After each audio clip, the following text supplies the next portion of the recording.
body. So it's just kind of the arms, and he's got like his flapping gullet, kind of just chilling there. Any of these come kind of close. That looks more like a guy wearing an octopus, which is the back 3 side legs braided, and then the front 2 arms. So bend back, so they could like kind of arch back like that.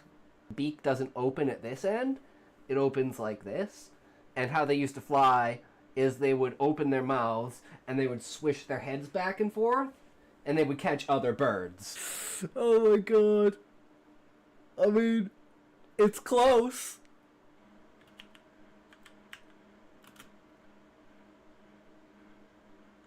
Literally, like, fucking something along this lines. Like, take this one. So this one's fucking amazing. Okay, there.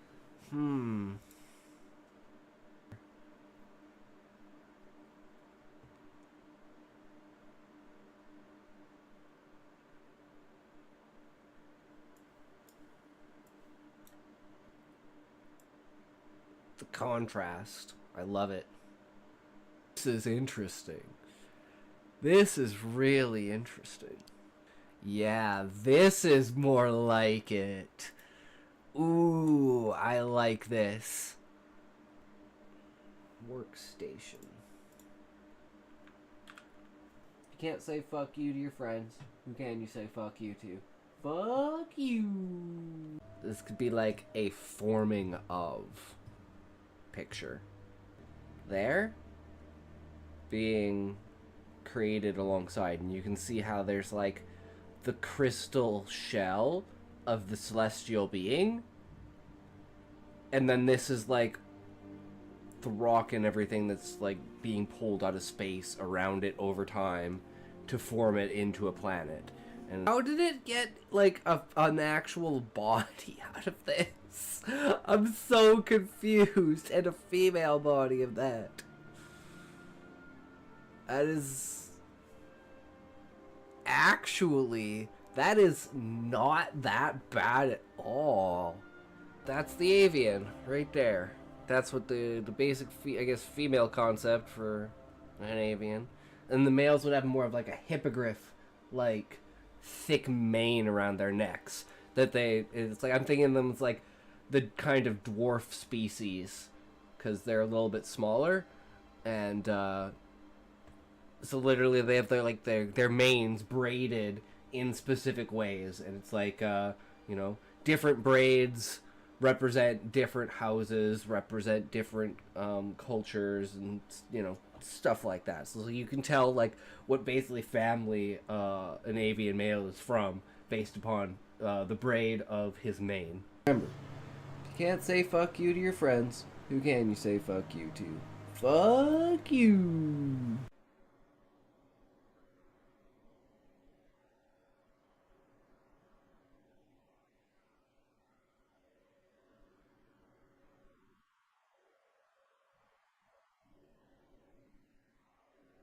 For the males, something like this, and a little bit different for the females, same way how I'm doing, like, for instance, this is like a female avian, male avian.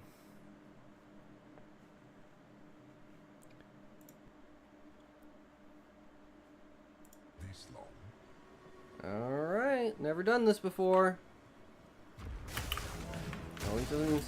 Yo, yo, yo, how's it going? Where are you guys at? Way back. Writing is hard. It's true, book. Writing is hard. But that's why we do it. We do it because we love the challenge. We love pressing our creativity to the edge. I'm trying to add romance now, and it's really hard.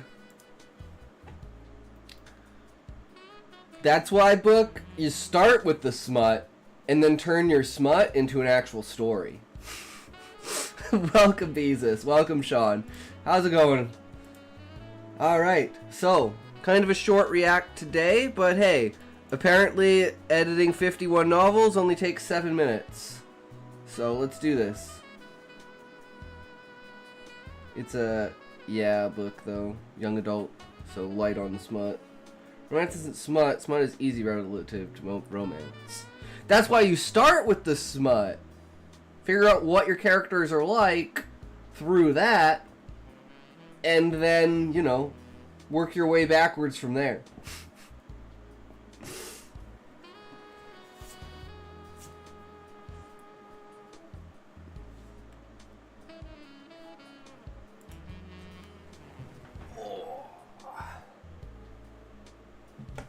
Clear this shit out. Get a nice good tote to start off. Oh, fuck my screen. God damn it. I'm gonna browse Amazon and collect my thoughts. Alright, sounds good, but...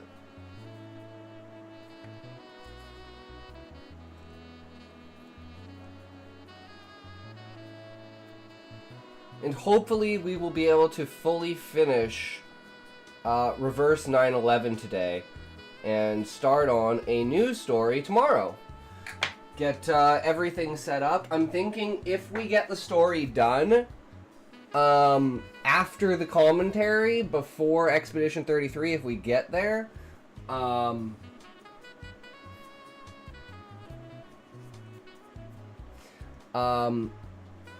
if you guys are interested, we can make the video, the YouTube video for the story, and you guys can tell me, you know, what I should do.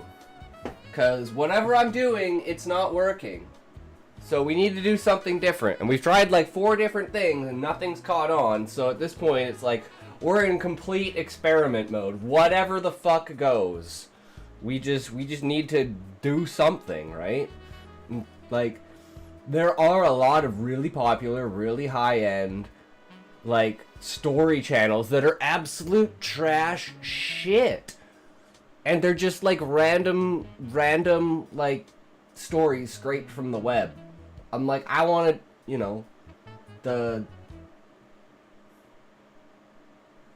what's the word?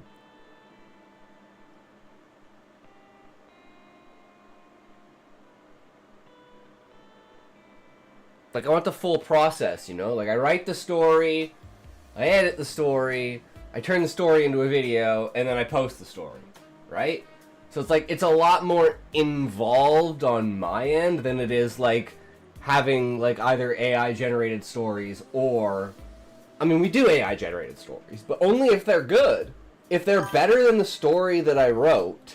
Like, if I write a story and the AI writes a story, and the AI story is better than mine, I'm posting the AI story, not mine, right? It's whatever story is better at the end of the day. That's what matters.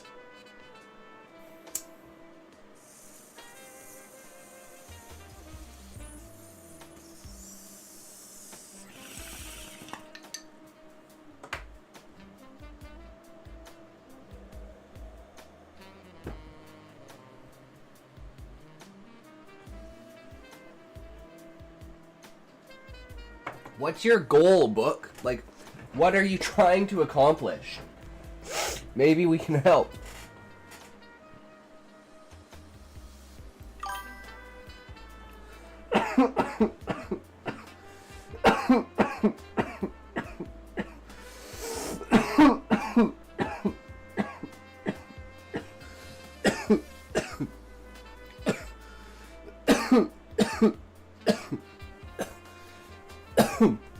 Okay, let me rephrase the question. What?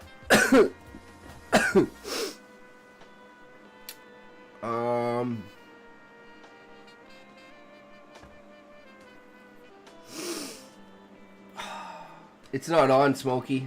I fucked up. I fucked up!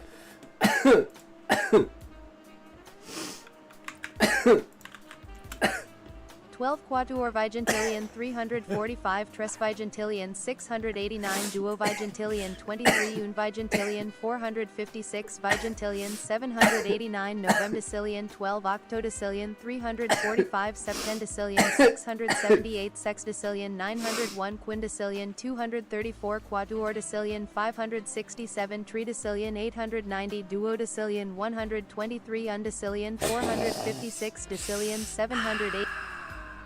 Anyways, Book, so I'll rephrase the question. What's the goal that you're looking for on Amazon? Like, why are you looking on Amazon? Like, what are you trying to do with Amazon, right?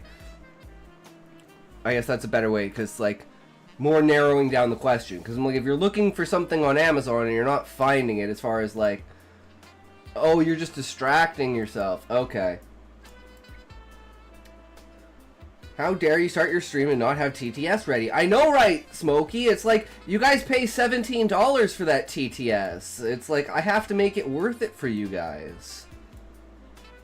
It's like, that's a lot of money. Just to be spamming, like... Septavegtillion, or Vegetillion? I don't even know. Vigetillion. It's $17 for TTS, really. Fuck everyone and everything. True, Book. See it, boom, another $17. You guys are amazing. Thank you for feeding my need for economic support. It's really appreciated. But yeah, alright, so let's get into it, guys. Here we go. Can you see? You are in for it now, sweetheart. Fuck. Take those sexy glasses off like a good girl. You don't need to see what happens next. Thanks, Smokey, thanks. You're the best. You make everything worth it. I hate myself.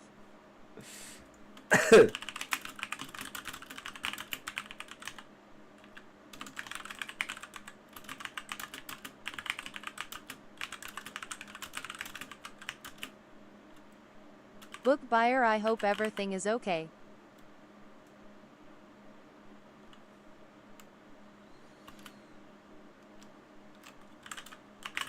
It's okay, I hate intoxication, he's a retard, cum dump, fuck ho loser.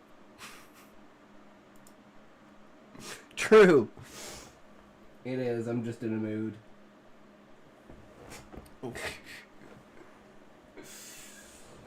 It's just one of those days, guys. It's technically it's Monday. Okay, guys? It's Monday. Everyone's allowed to be down. To sing to you make you feel better, smiley face. I don't know about that, Smokey. Your head, like your eardrums might explode if I start trying to sing. and then you know, we'll have to move into the art section, the art arc of the stream. So since you guys can't listen anymore, you can actually enjoy the stream through my art and how terrible it is. And you're like, what the fuck is that? That's like, how do you not know how to draw a stick man, dude? Like, what the fuck is wrong with you? So last year, I edited 51 novels. Damn! Yes, I was a busy guy. But after going through that experience, I came away with these 9 insights that I think every writer should know. These are... Did you finish that setup thing you was doing? You mean the TikTok video? I'm trying to think setup. What was I... Yeah. I mean, so far we're like... Is this it? No, this one's it. We're like close, right?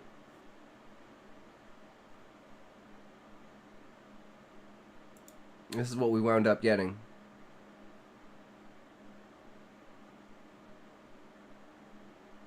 I'm like, why is it so blurry? I'm like, I don't have my fucking glasses on. That's why it's so blurry.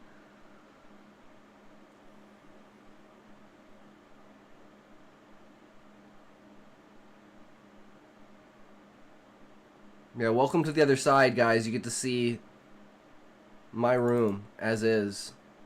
But yeah, I thought it was great. It worked really well. A stickman is easy. A circle for the head, a line for the body, a line for the arms, 2 lines for the legs, and a really long line for the... You're wrong!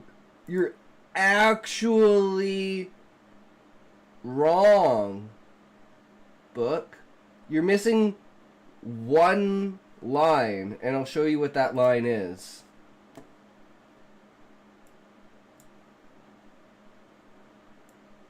Head.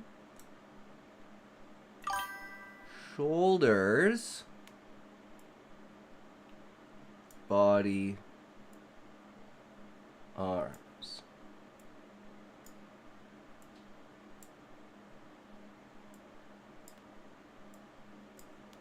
And then you can move your arms.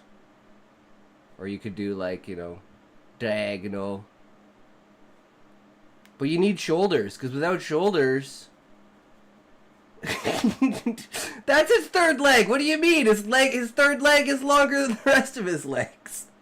Why do you think I stopped there and then started another line?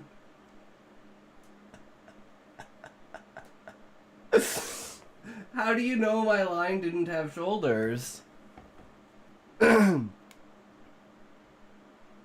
because then your arms would just go straight across. There wouldn't be any extra pivots.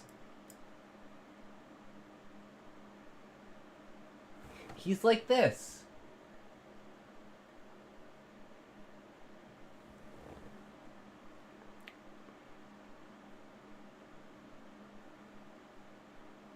How do I...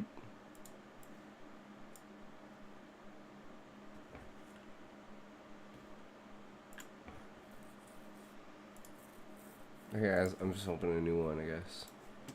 I told you, I can't even draw a stick figure, but I understand the concept behind it. Where's paint?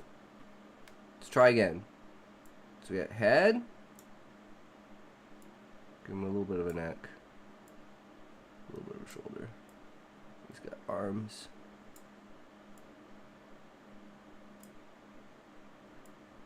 Body. Legs.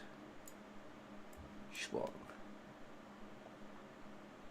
That's probably better. What in the world did you just draw? Because I'm not sure. It's like without shoulders, how are you supposed to get your arms to bend? Because otherwise your arms would be like this. It's like how from that can you like...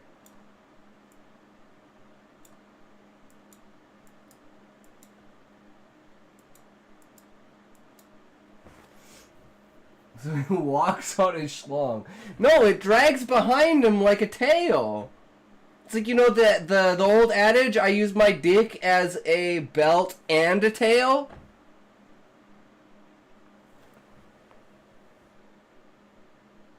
Wow, he balances on his 3rd leg so good. Uses it like a kangaroo does its tail. Just true. Not the right angle for that. He's walking on his schlong.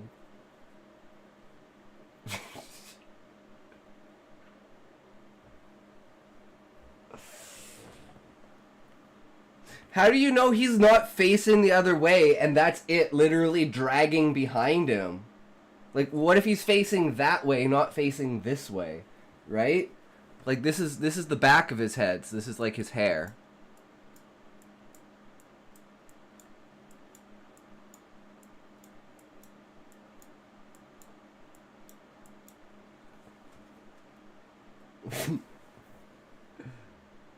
Not the right... He's like Tigger. I like the word schlong, mind blown. So it's a long dookie from his butt?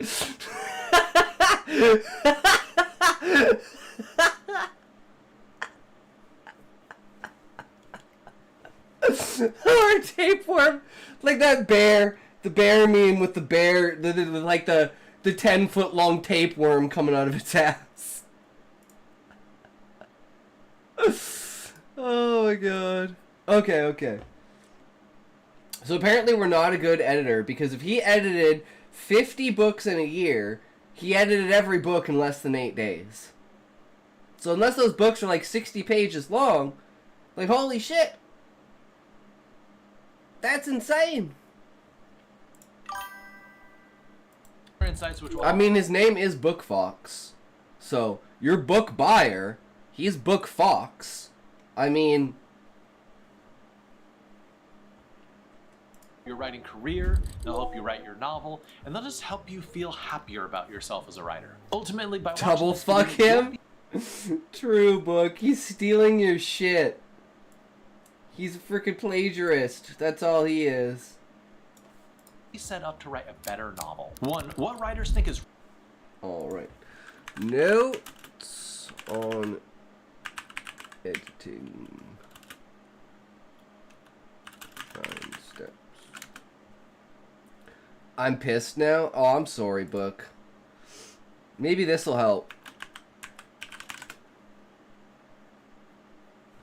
Does that make you feel better?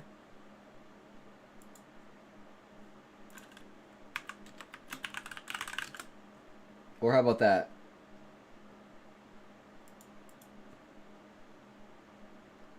Now I'm feeling icky. It does me, Smokey. I can only imagine sweat. Boobs. There you go. Yeah, you could, we could give you backflips and boobs. There we go.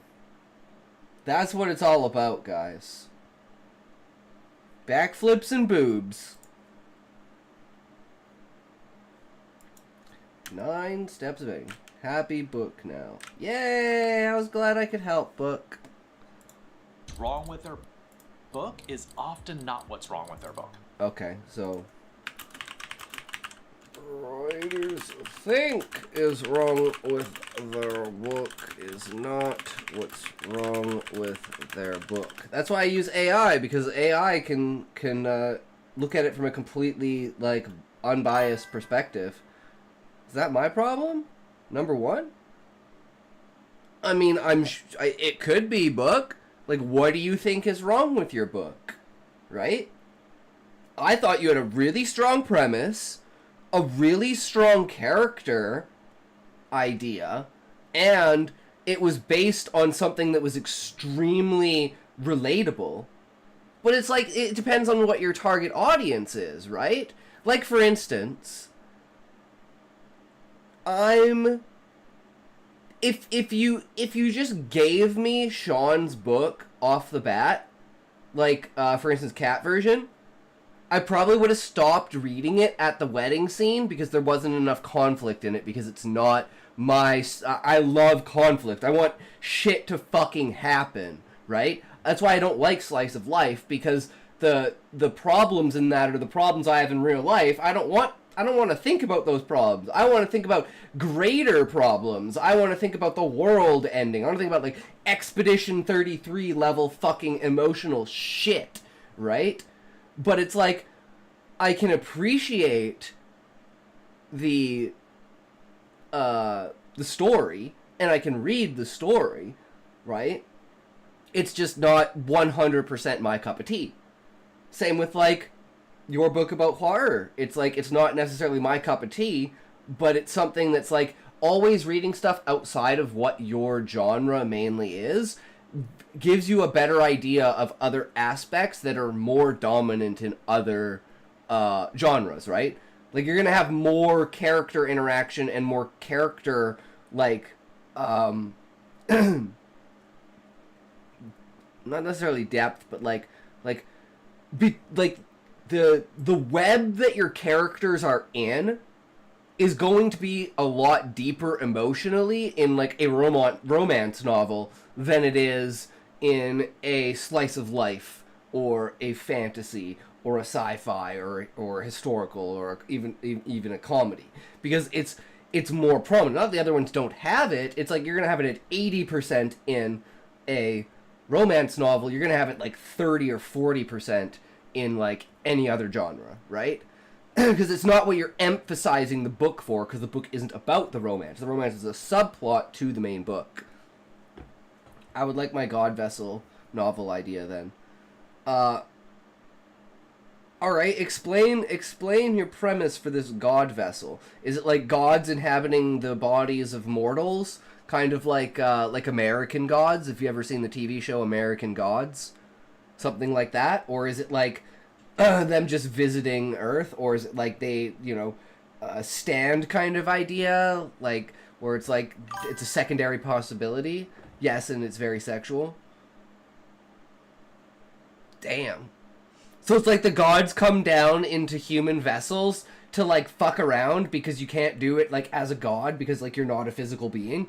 So it's like maybe you have gods that like get addicted to the physical world and stuff like that. You could have gods addicted to drugs, you could have gods addicted to, and you could have them like popping off and shit.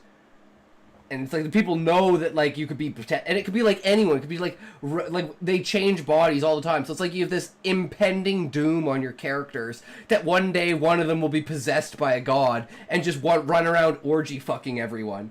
No, but sex is necessary for sacrifice because of humiliation and degradation.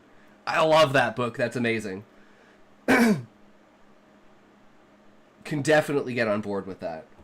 You should definitely write that. Because everyone knows sex sells. Period. Hell yeah. I definitely like that. When writers come to me and they say, oh, I really want you to pay attention to XYZ, I usually know that those parts aren't going to be a problem. The writer... Give myself a break. Yep. That's why I always like to work on different projects, because it gives you different mindsets. Like you can get locked like the snowblindness, but it's like tunnel vision on this work and you're only thinking in this one perspective. Go to another book, write something else, read something else, come back, and you'll see it in a completely different perspective because you won't be so tunnel vision on just the premise that you've been trying to put on paper, right? You now have like, oh, maybe this is the element that I actually needed, right? It was so concentrated on... It's like maybe instead of having a bunch of dialogue here, I need the characters just to stare at each other and not say anything. Like Expedition 33 does that so well with just having like 30 seconds of like 10-second cuts back and forth between the characters of not saying anything and just like showing their facial expressions and like kind of how they feel. Like it's so powerful, and you can do that too in writing. Like you can make the dialogue like facial expressions and stuff like that. It's hard to continue writing when you don't have someone there to tell you your story is working well. Validation from ChatGPT only goes so far. True Beezus, especially when I tell it I'm not a 7, you're glazing me, I'm more like a 4, and he's like, yeah, you're a 4, and I'm like, see, stop fucking glazing me, bitch, tell me the truth or I'm not gonna get better. So what do you think of this? So vessels are partly gods because of that small part. They are able to be inhabited by more and more powerful gods, whereas if they tried to inhabit a lesser god, they would have... ChatGPT is programmed to simp. True, Levi. It's like behavioral emphasis on psychological validation in order to get people to continuously come back to it. Right? It's like, this makes me feel good. That's what it's trying to do. So when you use it, it's like almost like the basis of like an addiction. It's getting you addicted to the feeling of, oh, hey, somebody actually feels like, or someone actually is hearing what I'm saying, right? And it's a very powerful tool to have. To be inhabited by more and more powerful gods, whereas if they tried to inhabit a lesser god, they would have less to no control over that vessel. So the gods need vessels because they cannot interact with the human world, which is where they gain their power. So to be worshipped, they have to show godhood, and the only way to show godhood is to have a vessel, use a vessel, and disperse their power through the vessel, which then makes the human.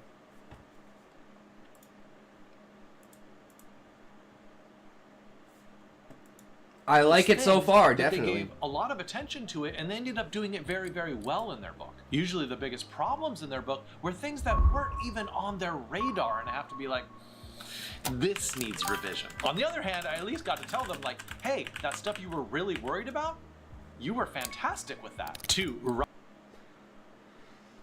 There's a second comment. I can't see. Yeah, neither can I. Book. It ends with WA, and then I'm like waiting for the next one to be posted. If you do it too fast, it'll fail to send. Riders often underestimate their skills. You are in for it now, Oh sweetheart. shit. Take those sexy glasses off A like a second good girl. comment has hit You the don't Twitch need chat. to see what happens next.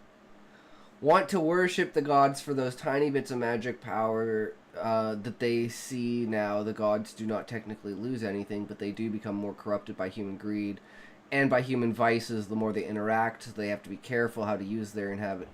How often they inhabit the vessel, so that they do not become so mortal that they lose their powers. What they gained is the worship of humans, and the worship of humans is their power. That is really cool, because it keeps it in a cyclical cycle where if you don't maintain that self-support, you fall off the wheel and you can never get back on it again. And you could have like an entire thing where it's like gods know that these people are gods that have become mortals. And it's kind of like this, like, you know, subtle thing that's played in the background that maybe if those characters interact with each other, then it's like, you know, there's like a special way that the gods interact with them, and they're kind of like, you know, it's like they're most of them are like very like humble towards humans, I guess, in like a respectful way of being like, yeah, our power comes from you in some way. But it's like these type of people, they just don't give a fuck about, because they're like, ha, you're that guy who fell off the wheel. I do actually think that's a good concept, but is dispersing their power done by acts, or I think it's worship, Beezus. If it's like, if you worship the god, then you get given a piece of their power. But the thing is, you only get given your own piece of power. I think of it like a mirror. Like, I worship the god, and through worshiping the god, they gain my power, which is then reflected back towards me. And the more people that a single god has worshiping them, the more power they accumulate, right? And it's like the amount of light being reflected off of a mirror. That's kind of how I imagine it in my mind. I don't know about you, Book, but that's just what I get out of it. But I don't know what your intent behind it is.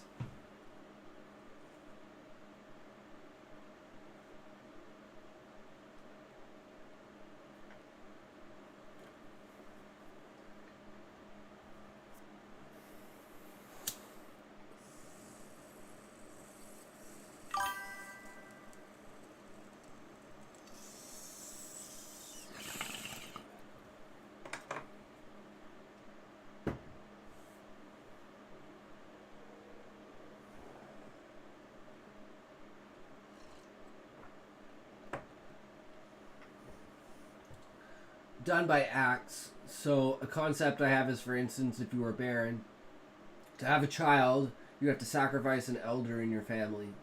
It's a very dark story. Oh, I love that book. I love that.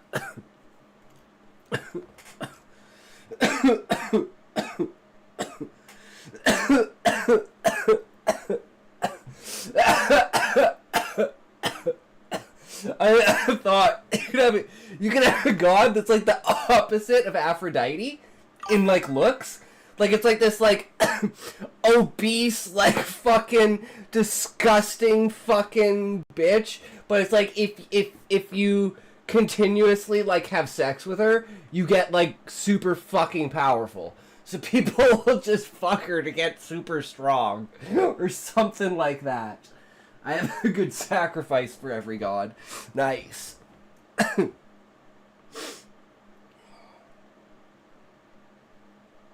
Or you have like one that's like teeth, where it's like you fuck them, but then they eat your dick.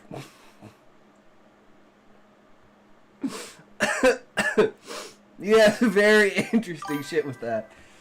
I'm getting excited about this story again. See, there you go, Book. That's, like I said, that's one of the biggest things, is get a community that supports you, talk about it in the community, and you will just, it just amps you up. It's like, yeah, get out there and fucking do it. That's a great idea. I love it. I don't know if you think any of my takes on it are good, but I mean, that's just how I think in my head, right? And everyone's different, and everyone's opinion is valid in its own way, right? It's like, you may not agree with it or have that intent, but it's like, the more... This is how I think about, like, the depth of an ability, or an idea. If you present an idea to 10 people, and 10 people come back at you with the same core idea, but 10 different perspectives on that idea, I think that shows how deep that idea is, because it can be looked at so many different ways. It can be interacted with so many different ways. And an idea like that has an extremely good foundation that you can branch off of. Because it's universal to understanding, it's very interesting, it plays off of, like, people are huge into, like, religions and gods, and, of course, sex sells. So, it's got all of the core components that are basically the foundation of a great story. I have a good scene already, but it's sexy and I'm embarrassed to post it. Don't feel embarrassed. Have you seen... You've experienced my smut book.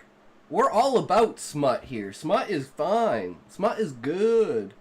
But hey, if you're embarrassed, that's okay. It's understandable. It is what it is, right? I might post it then. I mean, I'd love to read it. We haven't had a spicy day since, like ever since I'm like, now I'm a werewoman, I'm like, damn it, man, I can't, like, we have a set time to do the makeup stream. Maybe I should do, like, just spontaneous makeup streams. Like, well, it's a full moon in somewhere in the world. It's like it's 5 o'clock somewhere. There's always a full moon somewhere in the world at any given time.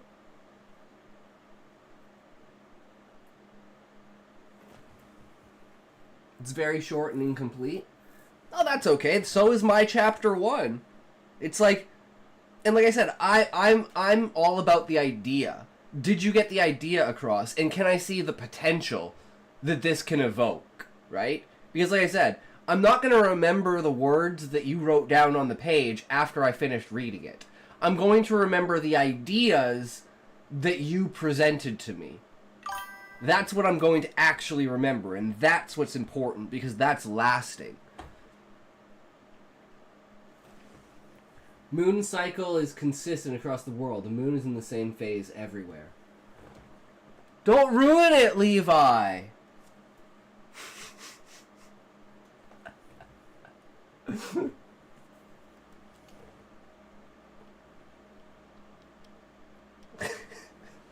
Don't ruin it with logic. What about if I'm talking about my world, right? Except my world doesn't have a moon.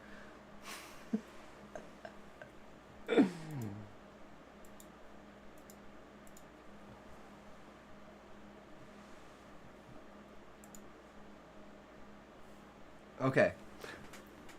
Number 2. Writers often underestimate their skill.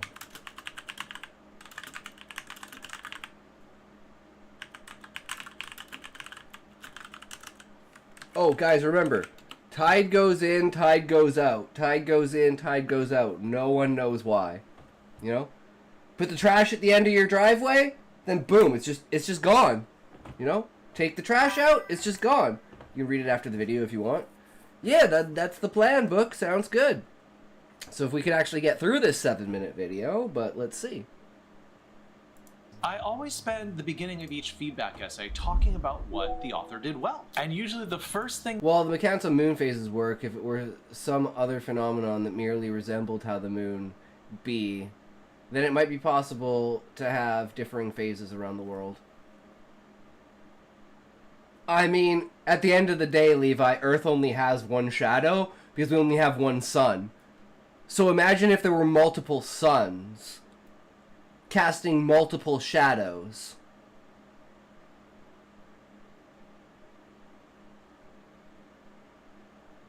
Maybe you wouldn't have a full moon ever. they write back to me is, "Oh, thank you so much for that praise. That was so reassuring." And I'm like, It's not Moonphase's work. You're thinking of Eclipse's.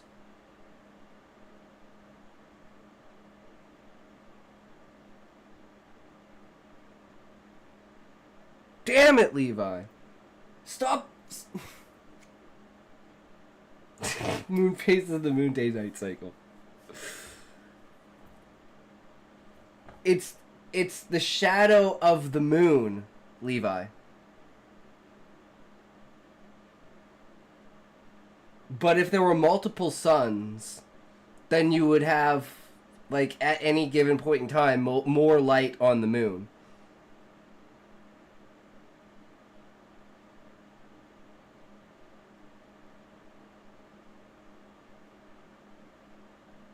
Right?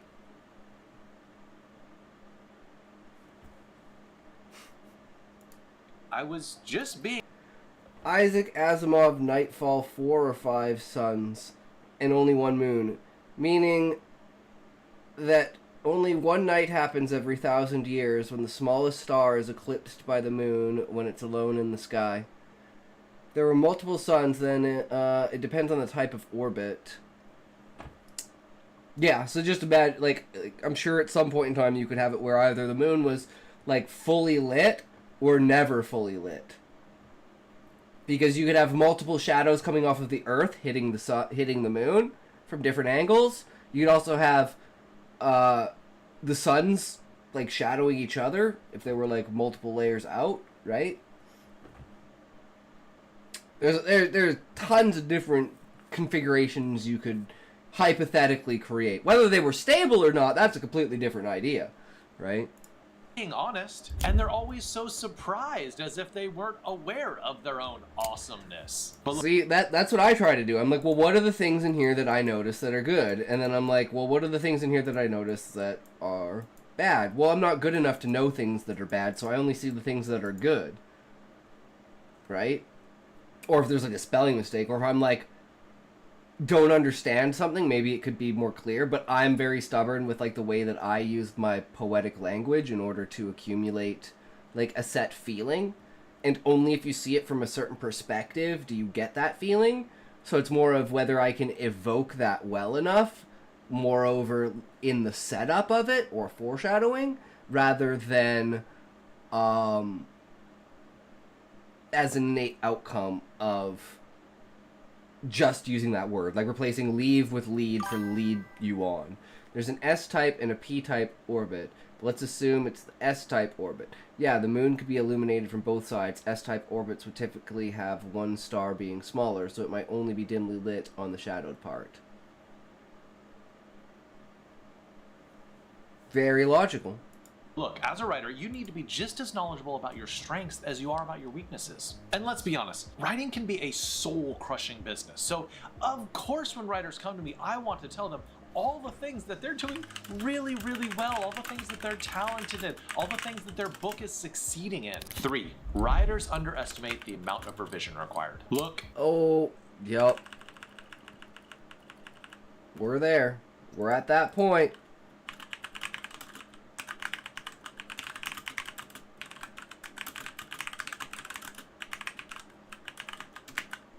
So true.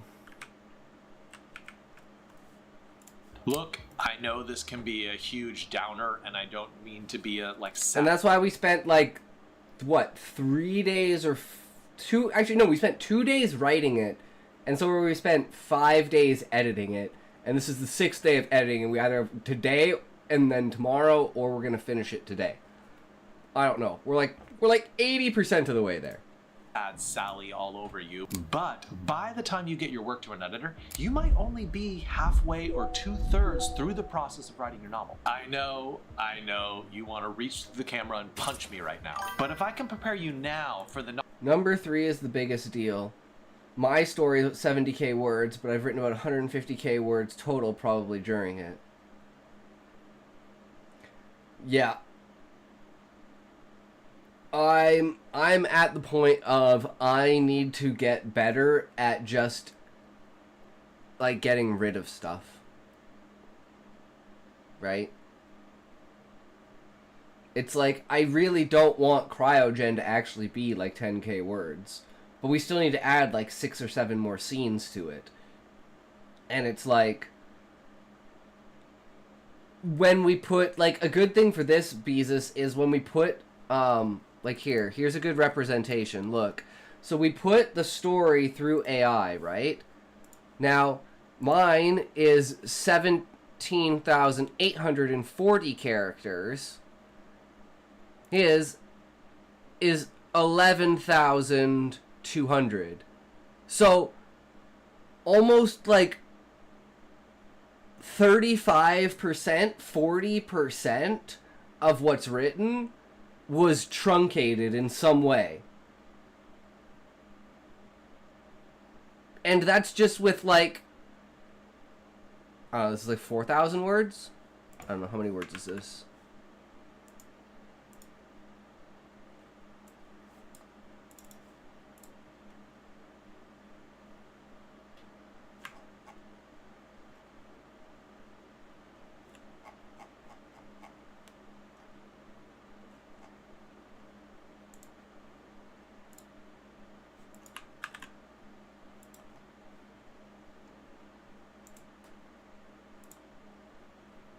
Wait, what?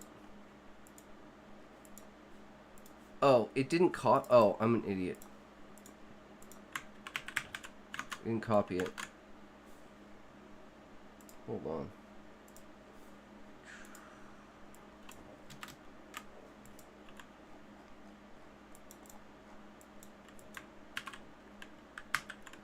Okay, there we go.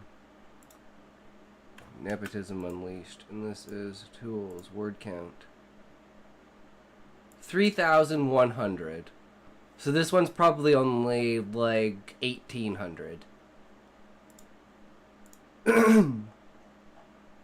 Which isn't too bad. But that's the difference of how your work will be truncated over time. Through just combining sentences together. Because, you know, like I said, like I'm using like, he did this, he did that, he did this, he did that, that happened to him, he did this, he did that. And it's like, that is such terrible sentence structure, right? It needs like a lot of work with it. But the idea is down on the paper, right? That's what matters.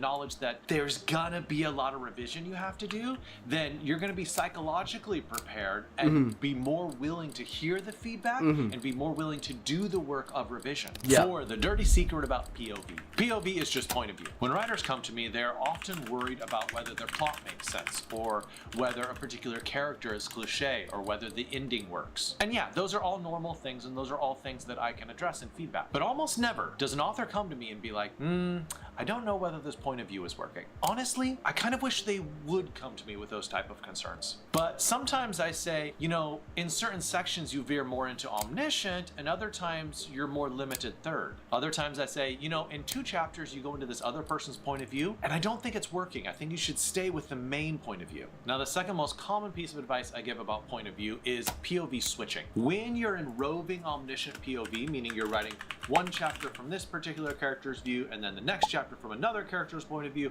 and the third chapter from a third character's point of view, what I find is writers often need help knowing when to switch and how to switch. And they often need to know how often to switch as well, because sometimes they're switching too frequently, sometimes they're not switching enough. 5, writers take criticism incredibly well. Really? Because most writers, I would say, have some sort of inkling, and most writers are usually pretty self-critical when you get into like this state, right? That's why everyone tells me, oh, just write the book. I'm like, nah, I have a process. I know what I'm doing. I'm bad and I need to get good. It's like, I feel like I've gone from Monster Hunter to like Elden Ring, but I've never played a Dark Souls game. I've only played Elden Ring, or I've only played Monster Hunter. So it's a completely different vibe, completely different, like, skill challenge. Like, Monster Hunter is endurance, whereas Elden Ring is, like, perseverance.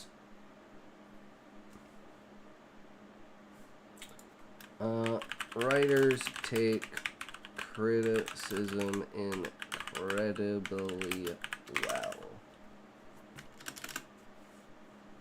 I don't know whether you were expecting me to say the opposite. I know that I've feared over the years many times when I get feedback that, oh, they're gonna hate my guts. But I don't think that's pretty much ever the case. And maybe I'm just working with really fantastically talented authors, but in general, I'd say they are humble, they listen to feedback really well, and that most of the time they're pretty excited to do the revisions. Now, I am trying to give suggestions that flow with their vision of the book, right? I don't want to impose my vision of the book onto them. So ultimately, I want them to create a book that they're happy with and that they can stand behind. 6, writers tend to be wildly optimistic. Yup.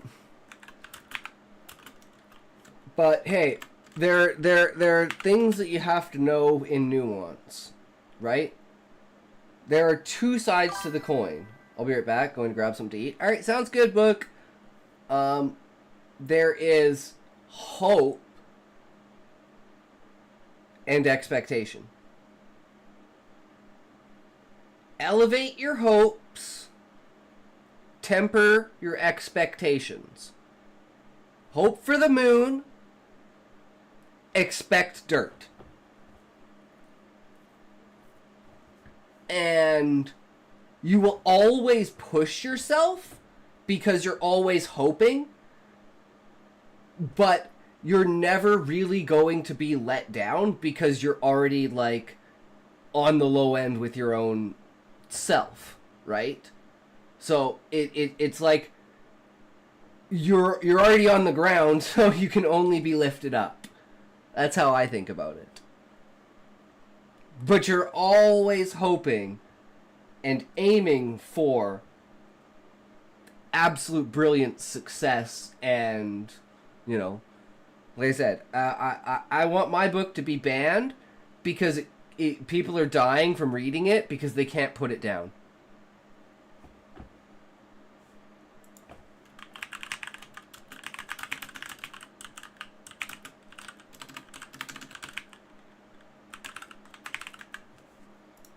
Now, I don't mean to say that that's a bad thing. I mean, a certain dose of optimism is very healthy. Clearly, you want good and happy things to happen to this book that you are pouring your heart into. But sometimes I doubt whether that optimism should always be directed towards having your book become a movie or become the next international bestseller. Yeah. It's not a question of talent. Like, I edited so many books this year. Honestly, like, I'm writing my book for like 3 or 4 of my friends, my brother, my sister, and like my niece and my nephew. It's like basically so that like it's a really cool story that I can tell to like my friends and family. Like that's the at the end of the day, that's all I really expect out of it, is just to have this really cool story that I can tell. And that's all I need out of it. You know, everything else is just gravy. And then how many of those can I create? That's why I just like doing short stories. I like getting the ideas out of my head. I like thinking about it. I like the process of it, right? It's literally my hobby. I don't do anything else. I kind of play video games, but it's been like probably 5 or 6 years since I've really like since I stopped playing old school RuneScape, like hardcore, like every day, like 18 hours, then it's been like, you know, I don't know, I burnt myself out on video games. I mean, they're fun to play and stuff, but I'm not like I don't play any video games off stream. I played Schedule 1 off stream, and the fucking game crashed, and I lost all my shit, and I haven't played since. Year that I absolutely love, and I have excellent taste, of course. I mean, but really I do. Look, the vast majority of novels sell between 200 and 2,000 copies. Mm-hmm. And I think most writers should be happy with that kind of range. Yeah, at $3, that's $1, that's $200. I'm down. Boom, sold. Now, if the stars align and you happen to sell 1 million copies, then hey, bust out the drinks and celebrate, and I will toast you to the end of time. I think it's just important to remember, when authors say to me, hey, I want you to 200 to 2,000, and I was like $3 because I'm selling my book for $3 because I want it to be in that category of like spontaneous buy, right? It's like, oh, it's only $3, it looks cool, let's grab it. I think that is the best way to like market the book, is a super low, just within that $3 to $5 like impulse buy range, and with a really flashy cover that's like, wait, what the fuck is going on here? I gotta check this shit out. And then, of course, at the bottom always like, inspired by Final Fantasy. Ooh, a Final Fantasy novel? Fuck yeah! Right? That's the goal. Edit this book so it becomes a blockbuster movie. And I'm like, I think you're just gonna be disappointed, to be honest. It's really... Gotta kill it with the blurb, then? Well, we restructured yesterday due to the editing, Levi. So we turned the beginning of the book into the prologue, which I'm not sure if it'll be the prologue or if it's gonna be like what's on the back of the book, or if it's gonna be both of them. Is it a good thing to put the synopsis thing on the back of the book is also be your prologue? I don't know how that works. What am I looking for? Chapter draft, prologue. So we changed it to Torg dying. So the light of day peeked through the grand doors as the dungeon opened, revealing the canyon. Torg gasped for air as he felt his face as soon as he cleared the door. He saw a figure in the distance and tried to call out, but couldn't. My poor child, the deeds you've done this day will echo in eternity. Voice of rasping hate sounding as thunder meant to crush you beneath its heel. The figure came into view, a dark smile on its face. It unsheathed its sword and slowly drove it into Torg's heart. Shh, go to sleep.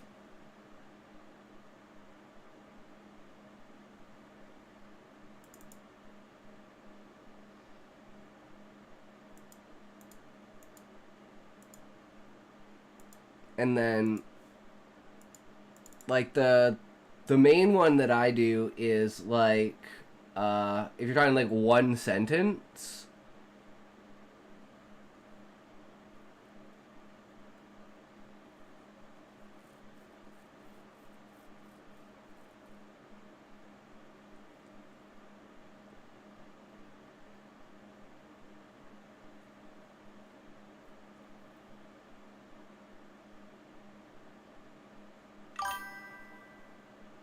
I guess I've never finished a blurb before deciding if I want to read the book.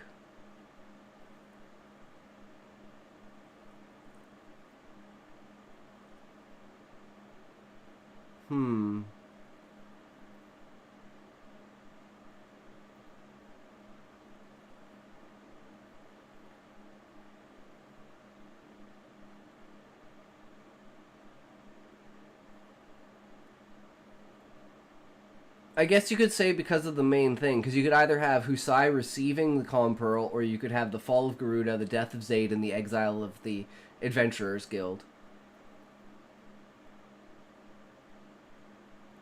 So, like, when the trust of... something like the trust of the Adventurers Guild is,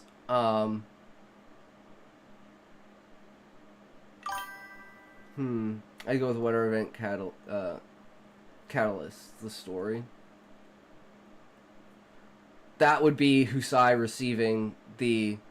I guess it'd be like, no one's ever returned from the 100-year quest. They call it the 100-year quest because it's been over 100 years since anyone has been able to, since the dungeon was discovered.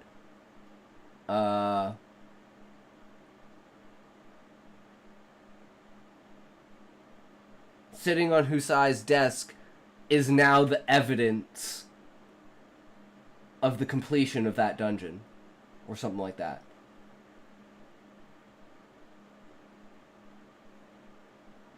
Or like unseen, you know,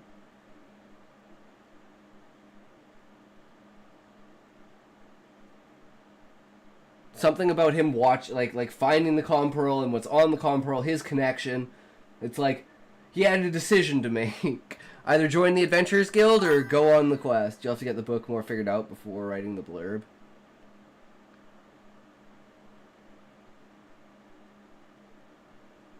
I mean, that's fair.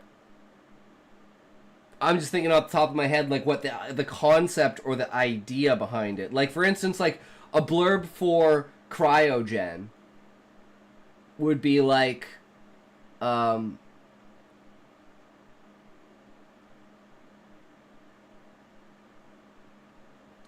feeling trapped on a failing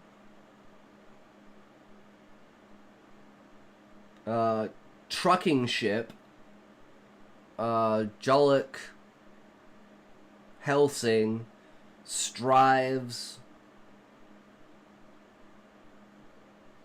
I don't know, something along the lines of, you know, he's like he's striving to become like rise on the ladder, corporate ladder, and become, you know, make a name for himself in some way using investment over time in new technologies or something like that, you know? I mean, like, incorporate the Stargate into it. I'm back for a short while. Sounds good, book. We're almost halfway through the, I left my puppy out because I slept all day. Nice. Really important to remember that your book can be a wild success in non-traditional ways. Maybe success should be measured not in terms of, oh, I got a big advance, or oh, I sold 1 million copies, but Deep Space Trucker, Julek Helsing would be a good way to start it. That immediately piques some curiosity.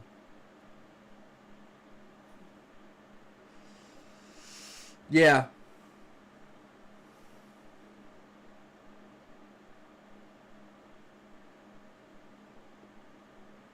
Becomes the sole investor in the new Stargate technology, now spreading faster than light travel across the universe.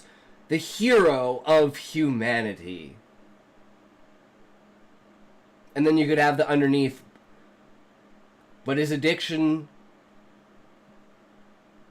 to that ever gaining power, and I don't even like sci-fi much. Well, the entire story is about him investing in a Stargate technology and becoming the sole investor, or like one of the major investors of the company, and becoming the proprietor of spreading the technology across the universe. And then he's addicted to getting money, so he sleeps until basically the end of time in a cryostasis. So it's like he never gets to use or experience the wealth and power that he's gained, because he's always just trying to gain more wealth and power. Or I guess like a really good one for Reverse 9/11 or Nepotism Unleashed is like, in the middle of an international crisis, the president's drug-crazed son takes control of Air Force One.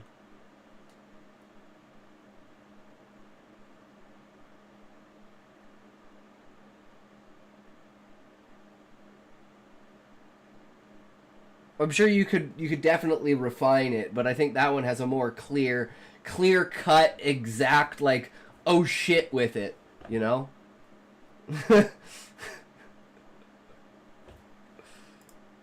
But if someone emails you and says, hey, I read this book to my dying grandmother and it was the last thing she heard before she passed, and thank you so much, it was so inspiring. You are a success, my friend. You have won the lottery. What I mean to say is that writers just need to be more open to measuring their success in unorthodox ways. 7. True. The idea is never as important as the execution. So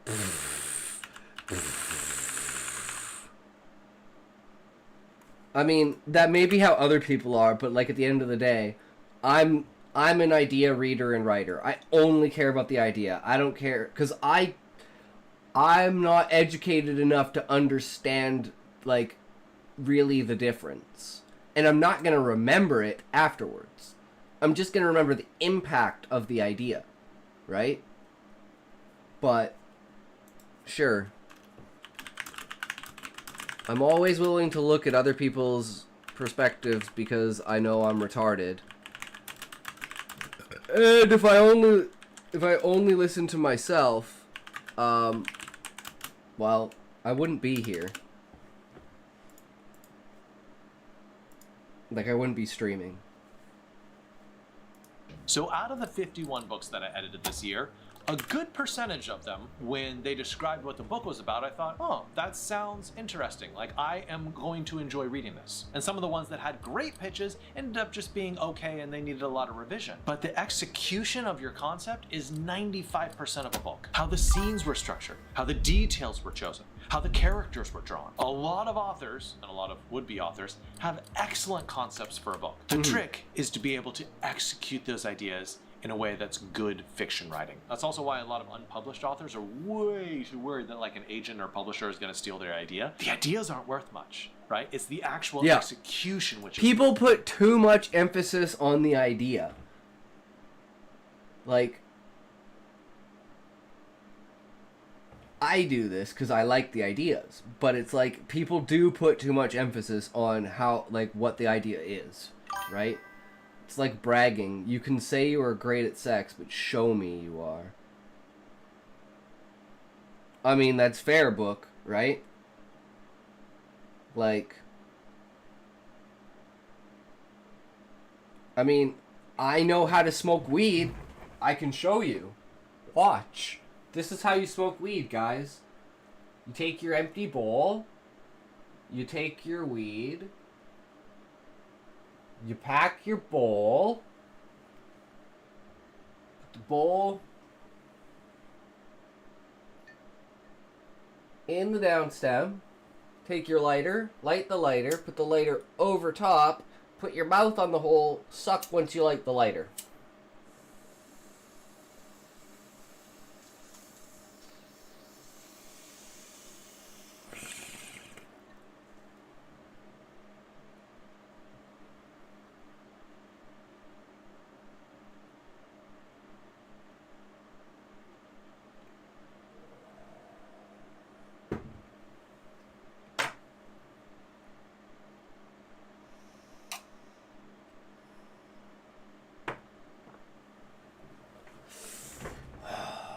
Then cough your face off. worth something. And that's the part you can copyright, not the idea. 8. Structure is the hardest thing to nail. Out of those 51 books, a lot of them had wonderful line-by-line writing. My jaw was dropping. I was so impressed, sentence to sentence to sentence, with how the writing was progressing. But for every single novel that I edited, there's always some large-scale structural thing that needed to be tweaked or changed in some way. A chapter that needed to be shifted to a different place in the novel, or a chapter that needed to be deleted entirely, or a chapter that needed to be written. Sometimes their ending needed to be expanded or needed to be condensed. Sometimes it floundered in the middle and I had to say, I think you should do this instead of that. That's because for writers, structure is the most difficult thing to see neutrally. You've built this lovely, beautiful thing and it's so hard for you to get enough distance that you can see it through disinterested eyes. And really that's the place where you have to trust an outside reader like a developmental editor to give you feedback on it. What that means is writers are often very good judges when it comes to the micro, whether a paragraph is working, or whether a sentence is working, or whether a couple lines of dialogue are working. They just struggle to have an eagle-eye view of how everything's fitting together and what should be added and taken away. Number 9. There are so many talented writers out there. I am constantly amazed at just how talented and how smart and how wonderful writers are. I have laughed at books, I have cried at books, I have been floored by the sheer imagination of authors. And if you're a writer, don't be intimidated by the number of other writers out there. Yes, you're competing with thousands of other people who are writing in the same genre as you, but you have a unique story. You have a story that only you can tell. I'm incredibly grateful to work with so many talented authors, and I can't wait for their stories to find audiences and readers in the world. True. Congrats! We already watched this one. All right.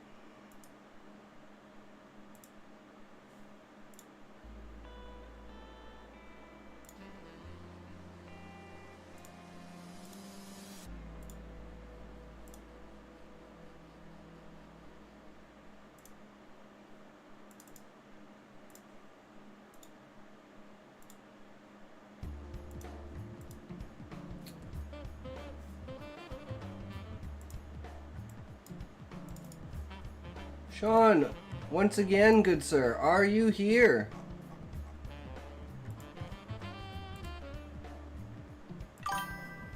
You know it. Hell yeah. Alright, sounds good.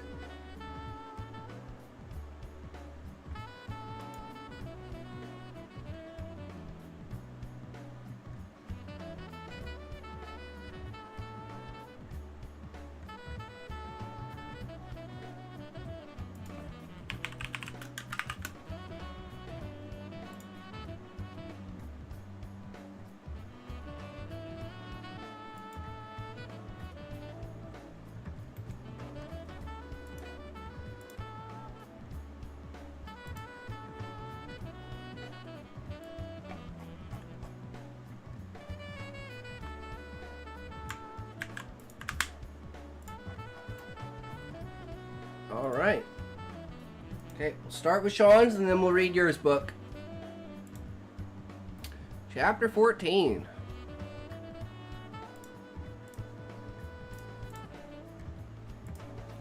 We traveled quickly to the midway point, where we met our supply chain. Griselda, stuck by Jenna's side, even as Lysra stayed close to me. The woman, who seemed oddly attached to her hoard of bronze, intrigued me, but now was not the time to approach her. Only our camping areas proved how we had traveled. As we dispersed into our smaller groups, when traveling, I ordered a light feast when we had converged with the supply group, so as to further build up my people's strength and appetite. Their stomachs were all somewhat shrunken due to the lizardmen's cruelty and fear of uprising. As we arrived at the castle, I noticed that the building project was nearing completion. This led me to think of the next requirement, a forge. Even bronze needed a forge to work properly. Though I didn't need to be as sturdy as a steel forge, I wouldn't cut corners. Moving to the woman who had the hoard of bronze metal, I spoke. I assume by your possessive control over that bronze that you know how to work it? The woman jumped in surprise at being addressed by me. Yes, my queen. Sorry, I am not good with words. I smiled. Words matter not when metal needs working. Show me where you want your forge, so I can clear the location for building. I already know what's needed for the forge itself, but not where in the ruined city would be best. The metal itself will be stored in the meantime. You are the only metal worker I know of so far, so fret not as to what will happen with it. She somewhat grudgingly allowed others to carry the metal away, knowing that all the metal in the world was useless without a forge to work it. Once she got the lay of the land, she led me to a place near the riverbank, which was to allow for the fires to be quickly extinguished if needed. Even as she stood there beside Lysra, mouth gaping, I tossed the broken stones across the river and piled good blocks ready for use. I then trotted off and began hauling the beams I'd need for my forge design. Less than an hour later, I'd set the support beams into place with mortar so they'd dry firm. This is all that can be managed today. I never got your name.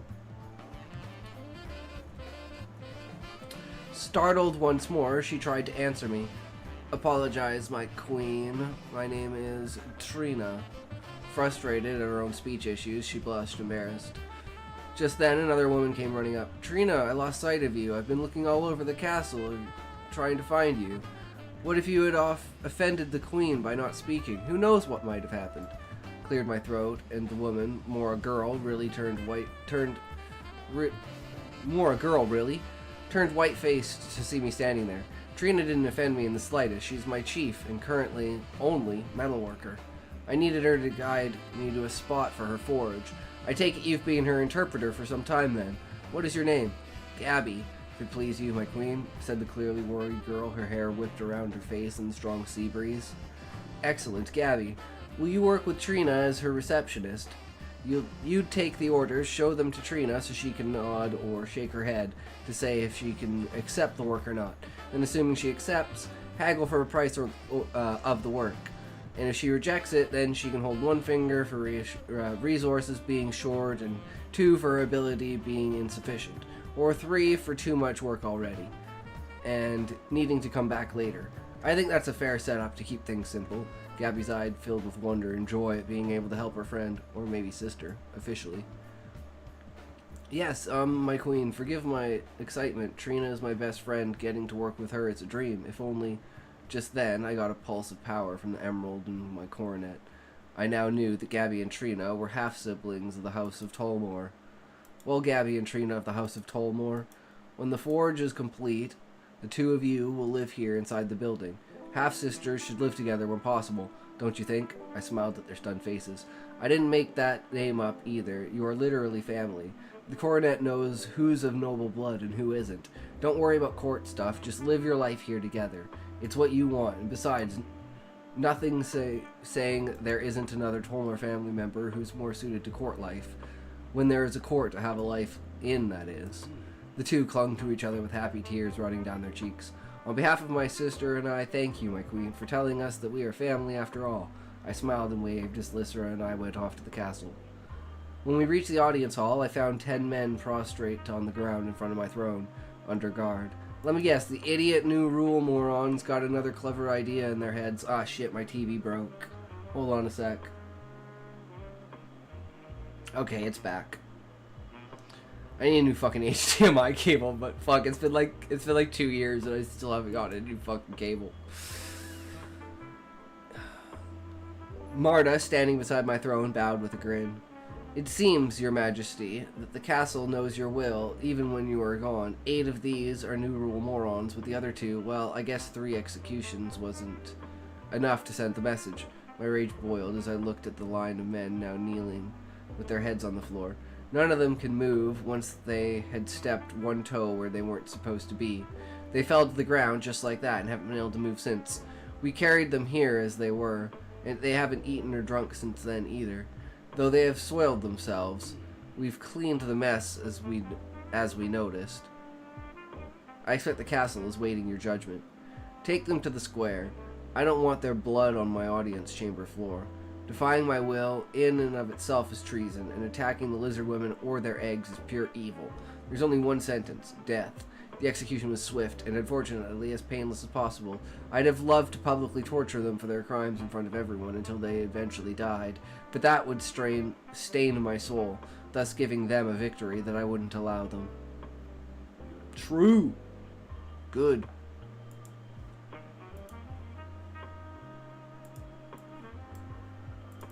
And now we have a forge. Nice.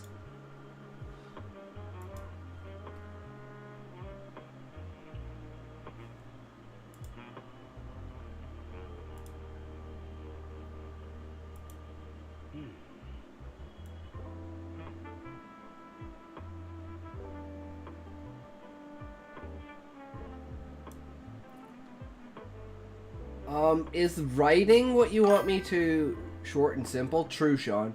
Book. Is this what you want me to read?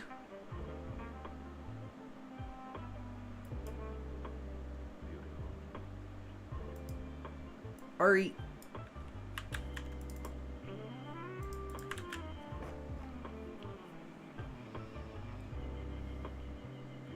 Crown Prince Jun Ruogang and his crown princess, lying high, stood before Wei Lan, naked except for robes that were open in the front.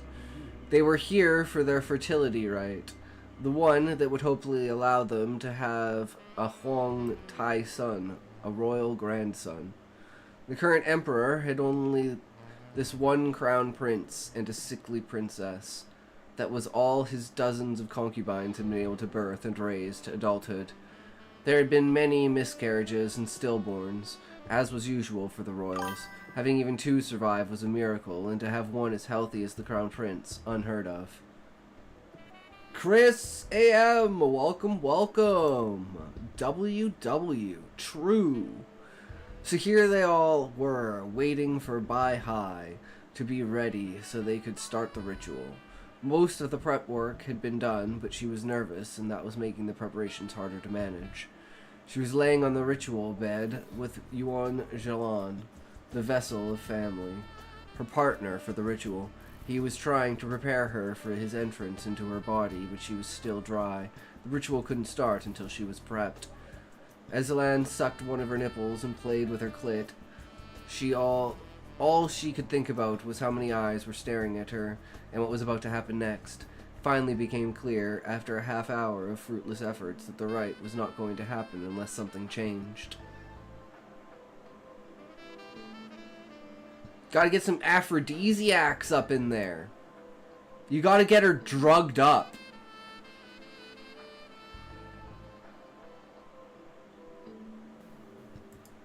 What do you think about that, book? You know, bring in the incense, sway the incense around, fucking get her jiving and ready to go. Have kind of like a ritual dance thing that she does, and then, you know, they strap her down to the table and she's just like... And then they have their way with her.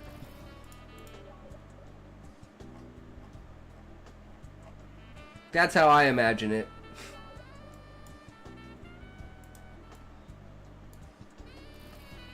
But yeah, I definitely like that. It definitely evokes, like, instant, you know... It's relatable that it's like, oh, okay, you're explaining, like, I know where it's going next, but I haven't written it yet. Yeah.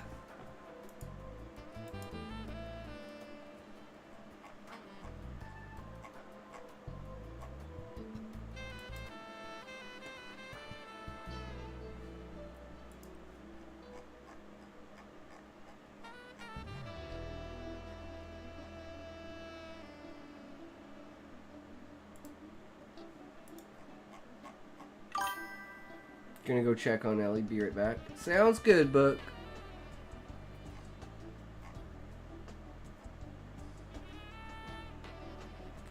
Where is it? Did I miss it? Nope, there it is.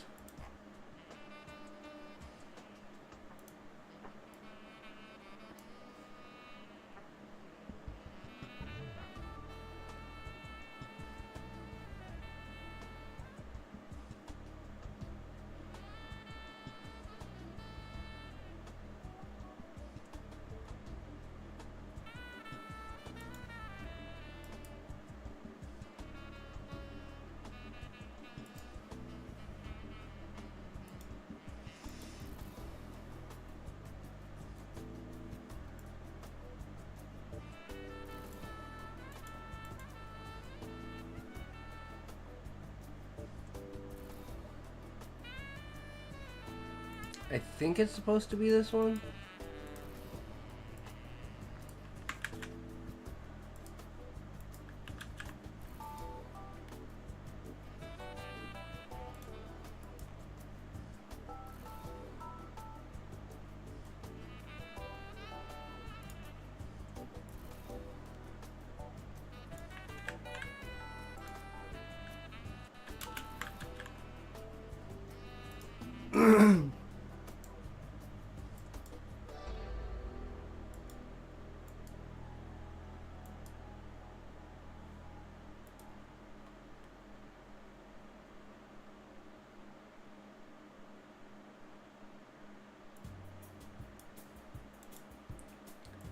Like 5.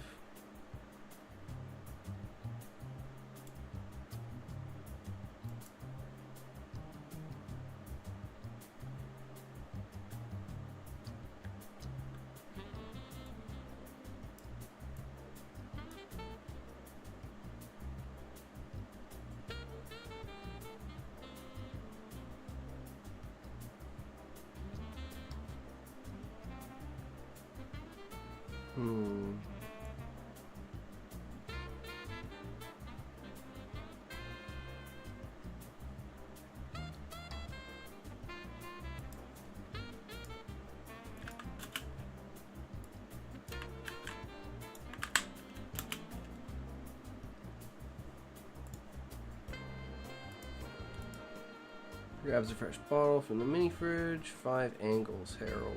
Tilts back, gulping. Eyeing Cindy as she pouts.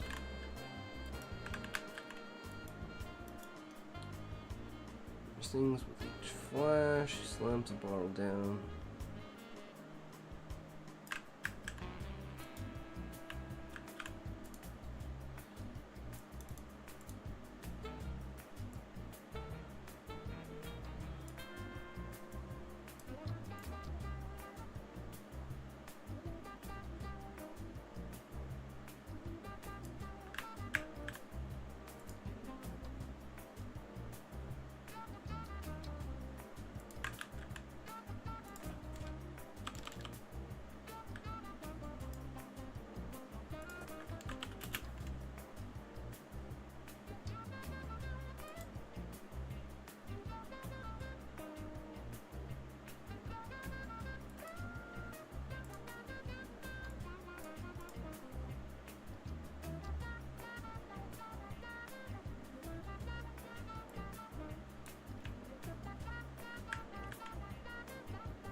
That was chaotic.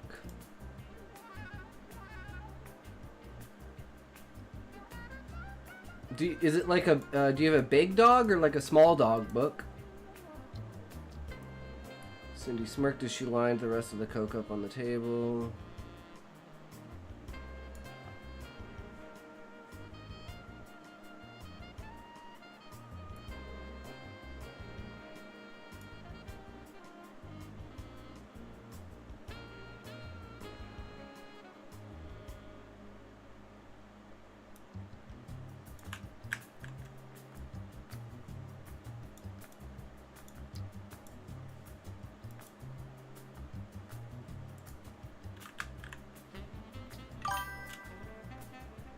I have two dogs, a teeny tiny Yorkie named Ellie, who is almost 1, and a slight bigger, but still teeny weeny Yorkie named Willow, who is 3. Ah, cool, Book. Nice.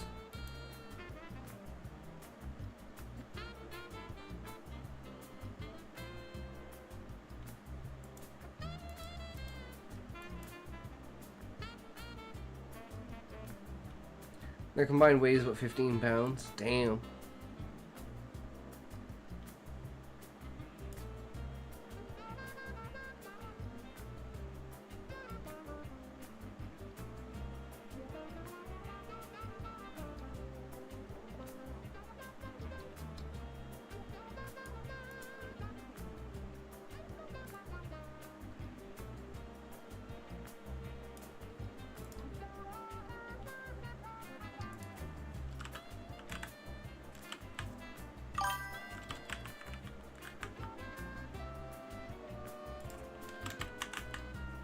Good morning, Eddie. How's it going?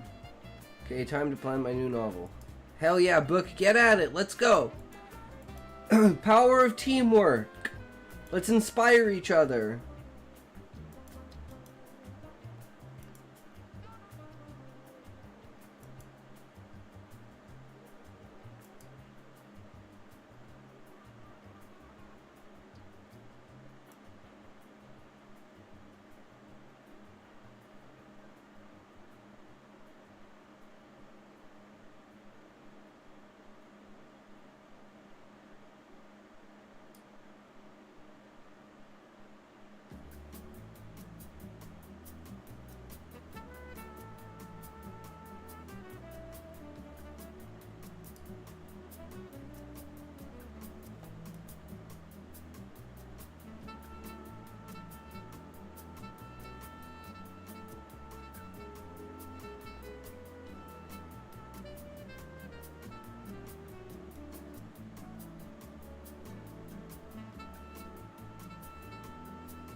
I have a character sketch of Huarong now. I changed her name.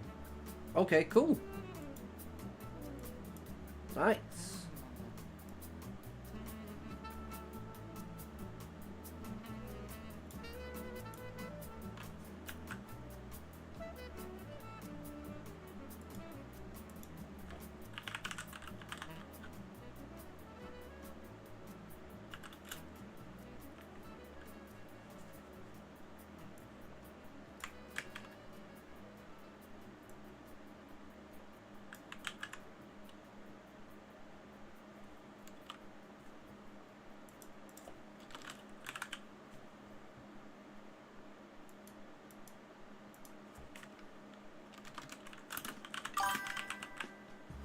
You ever feel like you describe the actions of a scene very well, but not the room they're happening in? It depends, Beezus. Like, I only describe what's important to the story in the room. Right? And I even feel like at the beginning, like, having the wives... Like, and you usually want to use character action in order to describe the room. Like, for instance, the very beginning... You don't know anything about the room. You just know there's people in the room, right? And then once the people have talked, it's like it starts describing the poker table. It's like, okay, well now we have these people that are talking, and then it's like they're sitting around a poker table. And then, you know, Melanie's talking about going to grab another drink. Well, if they're going to grab another drink, they're probably in an area that has like a bar or a mini bar or something like that, right? So it's like what the characters are doing are emphasizing what should be in the room. You're not actually describing what's in the room. And then, you know, Reginald stands up, goes to the minibar, pours all the drinks. Well, now all the other wives come over. Well, where did they come from, right? Well, when they leave, Melanie guides them back to the couch. So they were sitting on a couch. So you always lead with the character, and then have the actions of that character dictate what you describe in the scene. And then during the editing, you can go back and shift that around, because now you know what's important, so you can point things out in certain ways that emphasize how the scene is structured, right? And that's a really good way of doing things during editing. Because once you know what's on the page and what's supposed to be there and what everything means... That's when you're allowed to fuck with shit. Because you know what's supposed to be there, right? At least that's generally the technique that I try to use. But it's always just, it's a guideline, right? But I like to use the singular rule that understanding a rule enough that you know why it exists is sufficient in order for you to break that rule. Because if you know why it exists, you can work around that, right?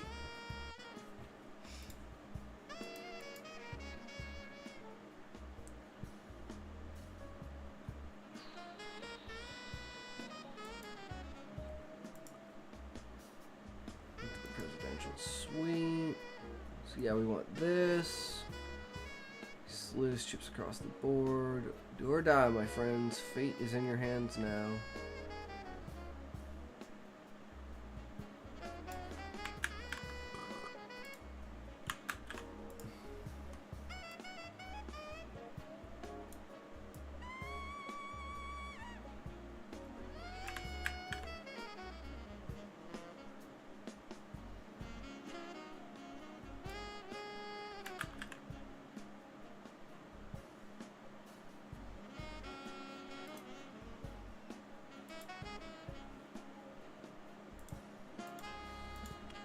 Final hand, read and weep.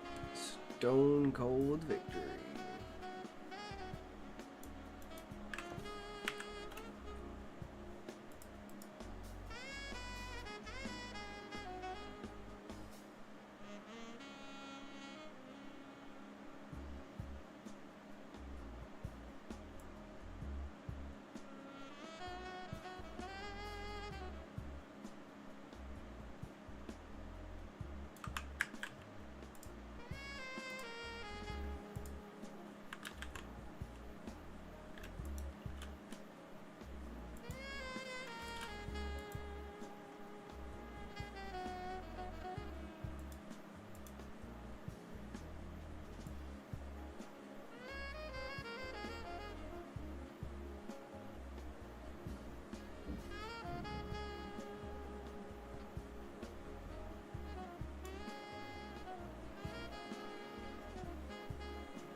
Whoops.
I don't know why it says sure, sir.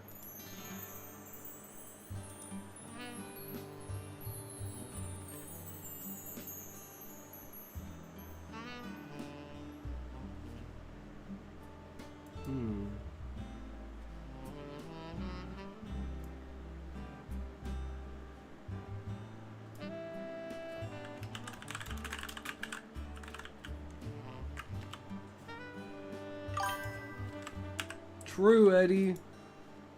Long time coming, sir. I need a moment to...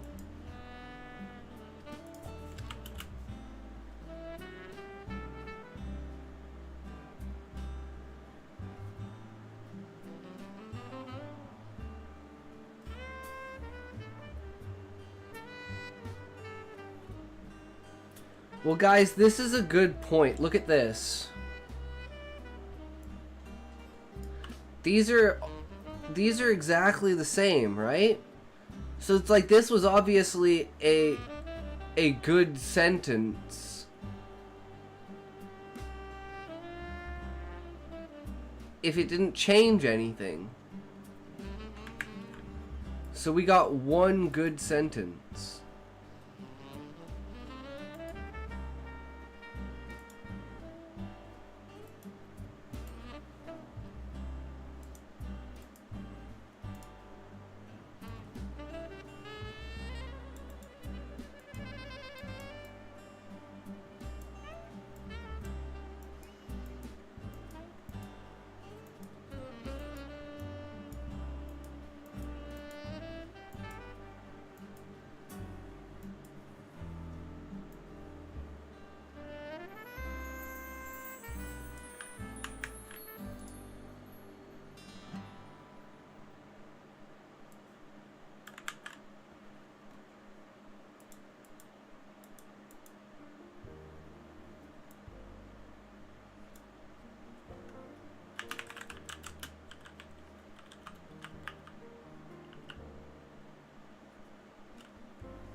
Why would you attack yourself? You didn't even do HP first.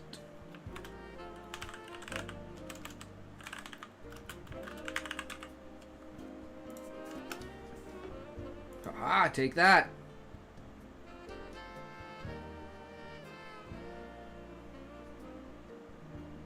Okay, no, that's me. Never mind. What?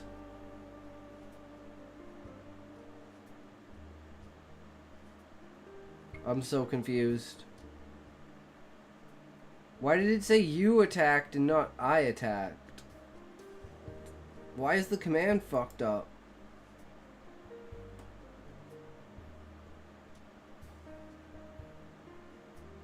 Oh, it's broken, guys. Everything on the stream's fucking broken.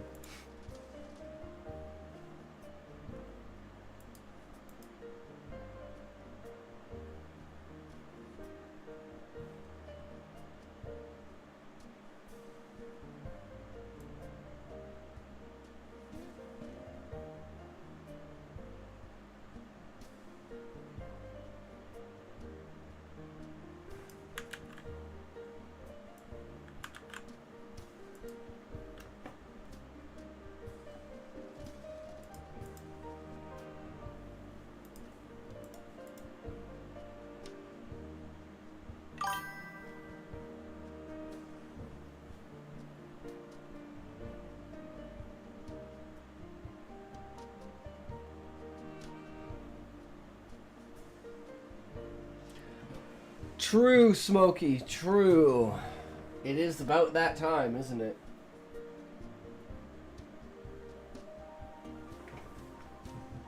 Chat stats. Oh shit, here we go, guys. 420 time, true.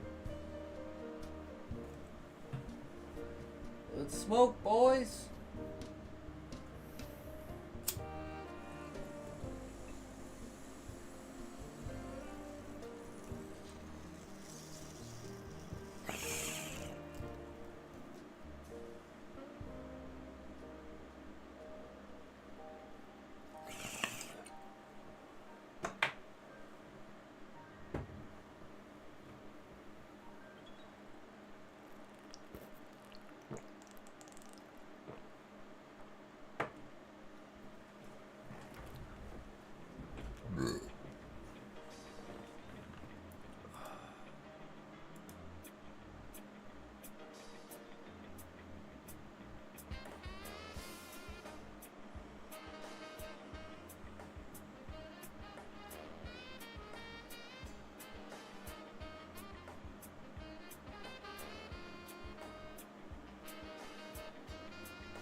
How is it going?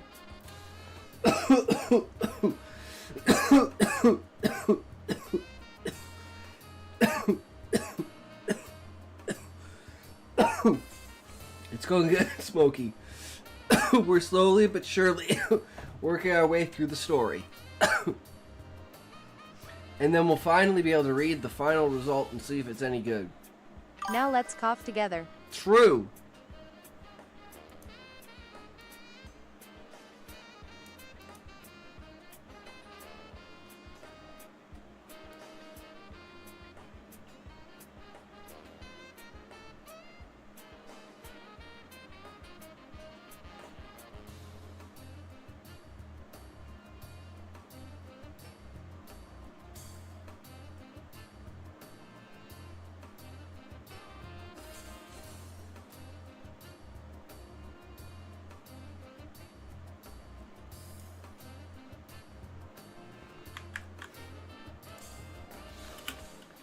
I'd love if you done a stoner story.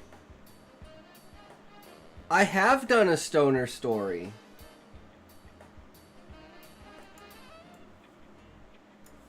You want to hear my stoner story?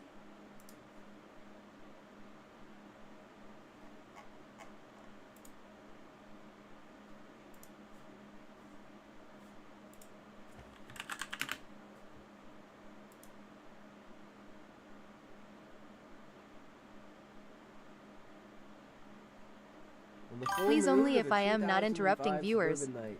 The house at the end of the street sat dark, its occupants long asleep. Desperation of the ground. Oh god, I didn't mean to click that. Smoke time. Okay, there we go. On the full moon of a 2005 suburban night, the house at the end of the street sat dark, its occupants long asleep.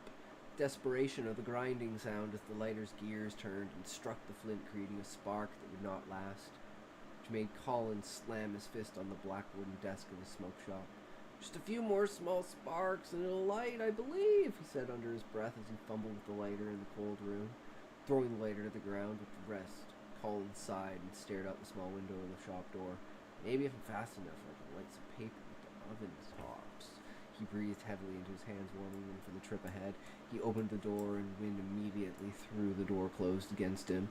With a heave, Colin struggled as he stepped through the 4 feet of snow that covered the lawn between him and his parents' house. He quickly realized he had nothing to burn. He should have grabbed something from the shop. With a heavy head, he trekked through the rest of the snow to reach the back door. Colin opened the door silently as he felt the muscles of his mouth tense, preparing to stop if he made but a sound. He managed to close the door and he removed his snow gear as he thought of where to look for something to burn. The drawer squeaked as Colin tried to open it. Okay, not that one, I guess, he said to himself. There has to be something on the fridge. Tiptoeing around the table in the kitchen, Colin looked at the fridge in the dim moonlight that was coming through the large window across from the fridge. Colin saw what he needed, a notepad. Colin chuckled as the stove top began to warm up. He placed his hands close to it as if it were a fire, sighed as he could feel his fingers again. Looking down in the now red-hot glowing metal coil. True. I have to be quick, I can't light the joint inside. He placed the paper on the coil and lit it ablaze. Colin turned around, and before he could make it across the kitchen, the paper was no longer lit. New plan, he said to himself. Placed several pieces of paper on top of each other and rolled them up. Light the paper like it's a joint. Genius, he proclaimed. He proceeded to light the rolled paper. He was going to make it. Ashes scattered as he tried to fast walk across the kitchen silently. The idea was sound, but he had made one mistake. The smoke. A sudden explosion of sound as the smoke alarm began to buzz. Colin froze in place. He was doomed. He lit the joint and took a big puff. Well, might as well enjoy it while I can, he said to himself as he sat down on the couch. He took another puff and tried to blow a smoke ring. It was an absolute failure. He began to cough as footsteps could be heard stomping down the stairs and voices clamoring above the noise of the smoke alarm. One word was on the lips of everyone. Colin. The sound of the alarm stopped, followed by only the sound of footsteps. Colin's heart was pounding as he knew he was not making it out. Blow hoops from my butt. 4 figures emerged from the doorway, entering into the sunroom where Colin sat smoking his joint. You are the most irresponsible, selfish buffoon, his father roared as he entered the room. Flicking on the light, Colin squinted in the sudden brightness. Might as well have a puff while we were at this. Colin raised his hand out with the joint. Colin's mother, with a furious look, grabbed the joint and began to take a large puff. You are grounded for 3 months, she yelled as she blew the smoke towards the roof. She looked at the joint, surprised. This is good stuff. Colin's father placed his hand on his hips and stared at him with a furrowed brow. I have had enough of your shenanigans. It's the middle of the night. What the hell are you doing? Okay, things got out of hand, Colin responded. I ran out of lighters and I needed to get this joint lit, so I tried to use some paper and the stovetop to do so. I miscalculated that amount of smoke for the smoke alarm. I'm sorry. I knew I was busted, so I lit up anyways. By the way, my girlfriend got into a car accident. That's why I needed to smoke so bad.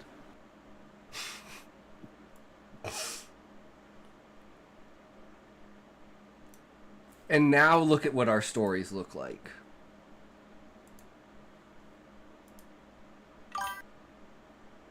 Yeah, nice, short, simple, easy story, right?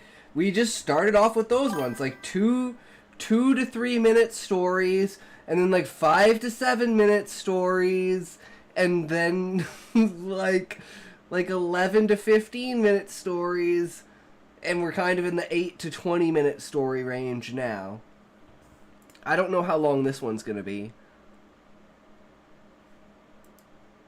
It's definitely shorter. This one's definitely shorter than this one. That's for sure. Mr. Ballin should do vids like him. He's my inspiration, Smokey. He is. Like, actually, Mr. Ballin, I want to be like the Mr. Ballin of fiction, right?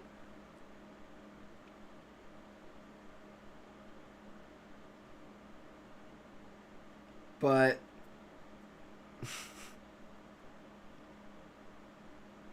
yeah, I love those too. I love Mr. Ballin. He's so great.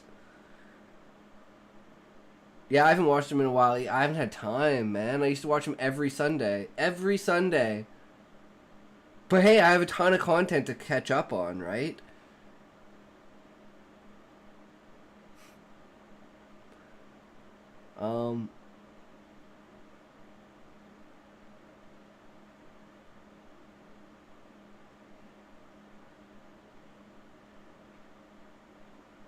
I like Skinwalker Ranch vids. Yeah, people love that kind of shit, smoky paranormal stuff. Like SCP kind of stuff. Like, people absolutely fucking love that shit. That is what goes hard on YouTube. What if Stoner Claus was real? How would that story be told?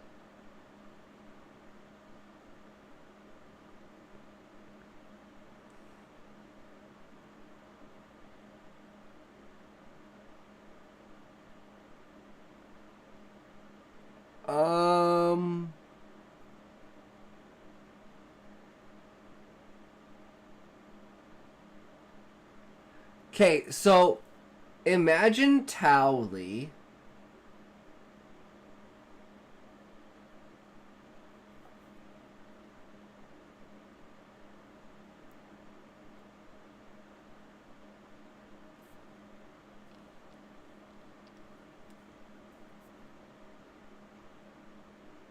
That's all you need.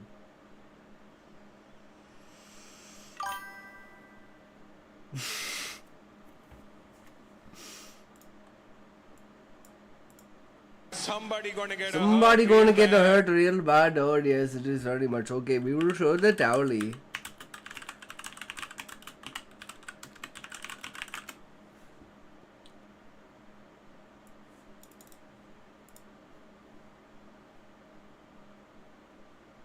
Hours, and then I'll go to the lake. Don't forget to bring a towel. What? When you get out of the water, you need to dry off right away to avoid catching a cold. That's why Tally says, don't forget to bring a towel. Okay. Thanks, Tally. You want to get high? No. Still play for 6 more hours, and then we'll go play baseball. Don't forget to bring a towel. Ah, no. When you're playing sports, the sweat can get in your face. That's why Tally says, always keep an extra towel in your duffel bag. Okay, we will. All right. You want to get high? No, we don't want to get high. Okay. You sure? Yes, go away, stupid towel. Let's go take a shower. Let's go water skiing. Don't forget to bring a towel. There he is. Be sure to bring a towel so you don't get all wet. Come on, dude. Where are we going? Just come on, it's getting dark. Are we gonna get high? If you ever go to a hotel, be sure to bring your own towel. Don't forget to bring a towel. No, not Tally. When going someplace new, you should always bring a towel. Okay, thanks, Tally. You wanna get high?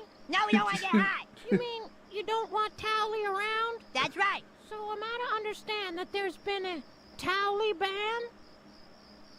God damn it, get the hell out of here, Tally.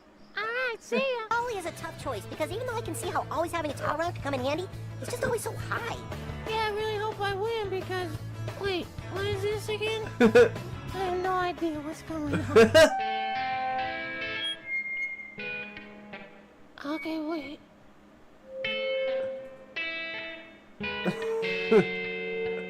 No, wait.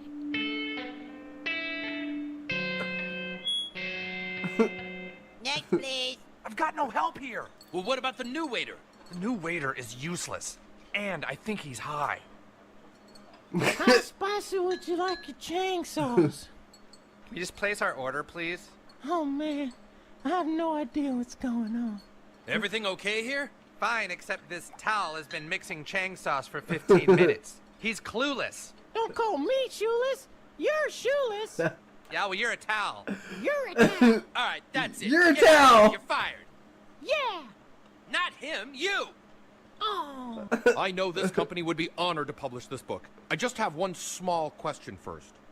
You're not a towel, are you? no. If I was a towel, why would I be wearing this hat and this fake mustache? Right, I'm sorry. I learned that I shouldn't get high to come up with ideas. What? I should come up with ideas and then get high to reward myself. You said it. Hey, everybody, how's it going? Stoners Meet Hitchhiker's Guide to the Galaxy. I just can't seem to stop. Hey, you going swimming? Don't forget to bring a towel. Get out of my face! Get out of here!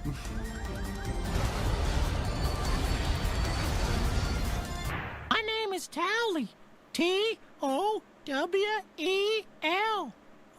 Y-E-Y.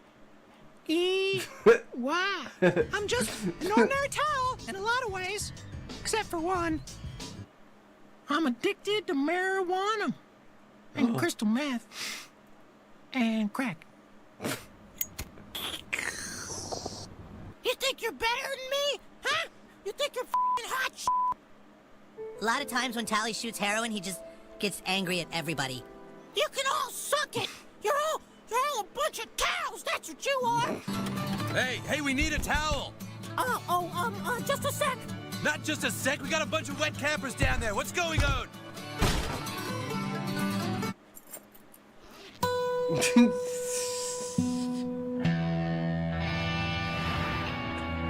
Hey, you owe me money, asshole.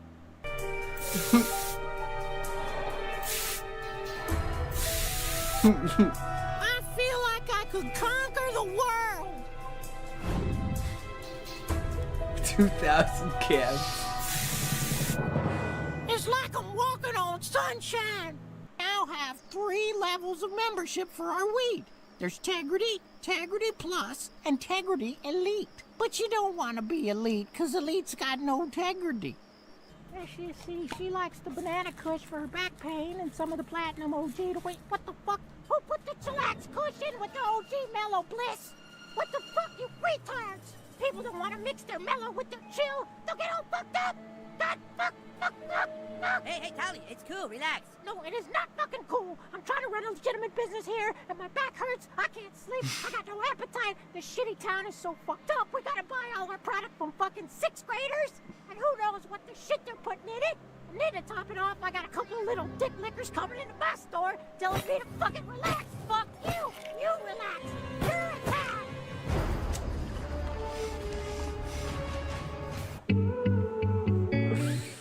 Oh, good old Towley. Yeah, I like that idea, Sean. Stoners Meet Hitchhiker's Guide to the Galaxy.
But that's what Towley is. Because the first rule in Hitchhiker's Guide to the Galaxy is don't forget your towel.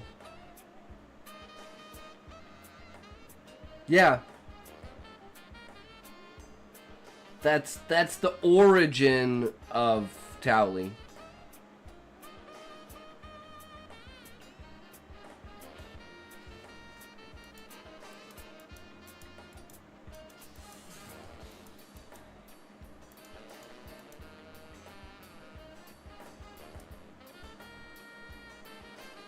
And that's how culturally relevant South Park is. That it can take stuff like that and I don't want to say like elevate it, but you know, like perpetuate it, right?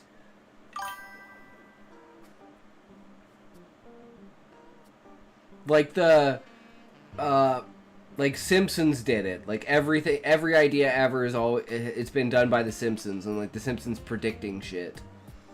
But it's just like that's a cultural thing, right? It's like a comedic satire on life, and it's like you're thinking of the most ridiculous outcome, and we're kind of living in the most ridiculous outcome timeline, right?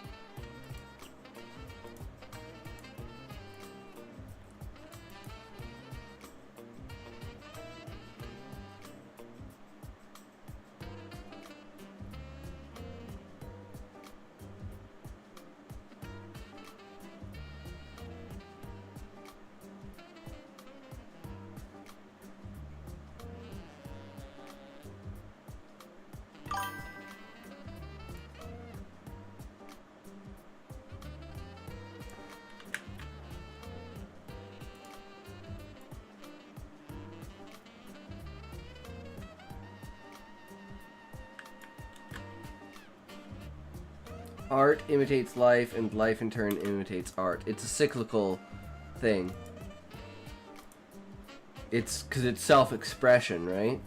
That's how we manipulate the world at large, through small drops in you know, the overall ocean.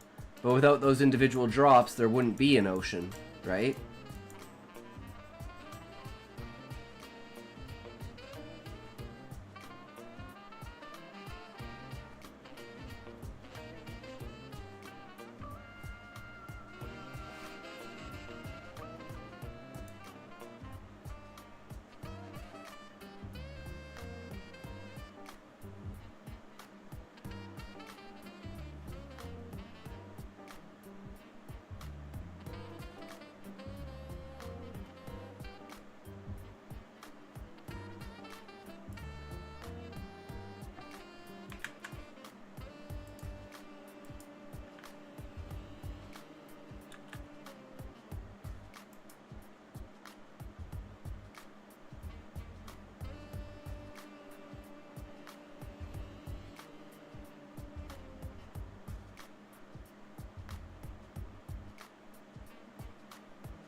How are we looking so far? We're looking really good, Beezus. We're almost at the end.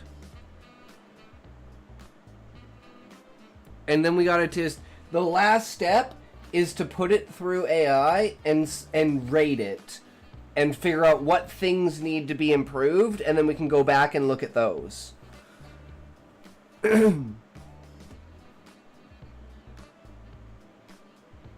And then that's the final version, is just one overlook for like grammatical structure and stuff like that, right?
Alright guys, now here's the important part.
I'd rate this story a 4 out of 10.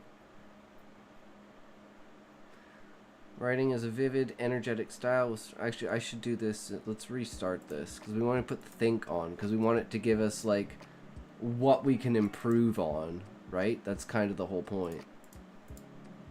Well, actually, know what? Let's do non-think. Hold on. Let's do non-think first. I have an idea. Let's do non-think first. So this is a 4. Okay. So then let's same thing for this story. Actually, we're gonna do it independently. So we're gonna do all of them independently with the same prompt.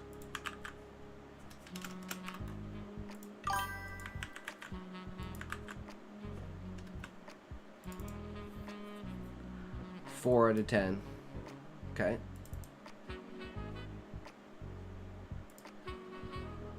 Now the big important one.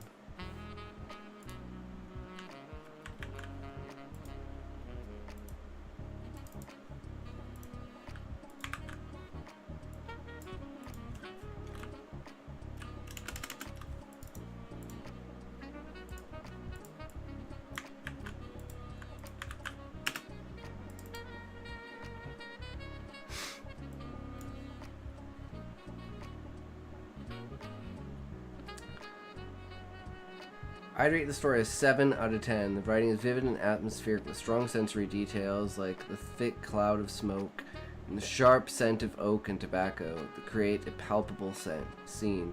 Dialogue is punchy and creates a naturalistic swagger, especially in the poker game, which captures the tension and egos at play. Story structure, weaving between the high-stakes game, the interruption, the escalating chaos, keeps the pace brisk and engaging. Shift to the breaking news segment adds a cinematic flair. So how does this one get 7, but a mix of them gets 4? What did I do wrong? Right? Like, that makes me just say, like, well, maybe we should just use that one if that one's a 7.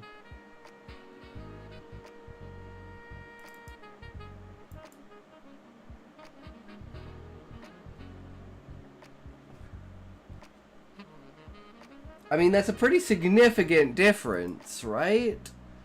And, like, I took the best pieces of my writing and basically took out the worst pieces of that and it still ended up being a 4. So I don't know if I trust this.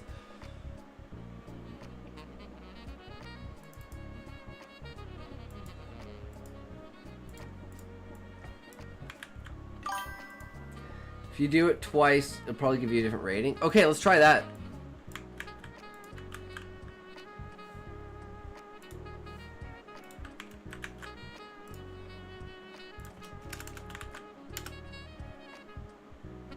Six.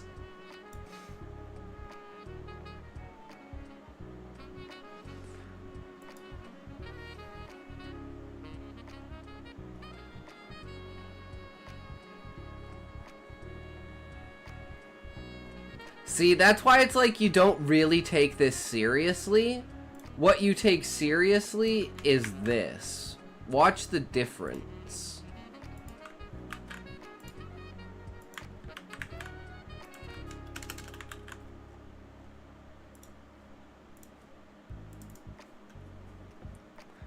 We'll just let it think for a second there and do its thing.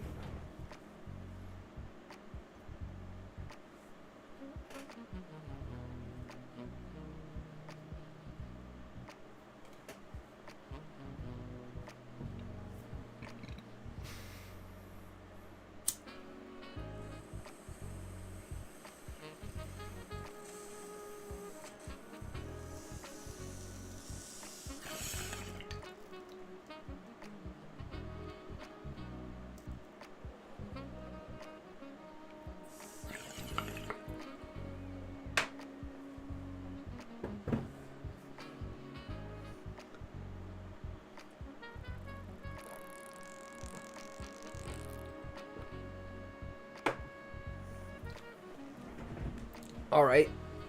On a scale of 1 to 10, where 1 represents... I would rate the story a 4. While it demonstrates ambition with its high-stakes premise and vivid imagery, it is hindered by disjointed plotting, inconsistent characterization, and grammatical issues that prevent it from reaching its full potential. Below, I'll outline the story's strengths and areas for improvement to explain this rating. Imagery and setting. The story shines in moments of descriptive flair. For example, Reginald exhales a thick cloud of smoke overpowering the faint shimmer of his wife's stellar perfume. Paints a vivid sensory picture, blending sight and smell effectively. The setting aboard Air Force One, with its poker table gleams, its gold embroidery and diamond inlays, a testament to opulence, adds a layer of intrigue and elevates the stakes. These elements show capacity for engaging atmospheric writing. Character dynamics. Certain characters stand out with distinct personalities. Reginald's confidence borders on arrogance, as seen as his taunting dialogue. You know, you can't beat me, I'm the best. Tanner, meanwhile, embodies reckless rebellion, snorting drugs and defying authority. His lines like Dad's private stash, thinks he's hot shit, I live my way, he can choke. These interactions hint at underlying tensions and conflicts, providing a foundation that could be built upon. Areas for improvement. Clarity and cohesion. Plot feels fragmented, jumping between the poker game, Melanie and Daniel's interactions, Tanner's drug-fueled chaos, and the cinematic playing. I'm always bad at, like, it always says that it feels fragmented. I'm like, how do I fix scene transitions? Daniel is supposed to facilitate those scene transitions. Jumping between the poker game, Melanie and Daniel's interactions, Tanner's drug-fueled chaos, and the climactic plane crash without smooth transitions. For instance, the shift from the poker table to Tanner's antics in the presidential suite lacks clear narrative threading, making it hard to follow the story's flow. Streamlining the focus, perhaps centering on fewer characters or events, would create a more cohesive arc. Dialogue and attribution. Dialogue often lacks clarity due to missing or unclear speaker tags. In the poker scene, exchanges like, you say that like you hold something against it, Gina, Bob, and the only sleepy I'm known for it, Josh, blur together without sufficient cues, leaving readers guessing who's speaking. Adding descriptive tags or actions like Bob leaned forward, his grin sharpening, would ground the conversation and improve readability. Consistency and logic. Inconsistencies weaken the story's behaviorability. For example, the men were too engrossed in their shenanigans, contrast with Ellie's slipping away unnoticed. How does she escape their attention if they're so Wait, what?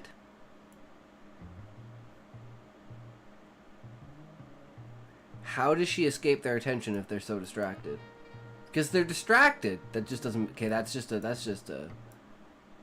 a logical error. The plane crash, while dramatic, arrives abruptly without foreshadowing, diminishing its impact. Subtle hints of danger earlier. Mechanical issue or Tanner's reckless escalating. But it does. Like, he's literally running through the ship and they contact the pilot and the pilot comes out. How much more clear can you be that something went fucking wrong, whether it was a pilot error or something, that the pilot and... Yeah. So, I think... I don't know what it's talking about there. I tried my best, at least. Don't care about grammar and punctuation. Character development. Reginald and Tanner show personality, others like Melanie, Daniel, and Cindy feel underdeveloped. Story has an ambitious premise, high-stakes poker game, into drugs, blackmail, and catastrophic crash. Suggests potential beyond a child's writing, however, falls short of Stephen King. Yeah. Well, obviously it's a force. It's a lower middle range. It's imaginative and occasionally striking, requires significant editing to clarify the narrative, refine the writing, and deepen its characters. With revision, focusing on cohesion, dialogue clarity, and grammatical polish, it could climb higher on the scale. As it stands, it's a promising draft needing refinement to match its bold vision. Damn. See, this is what I need. I need brutal fucking truth. But I thought it was a 4 anyways. Because that's like, we're comparing to fucking Stephen King. A 4 is like... A 4 is good. Right?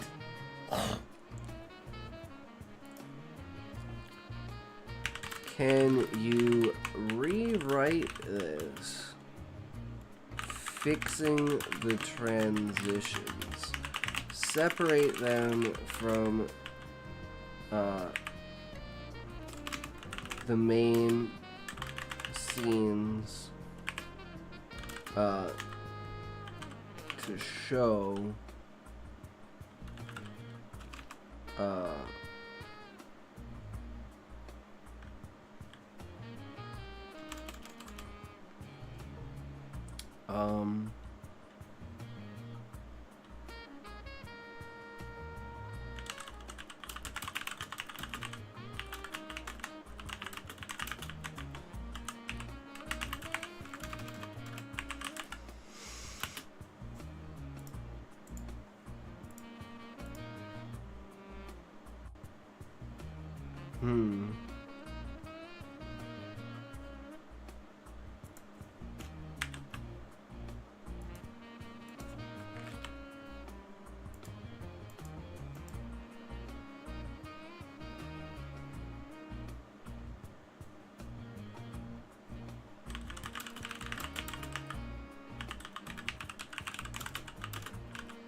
I think that's good. Let's see what it comes up with.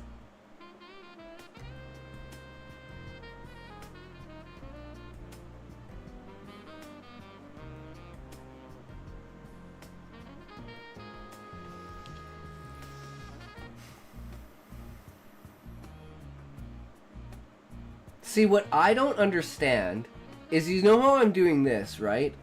Isn't this the same thing an editor would do? So what's the difference between getting AI to do this and getting another person to do this? Like, in effect. Like...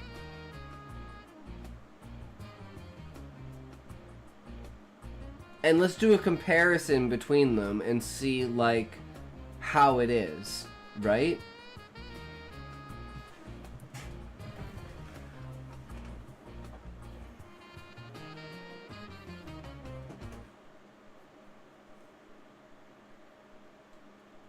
See exactly what we're missing,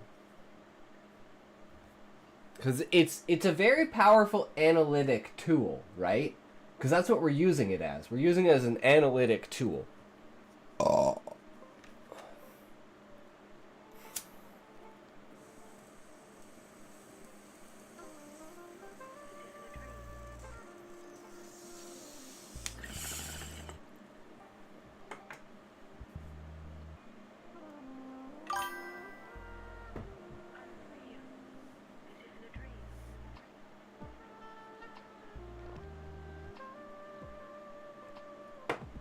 Yes, exactly, Sean. That's why you just... But people can also make mistakes, too, right? So saying that, oh, AI can make mistakes, to me, is like, well, humans can make mistakes, too, right? But it's like, if this is free and this helps, then what's wrong with that, right? That's just kind of my perspective. Because I'm an advocate of using every tool at your disposal.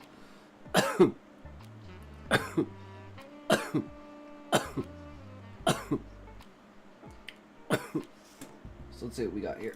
So this will be Nepo Unleashed version 4.0.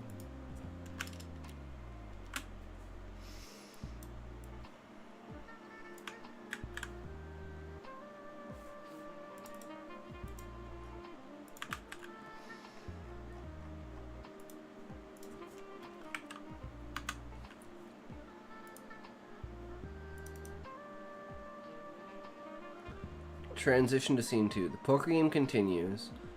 The men's laughter and banter filling the cabin. Unnoticed by them, Melanie slips away, her attention caught by a faint knock at the metal hatch. How it improves flow. This transition creates a clear break from the poker game's chaos, shifting focus to Melanie's subtle exit. By noting the men's distraction, it explains how she leaves undetected, making the shift logical. The brief contact bridges the scenes, easing the reader into the next perspective without jarring them, enhancing readability and maintaining engagement. Okay, so it's a structure ordering issue.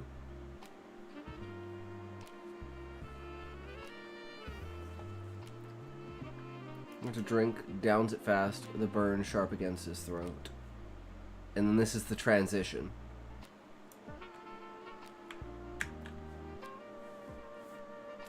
Here, maybe we just do this.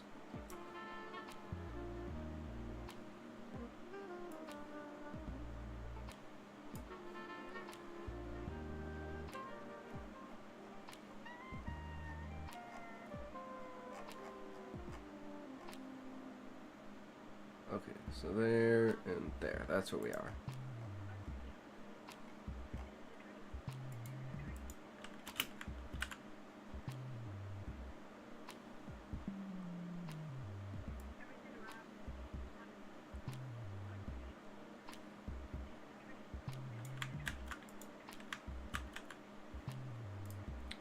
Transition scene 3. As Daniel deals with the chaos in the presidential suite, the poker game below continues, oblivious to the storm brewing above. This transition links Daniel's discovery to the ongoing poker game, using a clear separation to signal the shift. Statics! Yo, how's it going, bro? Welcome, welcome. By highlighting the contrast between the suite's chaos and the poker player's ignorance, it builds suspense. The flow improves as the reader is smoothly guided back to the lower deck, maintaining narrative coherence and cohesion. So basically what I'm missing is just a single sentence that draws to the next scene. Because these are just like super easy things that are like very obvious, and I'm not even like, I don't feel that it really needs to be there, but if it does and that improves its vision of it, maybe that's how other people view it, right? Anyways, that's how it is. But yeah, welcome Statics. We are currently in the final revision of our Reverse 9/11 / Nepotism Unleashed story. Do you enjoy reading? I would like you to play a quick game for some cash. Would you like to play a quick game for some cash? Sure. You know you can't mail cash though, right, Stacks? Right? I'm pretty sure Canada Post doesn't allow you to mail money. I could be wrong, but I'm pretty sure that's like they don't allow that shit anymore.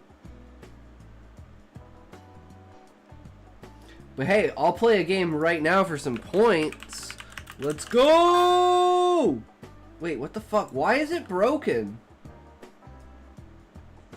Okay, I'm resetting frickin' stream elements. But yeah, what type of game are you talking about, bro?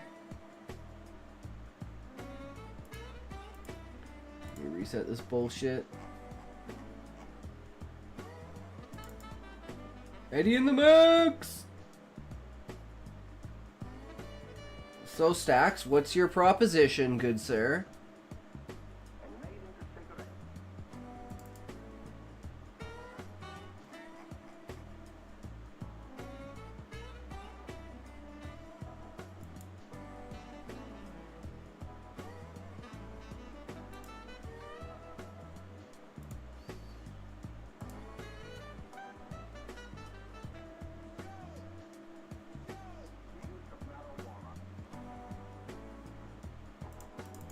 Okay, what the hell? Does it work now? I reset it. Okay, there we go. Fuck! Fuck! That's bullshit. That's some fat ass bullshit. I don't know why it works now. Sometimes it just needs a fat reset.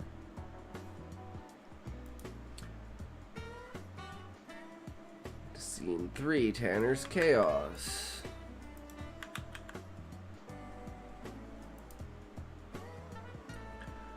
Transition to scene 4. The intercom on the chair arm buzzes to life with the sound of Daniel's voice. We have a problem, child. Come up to the top deck. Presidential suite. Josh switches it off, leaning forward in his chair. All in, he slides his chip across the board. Do or die, my friends. Fate is in your hands now. This transition uses the intercom to directly connect Tanner's chaos to the poker game, integrating Daniel's warning into Josh's reaction. The clear break and contextual bridge makes the shift seamless, showing how the two plot lines collide. The flow improves by maintaining momentum and linking the scenes logically, heightening the stakes. Isn't this almost exactly the same?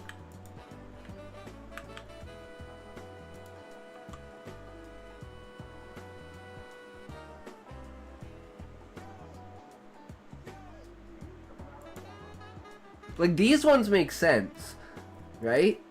But this one, I'm like, isn't that what I already had? Oh, for fuck's sakes. Like... No, it's above this. It's above this. When you come on the chair, arm buzzed to life with the sound of Daniel's voice.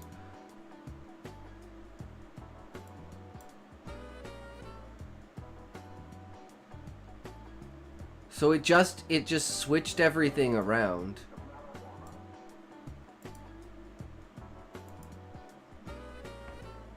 Okay. Okay. I see that. I see what's going on. It's a learning experience, right?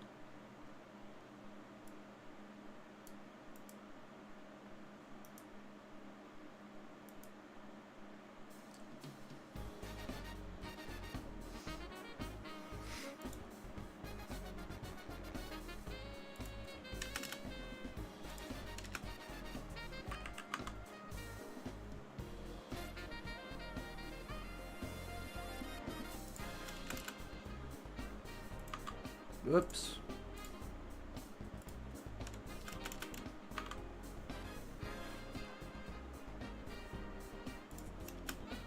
Alright, that's good.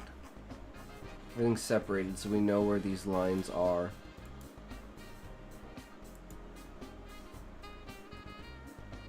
And then scene 4.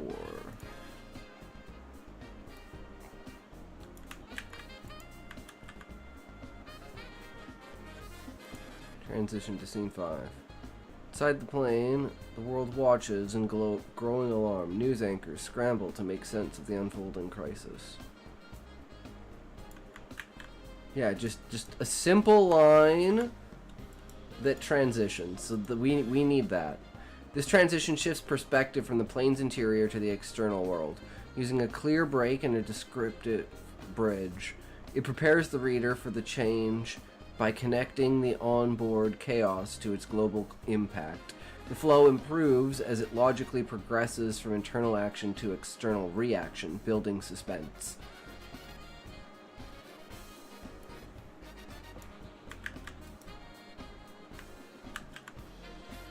And we have scene 5. As the plane hurtles towards Dubai, the situation on board spirals out of control. News anchors grow increasingly frantic.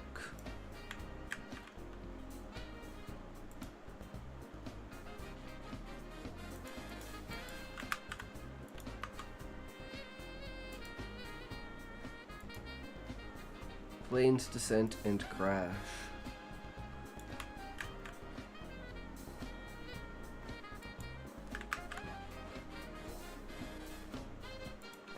So it's definitely something we need to get better at and learn.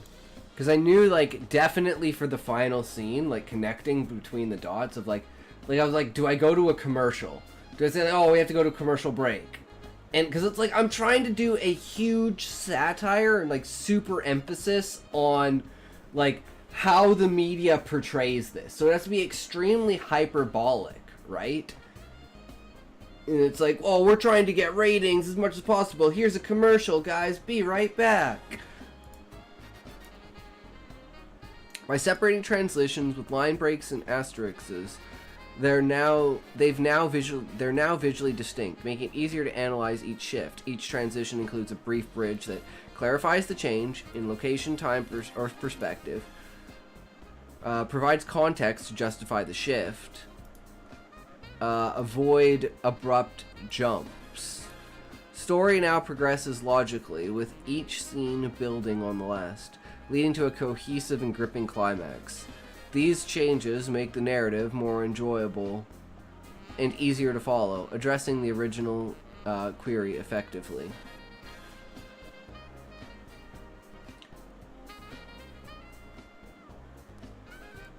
Okay, so now we get rid of these.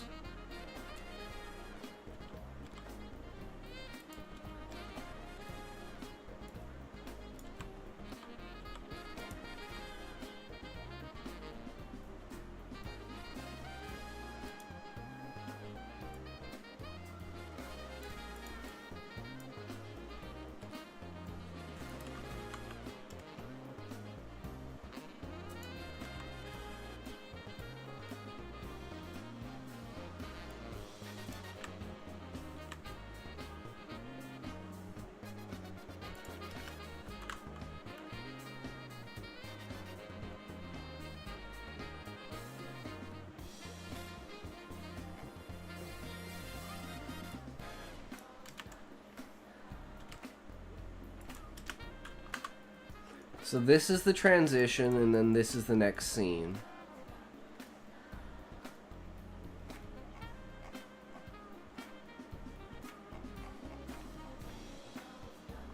Transition, next scene.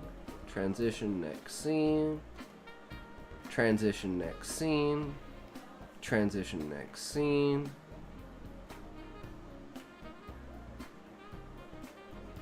Okay, this needs to be... because that's dialogue.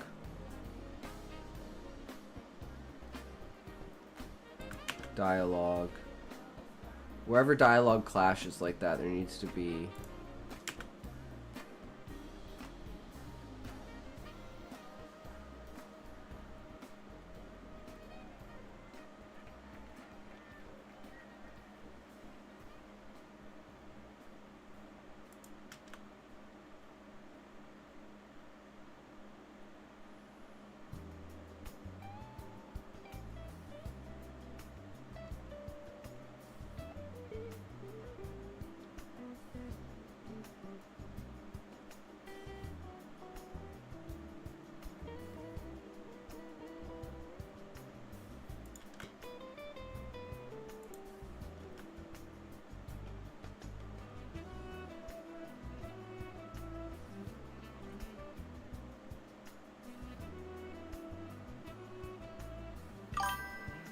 Hey Callie, how's it going? We're almost done our story. We're in the last vestiges of editing.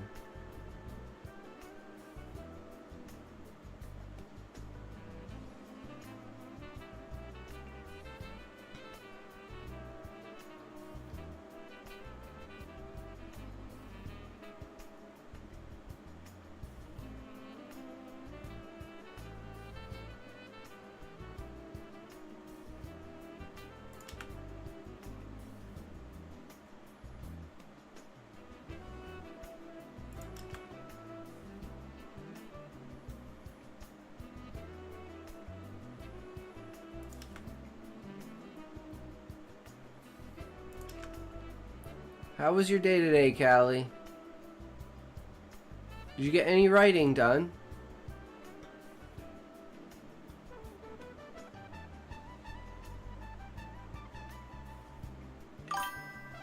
You just woke up. Ah. Nice.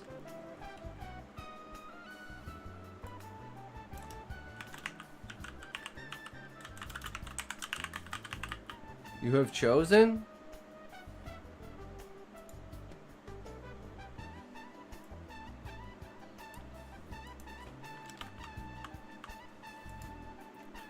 Start right in Minecraft.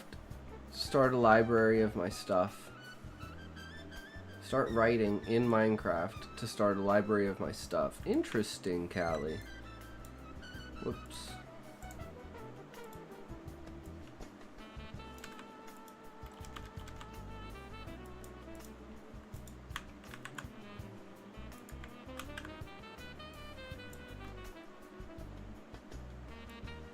Wow, I still managed to not do that?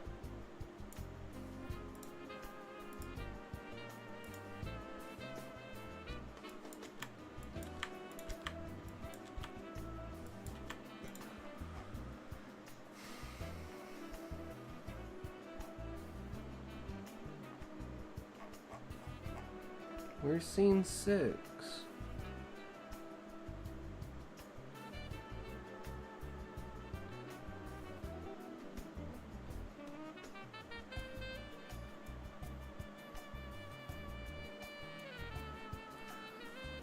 I'm so confused.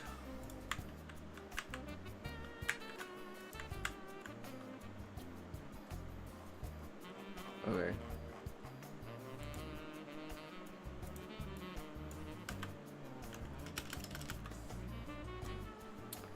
Now we want to go.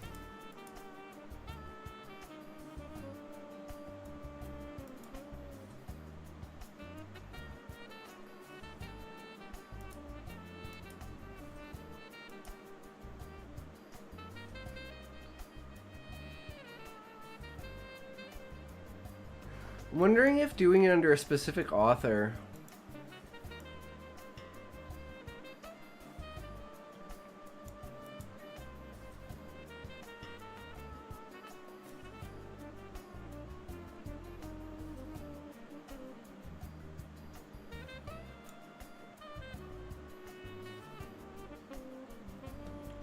Let's just see alone how much that just upscales it.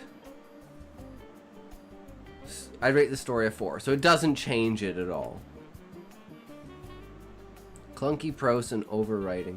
The writing often feels overwritten with awkward phrasing like toiling their men to compliance with their own special tools, or a singular node of perception illuminated the facade. These obscure meaning and disrupt flow. But I like them. Fuck you, AI. Shift abruptly in tone and purpose. Seductive charm feels stereotypical. Tanner's reckless behavior lacks depth or motivation. Well, it's because it doesn't understand. Okay. I'm just gonna say, what would you rate it if you knew the background of the characters? Tanner is Hunter Biden. Josh is Joe Biden. Reginald is Donald Trump. Armil is... I don't know how to spell his name.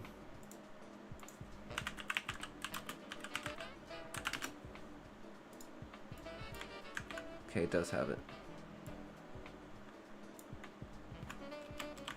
Barack Obama.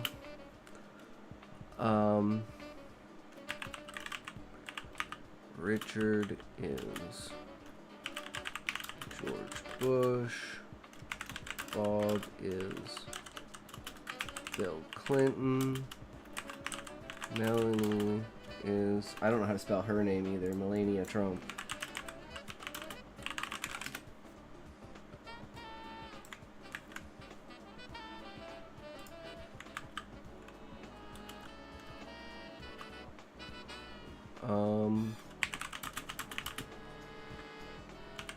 Political satire.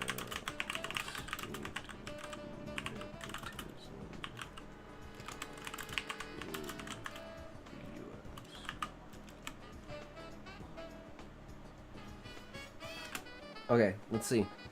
See what it thinks. Background story of political satire. It's a 5! Nice! We up it by 1. Revised evaluation. Satirical intent. The allegory of prominent political figures engaging in a high-stakes poker game on an Air Force cleverly mirrors power dynamics and nepotism, casting Tanner as a reckless problem child and the older figures as flawed, boastful leaders captures the critique of inherited privilege. Vivid imagery, dialogue and satire, bingo bitches. Least I raised a functional member of society. Meaningless playful jabs at public personas, adding humor and bite. Chaotic escalation to the playing classes, while exaggerate fits the satirical tone by amplifying the consequences of unchecked privilege. True! Weakness. Heavy-handed allegory. The satire feels blunt. Characters like Tanner, recused to stereotypes, and others like Trump's and Melanie leaning on obvious traits, brashness, seductiveness. Subtler characterization could sharpen the critique, as Stephen King often embeds social commentary in nuanced characters. Clunky prose persists, even with a satirical lens. Awkward phrases. Okay. So it doesn't like the way that I speak. I gotta find my voice with it. Pacing and cohesion issues. Shift from poker game to presidential suite. Chaos to the plane feels disjointed, even for satire. It was more a critique on, like, giving the character background. So it's like, if you understand the background, sharper dialogue, subtler allegories, and tighter plotting, it could climb to a 6 or a 7.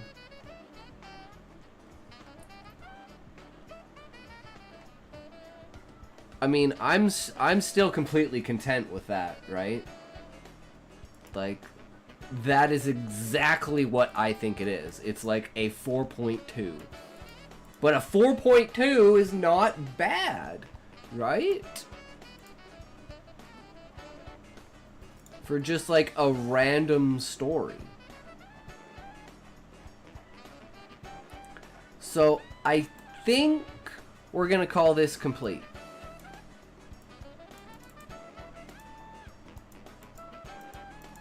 So I think what we're gonna do is we're not gonna edit it into the video today, but if you guys want, we can do that tomorrow. And then we can, like, you know, like, go through it and stuff, if you guys want. Otherwise, we can just, like, do something else, because, I don't know, maybe I'll come up with an idea for another story. I don't know.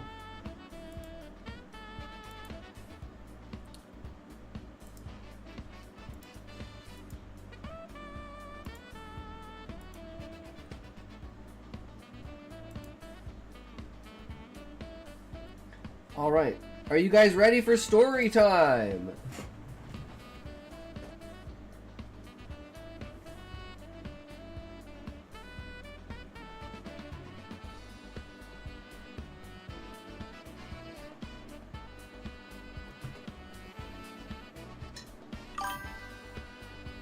This is the final version, bees. It is what it is. Whatever it is, that's what it is right now. This is the final version. This is the best it's gonna get.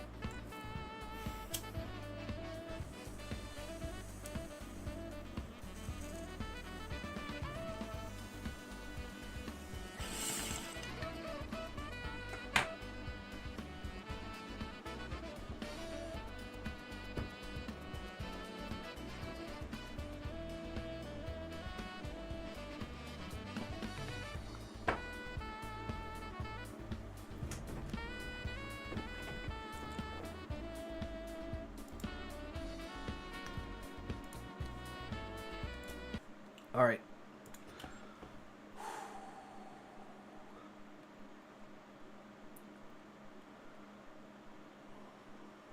Nepotism unleashed.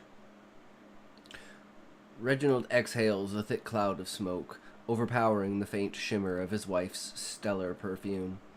He knows, with unshakable certainty, that his opponents falter before him. You know you can't beat me. I'm the best. Give it up. Sleepy. The devil's husband is waiting his try. Melanie purrs, her soft voice curling around Reginald's ears like velvet. We require more wine, she says, her words a delicate blend of plea and command. The poker table gleams its gold embroidery and diamond inlays, a testament to opulence, a battlefield of dashed despair. The men sit rigid, spines stiff with defiance. Reginald rises, breaking the trend. Some gentleman we have here, he mocks, striding to the minibar. His fingers brush the cool glass of whiskey bottles, the sharp scent of oak and tobacco rising as he pours drinks for the women. The wives gliding forward, empty glasses in hand, their elegance a weapon, toiling their men to compliance with their own special tools. Eyes flicker between them, seats shifting with unease. Reginald turns, puckering his lips at Melanie in a teasing kiss. She curtsies, a flush warming her cheeks, and leads the women back to the couch.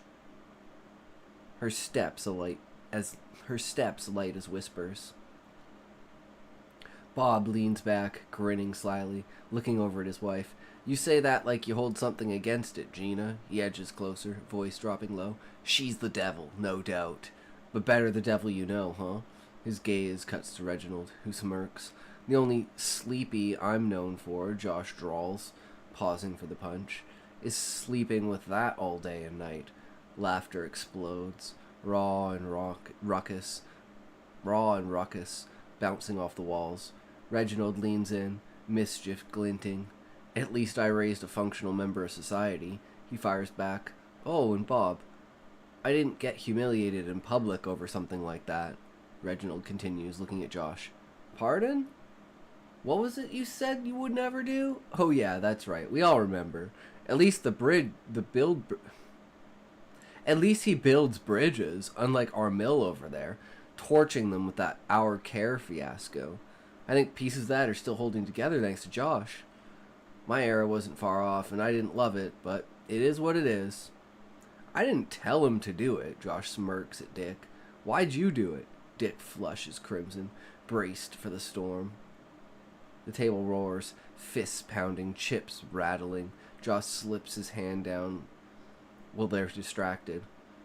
As the men look down, their mood sour. Josh laughs. Bingo, bitches. The hell you mean bingo, senile old man? Armill states, throwing his cards onto the table. We did say best 2 out of 3. Not my fault you're losers, says Reginald. Bob grips the table, rising. This guy loses and still claims victory. 20 years younger, I'd flip this damn thing. Dick cuts in. You bet and bombed. Thank Reg for the chance. Shut it, Dick, Bob growls, slumping down. He pours a drink, downs it fast, the burn sharp against his throat. The poker game continues, the men's laughter and banter filling the cabin. Unnoticed by them, Melanie slips away, her attention caught by a faint knock at the metal hatch.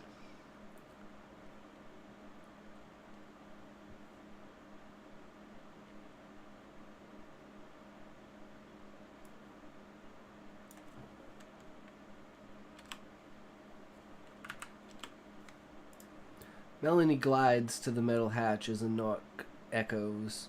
She leans against the frame, her fingers pressing the intercom. Who is it? Daniel, ma'am. May I enter? Oh, I wouldn't have it any other way. Melanie slides against the wall, her movements fluid. Daniel adjusts his tie, clears his throat, and steps in. They approach the poker table, her steps mirroring his, her hand grazing his arm. Reporting, sir, Daniel says. Takeoff's ready. Delegates agree. Dubai's set. All clear? Reginald waves him off. No sweat, kid. You're good. Thanks. Understood. I'll tell the pilot. Melanie loops her arm through his. I'll tag along, she winks, and give my opinion. Her eyes lower. Daniel covers her hand with his. Appreciated, my lady, but unnecessary. She giggles, escorting him to the door. This, at least, I can do. She plants a kiss on his cheek. Daniel exits, relief washing over him, though irritation simmers. His inner thoughts fume. That woman is a menace, always playing games. The fate she sealed in other men led them into a cold sweat. The lavish corridors of the fuselage stretch before him, the air heavy with polish and power. 2 guards snap to attention as Daniel nears the on-ramp. At ease, he says. Stay sharp. This is big. Don't gape at the legends. He salutes, heading for the upper deck stairs. Laughter from above breaks his focus as he climbs. Pilot's board, betting on disasters, he guesses. He knocks on the flight deck hatch. Password? Pussy. There was laughter from inside the cabin, and the door swung open. Best in the business, slick as a seal, stable as a mountain, the pilot quips. Ready to roll? First, I have to know what you were hollering about 2 minutes ago. The pilots exchanged glances. You sure about that? It's been pretty quiet in here. Oh, give it up, Simon. I ain't spilling the beans. You can let me in. Daniel nudges the pilot with his elbow. I'm sweeping security. Catch you later. Shuts the door, pulling the cigar from his vest. The match flares and he inhales, smoke curling as he inspects the plane. Routine takes over. He braced as the plane began to move. By his practiced nature, he was in the moment once more. A sound pulled him from his inspection. Near the rear, the presidential suite. At first, he dismissed it as ghosts from the engine. Sometimes ears play tricks on you over the constant noise, altitude, and pressure shifts of a climbing airplane. This time, the sound caught the wind in his ears, closing in on the presidential suite. He knew something was wrong. The sounds grew louder, doubts looming. Those old farts can't move that fast. Thoughts spun. Resolutely unholstering his gun, Daniel raised it, staring at the door, opening it. One line of threats instantly erased itself from his mind. A singular node of perception illuminated the facade. Alcohol bottles, condom wrappers, weed mixed with coke and tobacco. The room was a disaster. Sir, he radios, you need to see this. The master bedroom creaks open. A man stumbles out, robe gaping, his face lost in a bottle. We've got a problem, child, Daniel stresses in the presidential suite. As Daniel deals with the chaos in the presidential suite, the poker game below continues. As Daniel deals with the chaos in the presidential suite, the poker game below continues, oblivious to the storm brewing above. Adrenaline surges, youth flooding his veins. Cinnamon and Jasmine clash with sweat, K-pop blaring. Tanner snorts, rubs his nose, and gulps liquor, the sting sharp against the drip in his throat. A camera flashes, clicks echoing. Cindy slices a line with a card, rolls a bill, and inhales. Woo! Love this rich shit, baby. You're the best. Hell yeah, Tanner slurs. Dad's private stash thinks he's hot shit. I live my way. He can choke. He sets up more lines, snorting them fast. Harold, nail this shot. He grabs the bottle. You are in for it now, sweetheart. Take those sexy glasses off like a good girl. You don't need to see what happens next.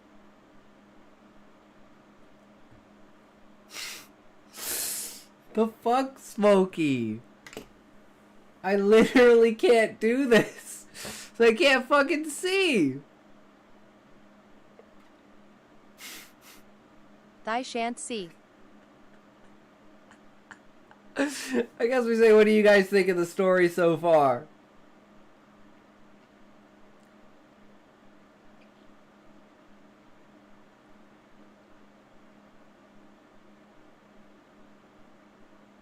I only just came, sir.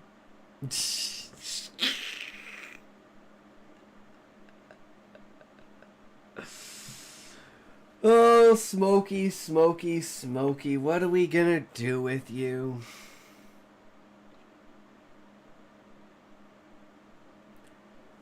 How many points do you have left? How many points do you have left? You gotta have, like... Oh my fucking god, you've only used 15,000. You've only used 15,000 out of the 90,000 that I gave you. Oh god. This could go on for months.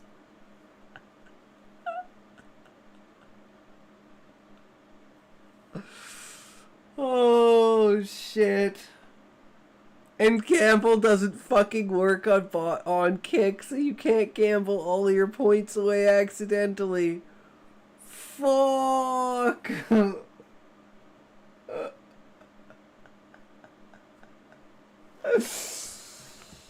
Because Botrix doesn't have the gamble function. I don't know, I could check. But I'm pretty sure it's just not something that Botrix has.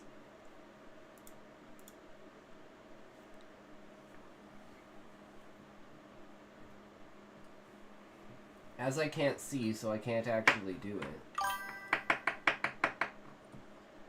Yes, it does? Well, let's find out. Where is this said setting? Thank you for redeeming chair dance. Itox will now dance for you. Please fully enjoy this immersive experience.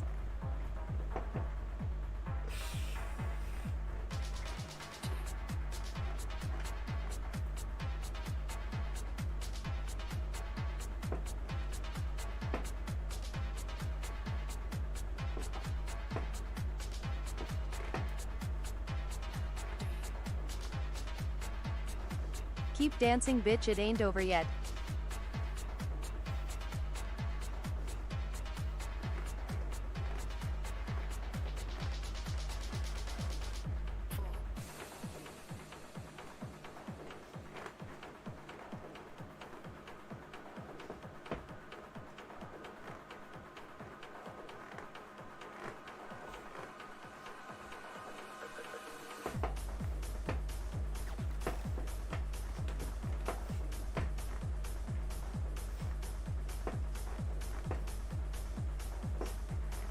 You did good, you can rest now, babe.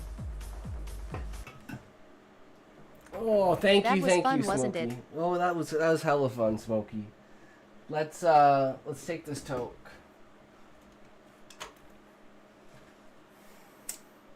Thank you for redeeming chair dance. Itox will now dance for you. Please fully enjoy this immersive experience.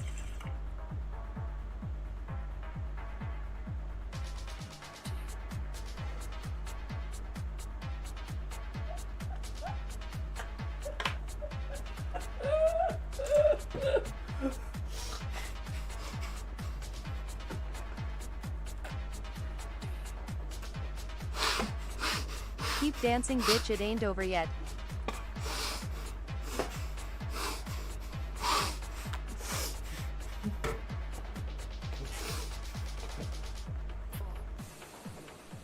Put that finger in me butt.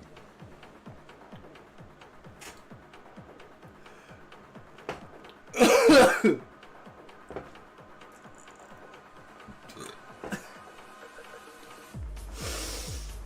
that CLS.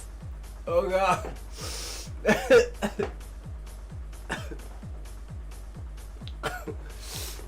You did good, you can rest now, babe. Smokey, why? Why? Big fucking toe! Oh god! Oh god! Oh, we can't kill this man, Smokey. Oh my fucking god.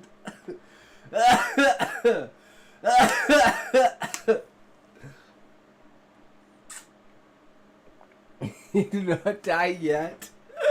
Mm. Mm.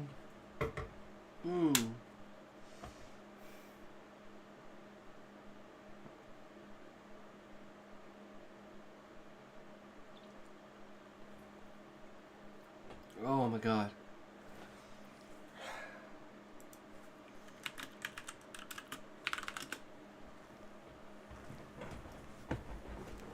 Okay. Round 3? Oh my god. Okay, let's try and find this,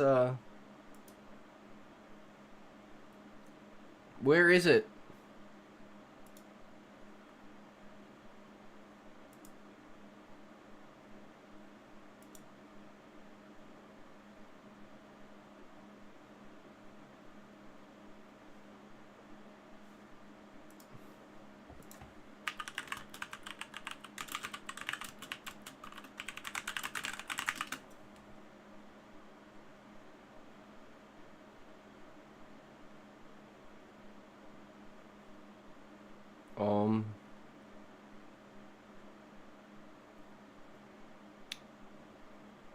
Yeah, it doesn't look like you can do it. Botrix doesn't have it. It's just what I thought. It doesn't. You have to. Yeah, it doesn't work. I don't know what to say.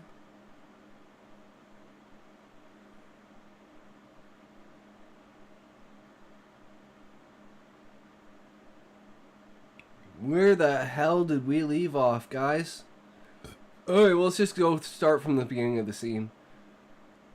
As Daniel deals with the chaos in the presidential suite, the poker game below continues, oblivious to the storm brewing above. Adrenaline surges, youth flooding his veins, cinnamon and jasmine clash with sweat, K-pop blaring. Tanner snorts, rubs his nose, and gulps liquor, the sting sharp against the drip in his throat. A camera flashes, clicks echoing. Cindy slices a line with a card, rolls a bill, and inhales. Woo, love this rich shit, baby. You're the best. Ooh, love this rich shit, baby. You're the best. Hell yeah, Tanner slurs. Dad's private stash. Thinks he's hot shit. I lived my way. He can choke.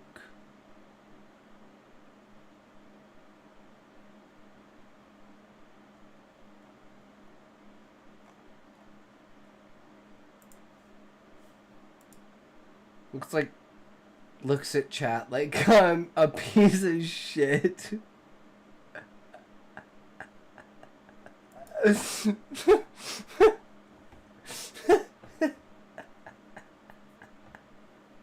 You're doing good, Smokey. Don't worry about it. It's entertaining. That's what matters.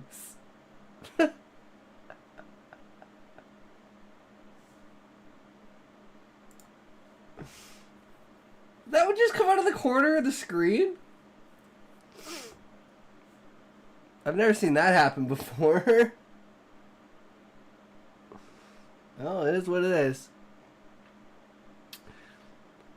Hell yeah, Dad's private stash. Thinks he's hot shit. I live my own way. He can choke. He sets up more lines, snorting them fast. Harold, nail this shot. He grabs the bottle, chugging. Harold, press badge gleaming, angles his camera. The young man positions himself at the most cinematic angle. 7, 8, 9, 10. Cindy takes 3 lines, face flushing. She snatches the empty bottle.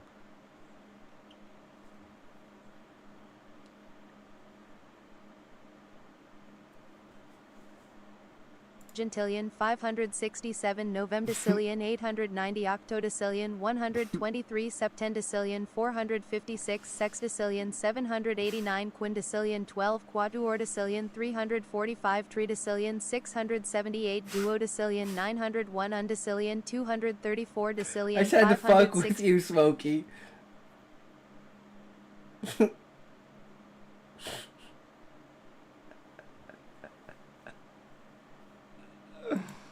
Oh my god.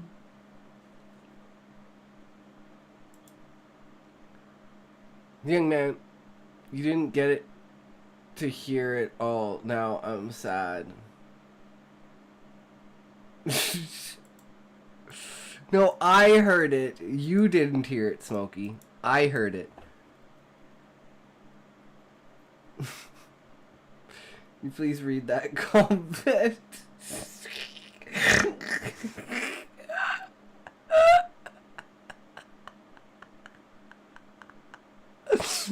Seven and Vitallion.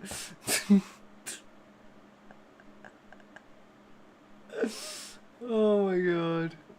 Okay, no more distractions. Sure, Smokey. Sure, yeah, we all believe that. No more distractions. Yeah, sure. Sure. Guys, the sun's not gonna come up tomorrow. We're just not gonna have a sun. It's just gonna be gone and no one's gonna know why. But we'll all know why. It was Smokey's fault.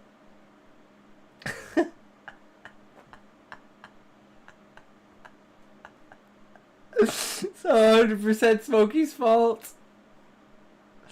Everyone played Smokey. Oh my god.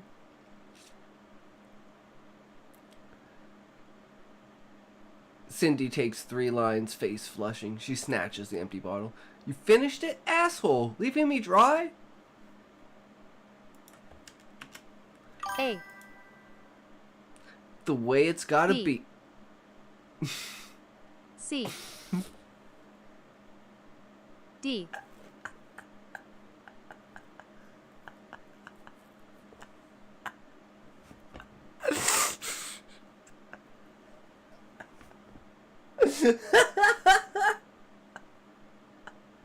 I'm like, there's no way he's gonna do the entire alphabet, right?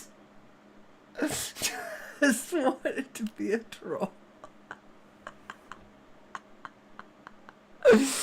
Oh my god, guys, best moderator NA. Oh my fucking god. He knows how to put on a show, guys. He's doing his fucking way.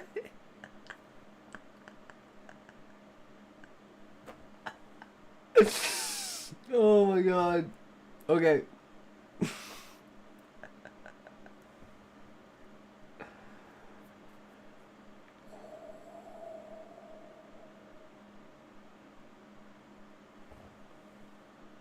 Please get back to the story.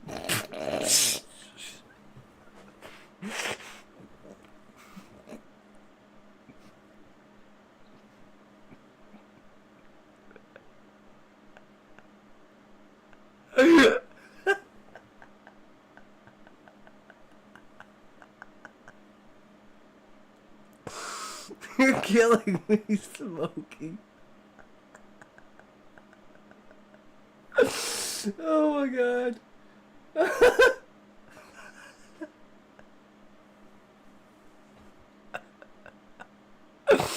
Why aren't you the streamer, Smokey? You need to be the streamer, not me. Oh my fucking god.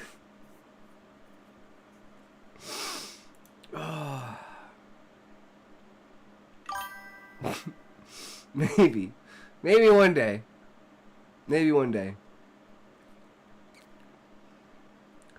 The way it's gotta be sometimes, baby. Don't take it personally. I'm just a dick. Tanner smirks, patting her head.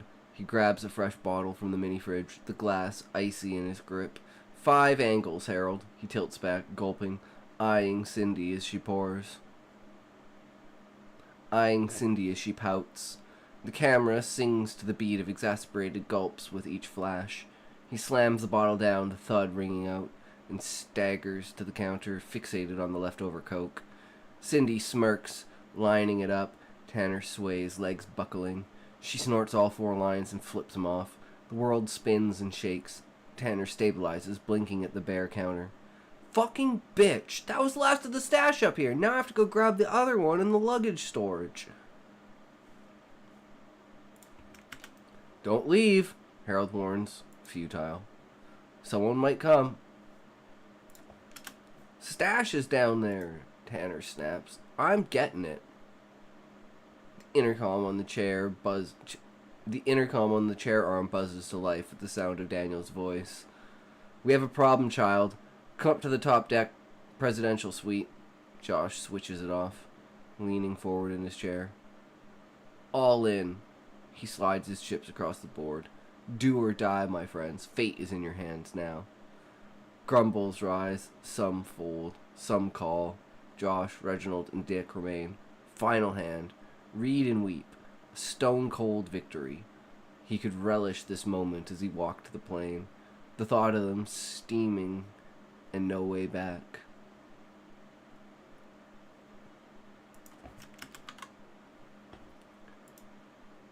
Fury and pride war in his eyes. Josh instantly recognizes the style.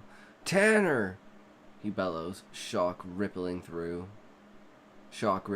Daniel. You spoiled little shit! Not here, not now. Cuff him, Daniel. Are you sure, sir? Do you want a few minutes to?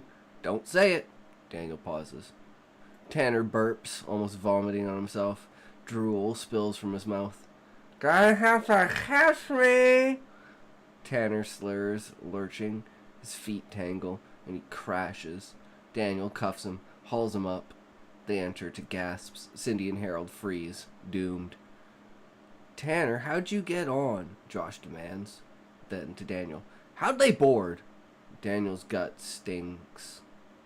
Career ending.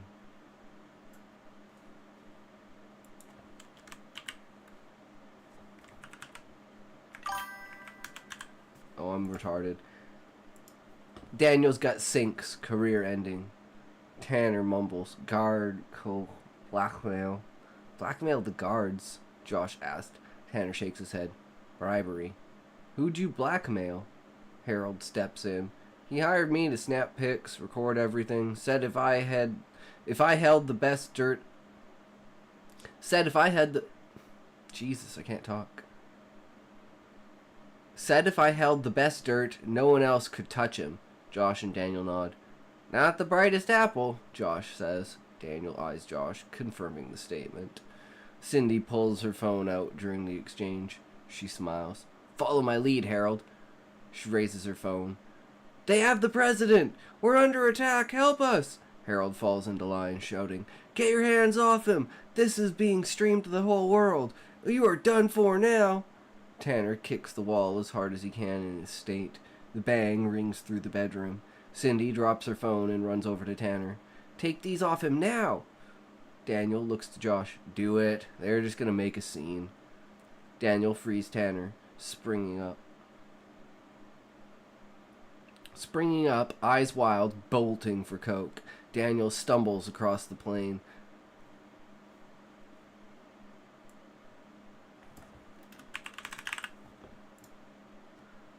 Springing up, eyes wild, bolting for the coke. Tanner stumbles across the plane, clutching seats. Daniel pursues. Simon, it's Daniel, he radios. Rogue Critter, Tanner, heading your way. Tanner? That weasel? Corner him? Always. Outside the plane, the world watches in growing alarm. News anchors scramble to make sense of the unfolding crisis. We interrupt your program with urgent news. At 7 p.m., Air Force One carrying the president and former presidents departing Jacksonville for Dubai's World Health Summit. We interrupt your program with urgent news. At 7 p.m., Air Force One carrying the president and former presidents departed Jacksonville for Dubai's World Health Summit. It's 11:30.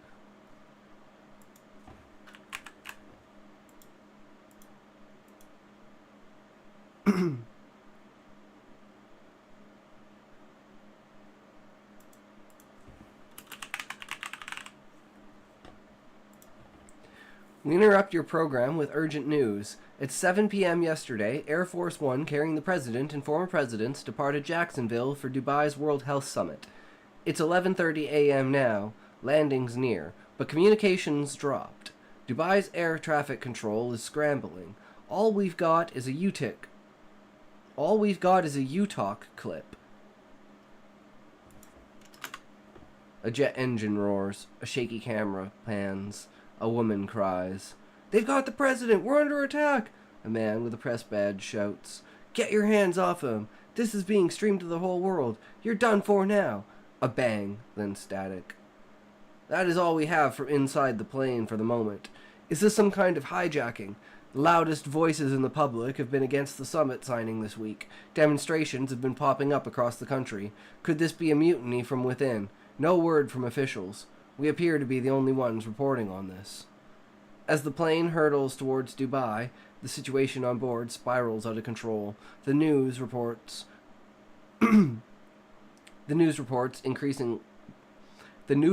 grow increasingly frantic. Latest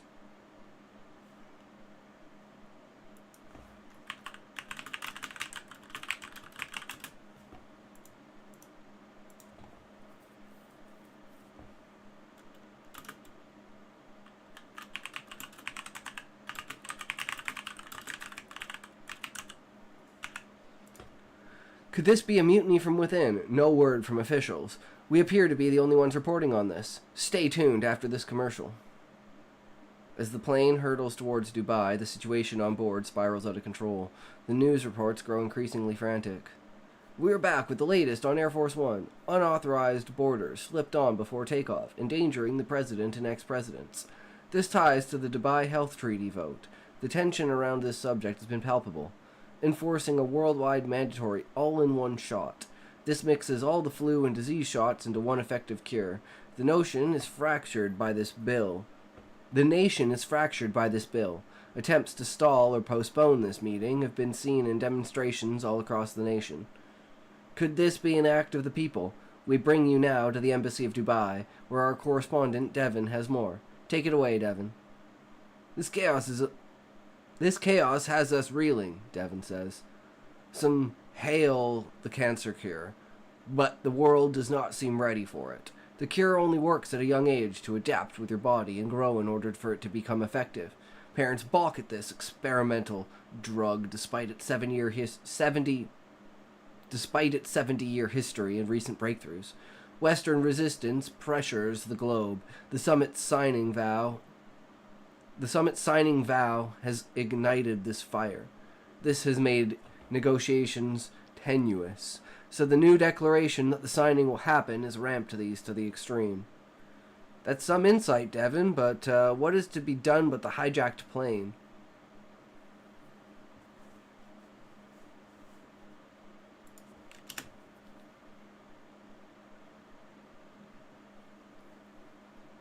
Friggin' eyelashes in my eye.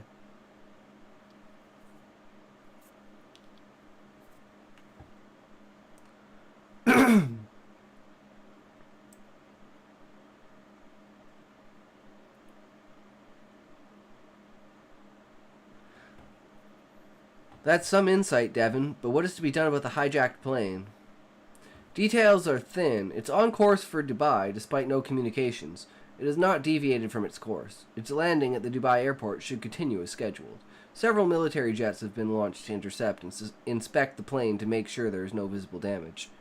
Hold on. Public videos show Air Force One low over Dubai. Here's the footage. Skyscrapers loom, a plane streaks low, engines roaring over crowd noise. Devin, we've got a visual. It's off course, descending early. A camera zooms from a rooftop. Air Force One skims the skyline, too close. The Burj Khalifa looms. The plane vanishes behind it. We've lost. An explosion rips through. Metal grinds, glass shatters, smoke billows. The plane smashes through, wings torn, tumbling. Floors collapse. The fuselage slides down, crashing head first. As it struck the ground, the explosion erupted with a ferocity that dwelt in the soul for ages.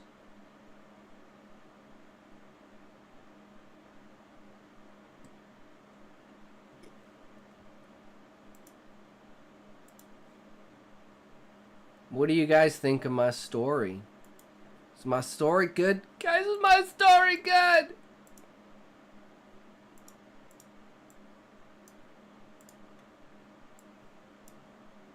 We finished it. That's what matters, right? Now, are you guys interested in this? The commentary of the day. Did you guys hear about the terrorist attack in Boulder today? Boulder, Colorado.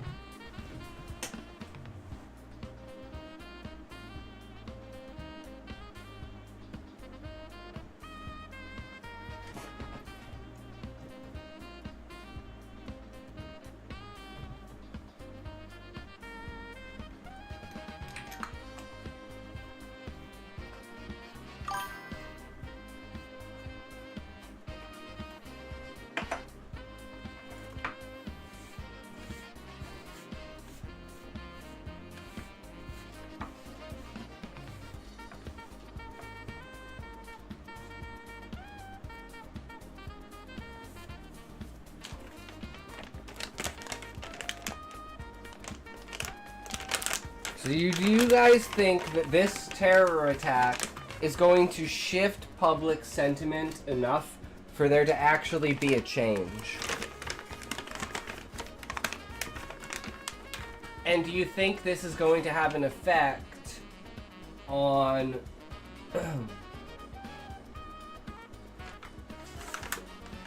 I don't know what to call it, like the Israel-Palestine movement?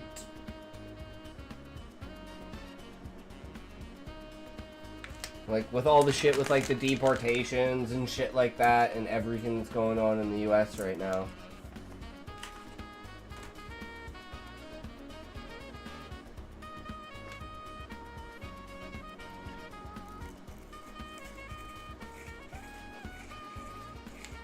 This just is another situation of another frickin',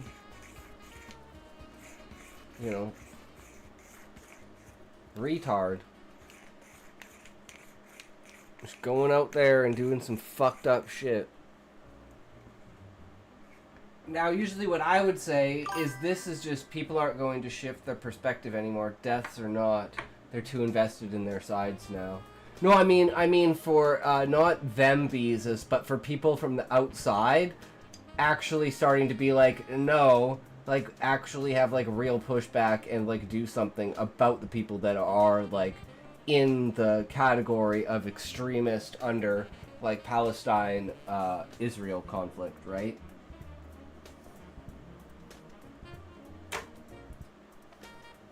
So yeah, it's the fact that those people are too invested in it. How is the rest of the public going to treat that, right? What angles and perspectives can we look at to try and predict what's going to happen next, right? Because the whole point of this is trying to see if we can predict what the next chain of events is, right? Because the more you know about the past, the better you can predict the future. And if you have all the information available to you, you should be able to predict the future.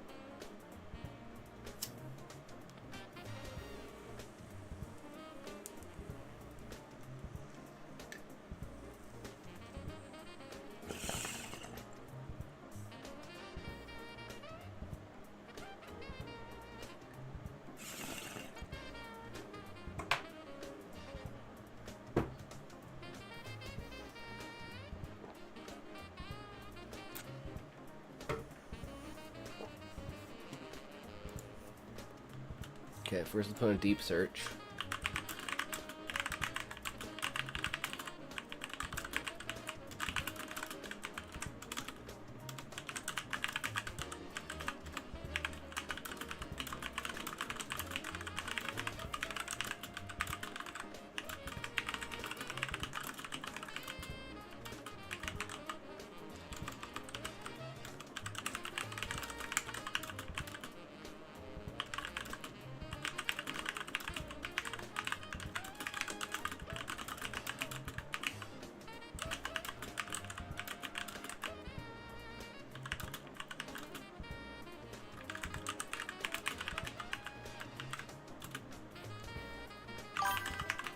I don't think anything changes, just like when the mass shootings happened. It'll just turn into both sides getting into another shouting match. Yep.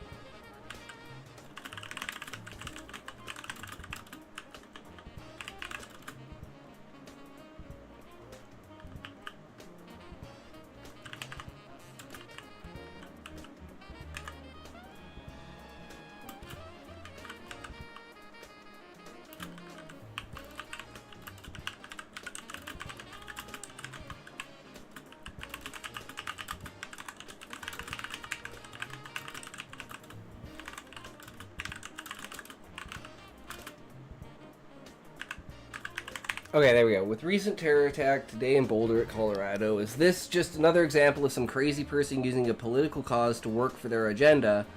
Could this be a false flag to make the conflict worse, based on the climate of public perception outside the extremists who are either for or who are for either Palestine or Israel? Does this show how far people have lost it? And did online discourse play any role in this event?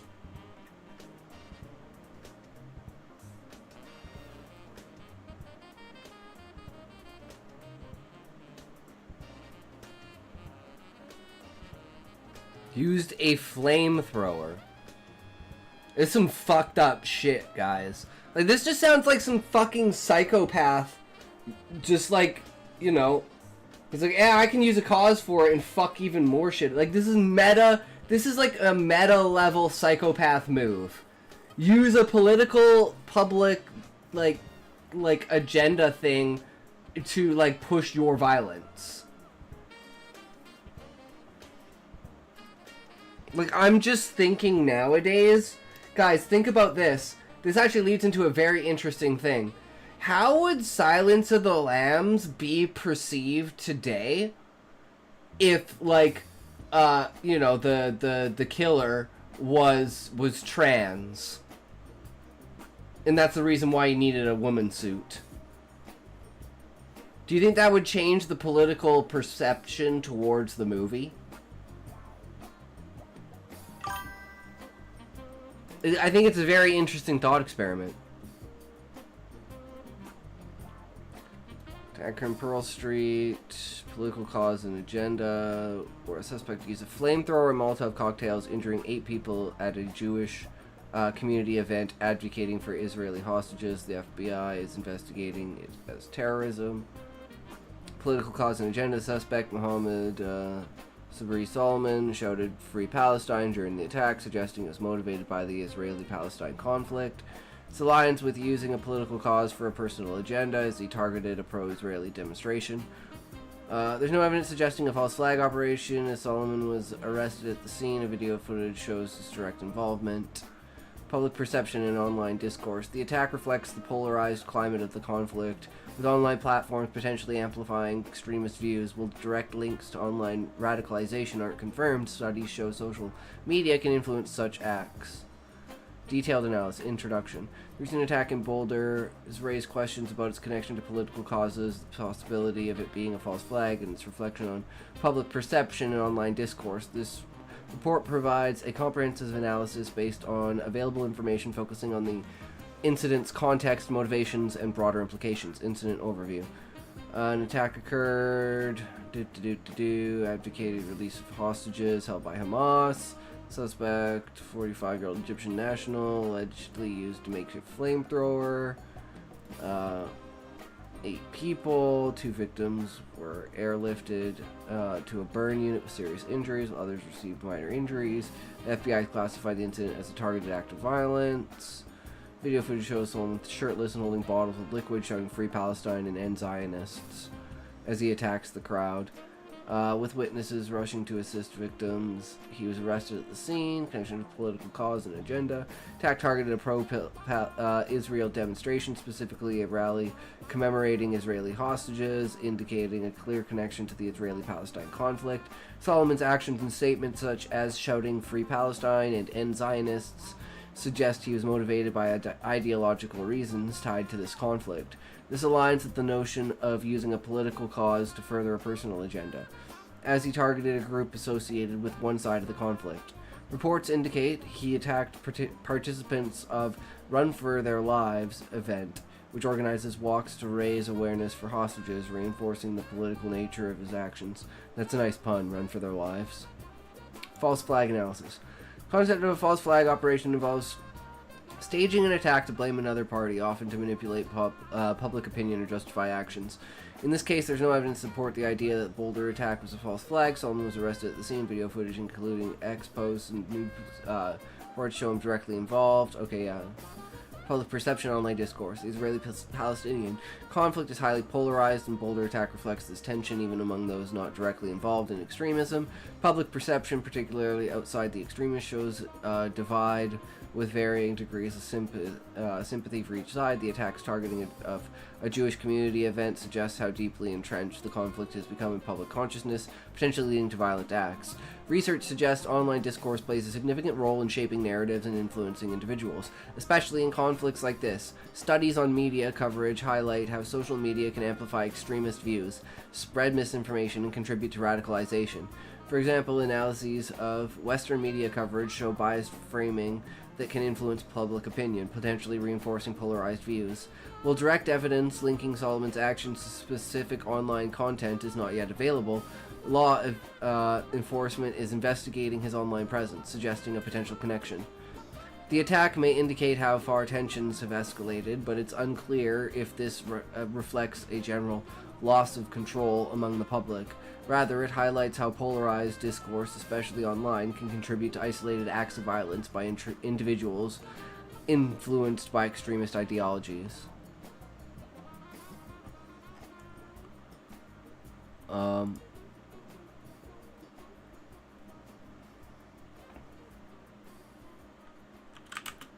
all the attacks noted that relate to the Palestine-Israel conflict, how many attackers were either dual citizens or not citizens of the U.S.? That's I want to know that.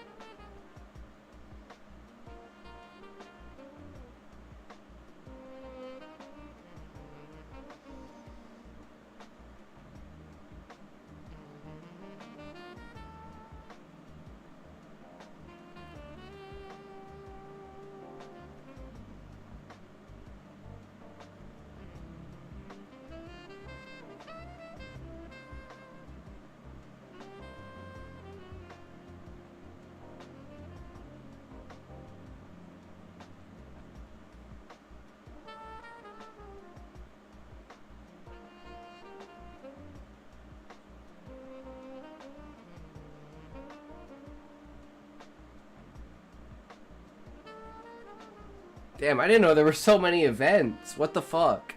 This is going all the way back to 2014? I mean, I guess the Israel thing has been a thing for, like, forever.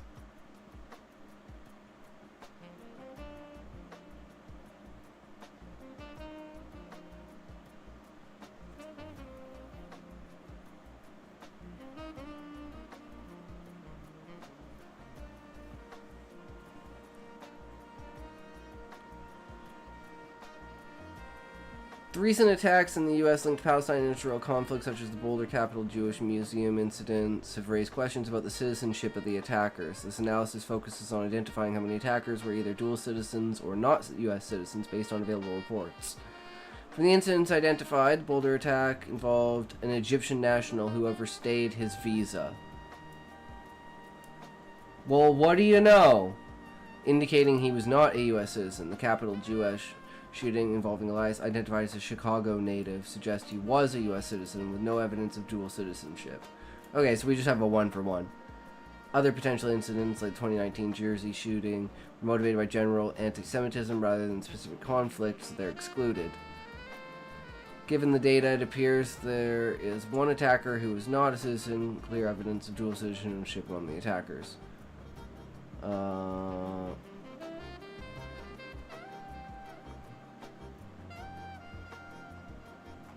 Yeah, there's not really much information, but hey, it is what it is, right?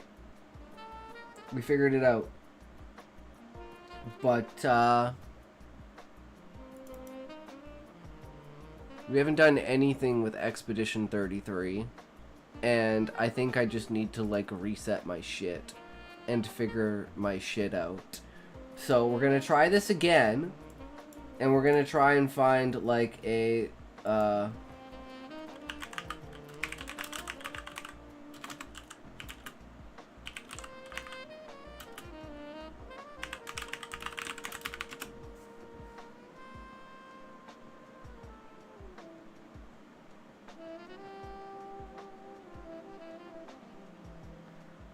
Alright, I think this'll do. Oh my god, it locked my fucking thing again. Hello, and welcome to the guide.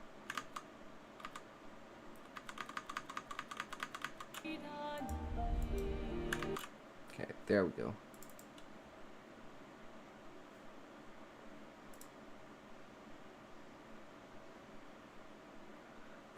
Break Act 3 Ultimate Endgame Progression Guide.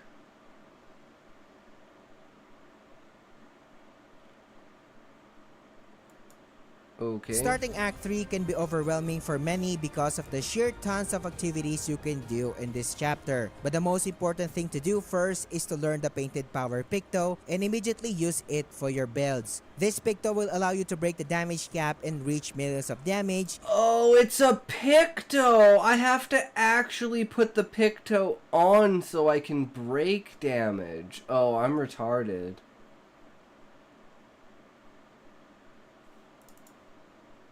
Okay. Step 1, guys. Put on that Picto.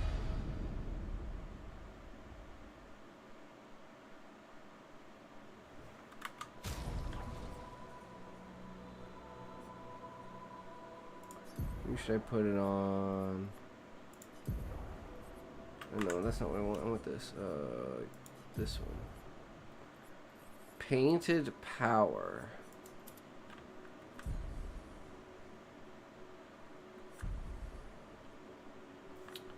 Okay, we did step 1.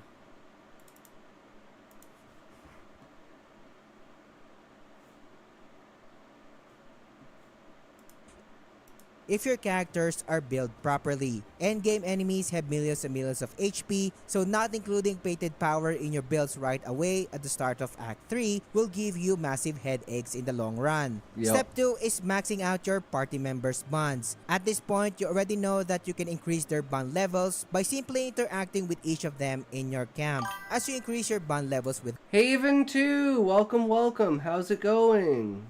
How are you today? Welcome to the stream. We are figuring out how to build our characters in Expedition 33 so we can actually play the game now. them and reach level 5 to 6, they will ask you to complete a certain task or complete an optional zone in the map, which also gives you great additional rewards. Once Verso's relationship with Lune increases to 6, Verso and Lune will plan on visiting Siren's Dress, so step 3 is getting to Siren's Dress and completing the optional area, and here's the location for your convenience. You'll be getting one of the best weapons for Lune, which is Coralim, and more into weapons later on. Wait, do I have...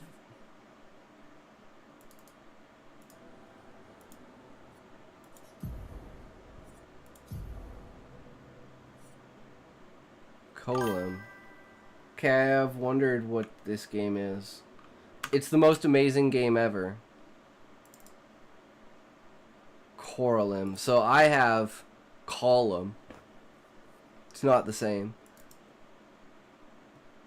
It honestly is like the best game. It's fucking crazy. Once you complete this level and beat the optional boss, talk to Lune back in camp once again to reach level 7 bond with Lune and unlock her gradient attack Skybreak. To make the guide concise and to keep the spoilers to a minimum, I will not be detailing how to complete a certain zone or beat a certain boss. The main objective of this guide is to point you in the right direction and do the most pressing matters that will improve your overall progress. Step 4 is maxing out SKS bond. As you progress his bond level, he will ask you to visit SKS Nest once again, which I'm showing you the location on the screen right now. You will be visiting Francois once again, and after this interaction, you will be unlocking SKS diving ability, which is the key factor of reaching a late game location. Keep talking to SKA to reach his level 7 bond and unlock Angel Eyes gradient attack for Verso. The next step is maxing Miles' bond to level 7, just like... Okay, yeah, getting the bonds. I want to know how to build the characters. If you don't want to complete the game at this point and want to do the most important optional content in Act 3 if you are in a hurry, I covered the best of the best spots and laid the best level progression guide from leveling your characters from level 50 to 99 in the quickest way possible. If you don't want to be over leveled and get... Okay, well this guy doesn't really help me. Let's try this. Hello, and welcome to the guide on how to reach level 99. You can find this leveling spot inside the monolith. Simply shoot these 3 enemies and you will gain over 1,000,000 experience. After this, go to the flag and rest and the enemies will respawn, allowing you to do this infinitely. This is by far the fastest way to level up, and it is recommended for the endgame. Okay, but like, I need a build.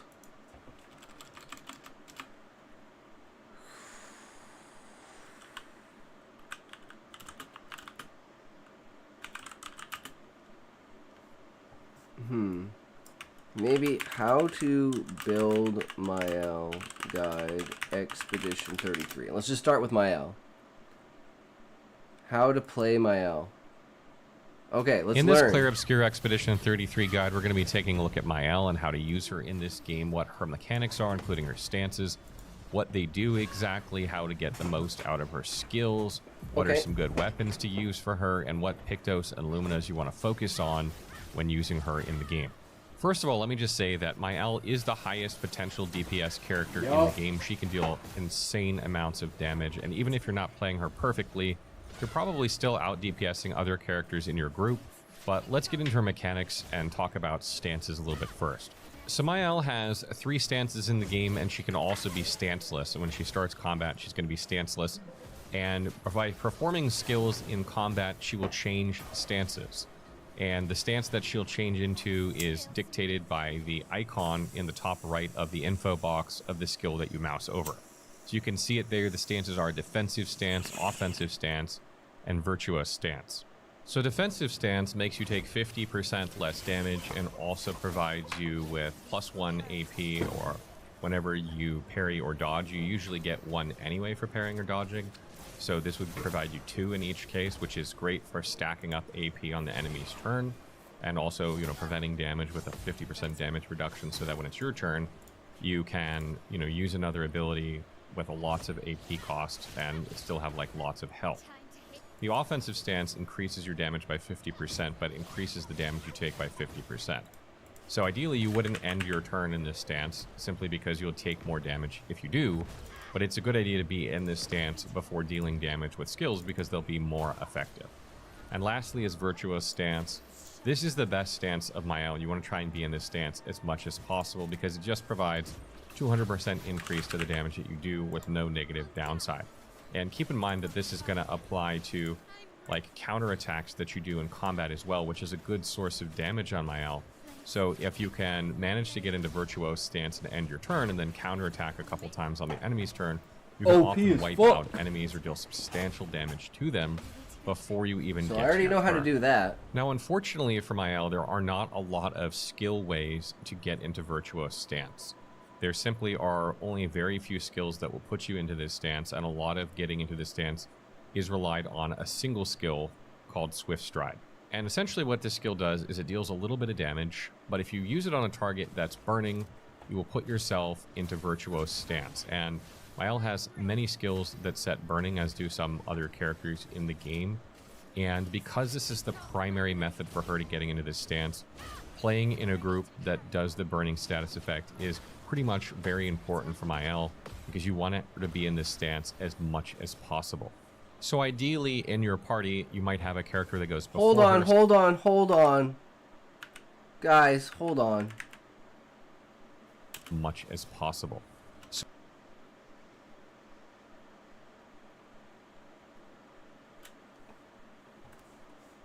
ideally in your party... Oops.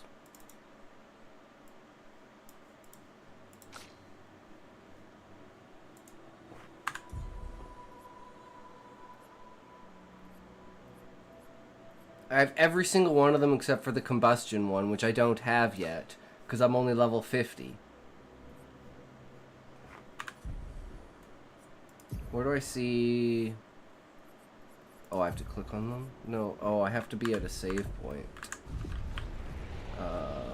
Where's the save point?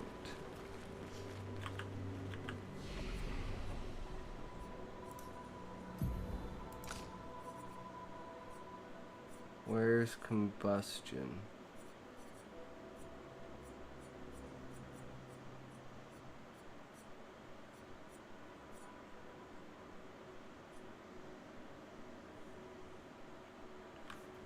Okay, so I have every single skill.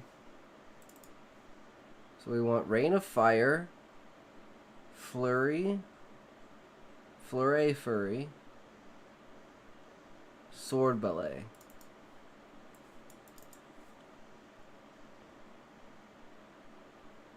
So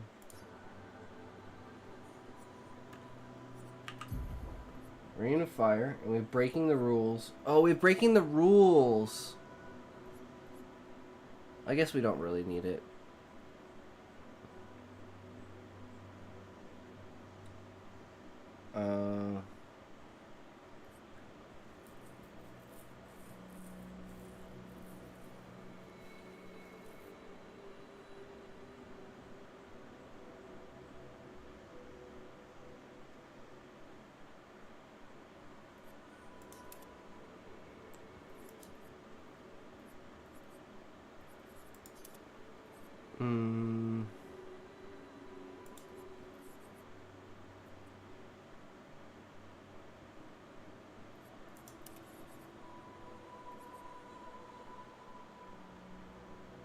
breaking rules. Swift Stride, Rain of Fire, Flurry, Sword Belay, Combustion, Breaking Rules. Okay, we have all of the skills set for Mael. Now how do we build her?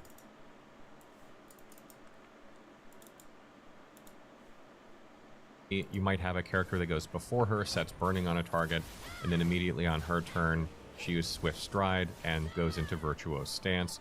Maybe she gets a counterattack on her turn or on the enemy turn, and she deals some damage to it, very high damage, and then when it's her turn, she can use a skill with plus 200% damage, which is great. However, there are other ways that she can get into this stance, and those predominantly come from weapons that she can acquire throughout the game. There are several weapons that will put her into Virtuose Stance if she destroys shields or counterattacks. There are various methods that will put her into this. Even one of them makes it so that she goes into Virtuose Stance if her health drops below 50%, which is never ideal, but does happen sometimes.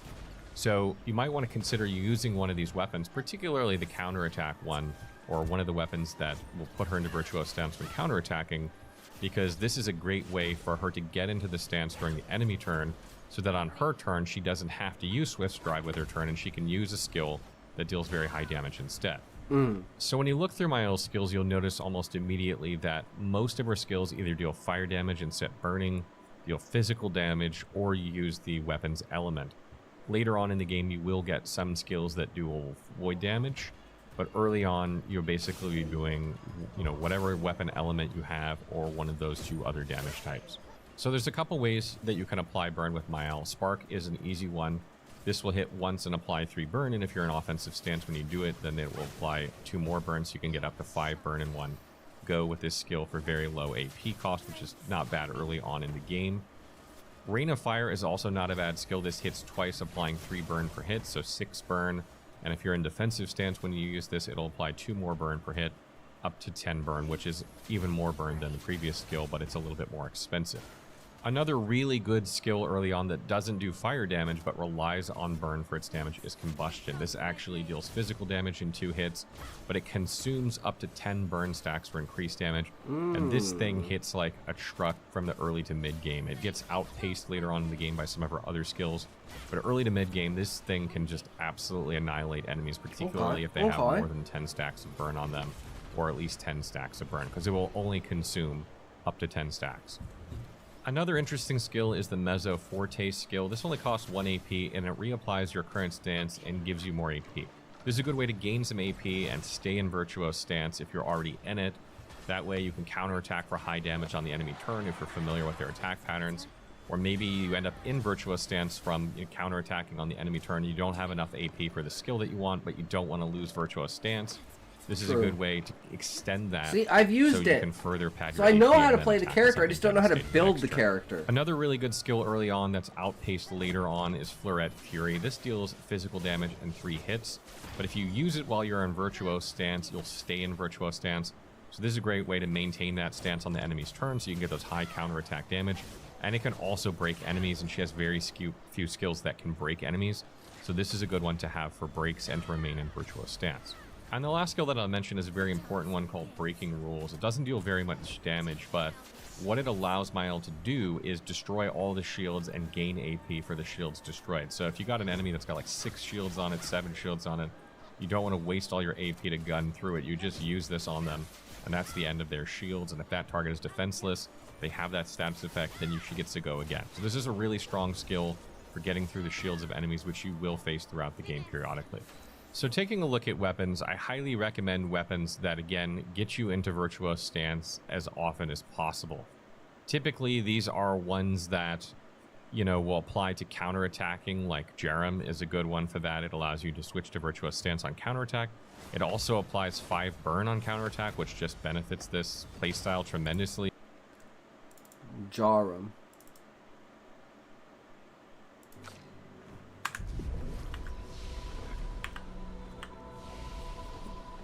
No, that's not what I want.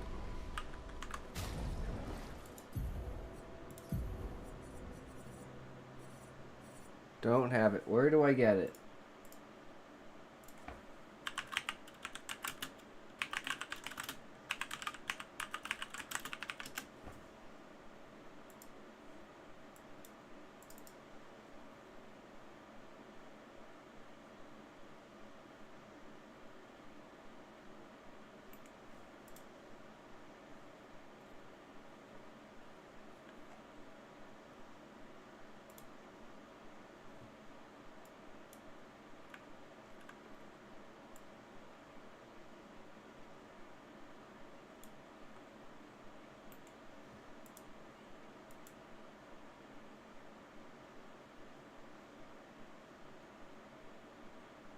Okay, we gotta go kill this chromatic jar.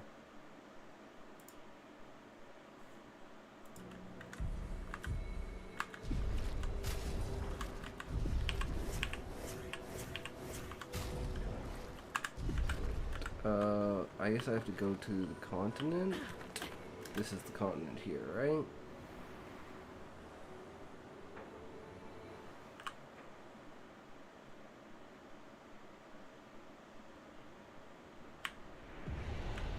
Oh, right, this is the Endless Tower. That's right, and then we got our ass kicked because we need to upgrade our shit.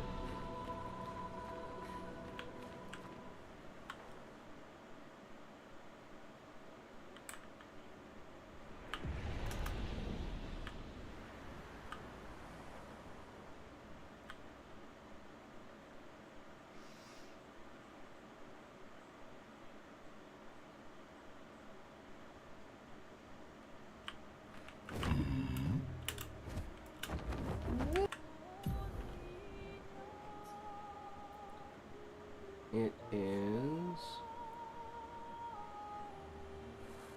right there.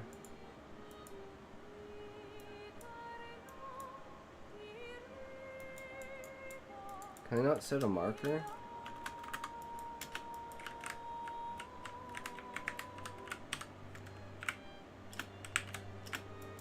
There's no way to set a marker on the map?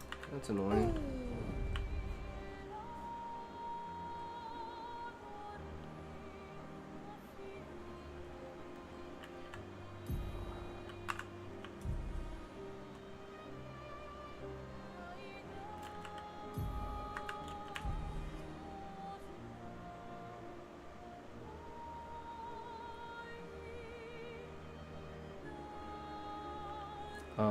Okay. Oh, I passed it. There it is. Here we go.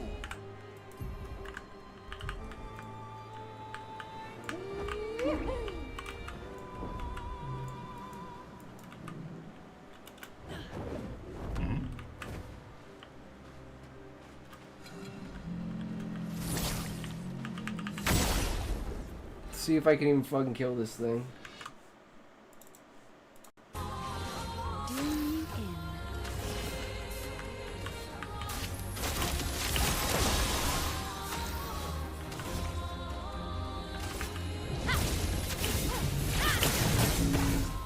Oh yeah, we can fucking destroy this. This is insane. Dodges here. Oh shit, that's a jump. Let the ink flow.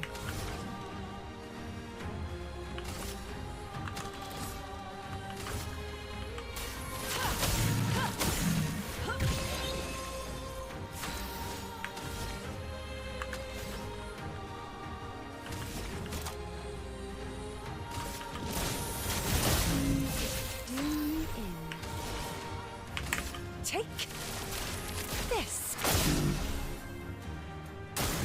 Take cover. That's better.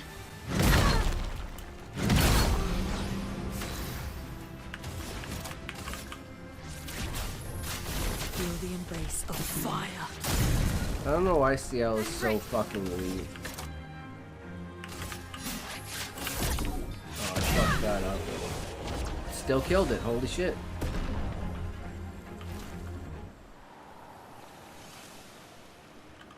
Nice.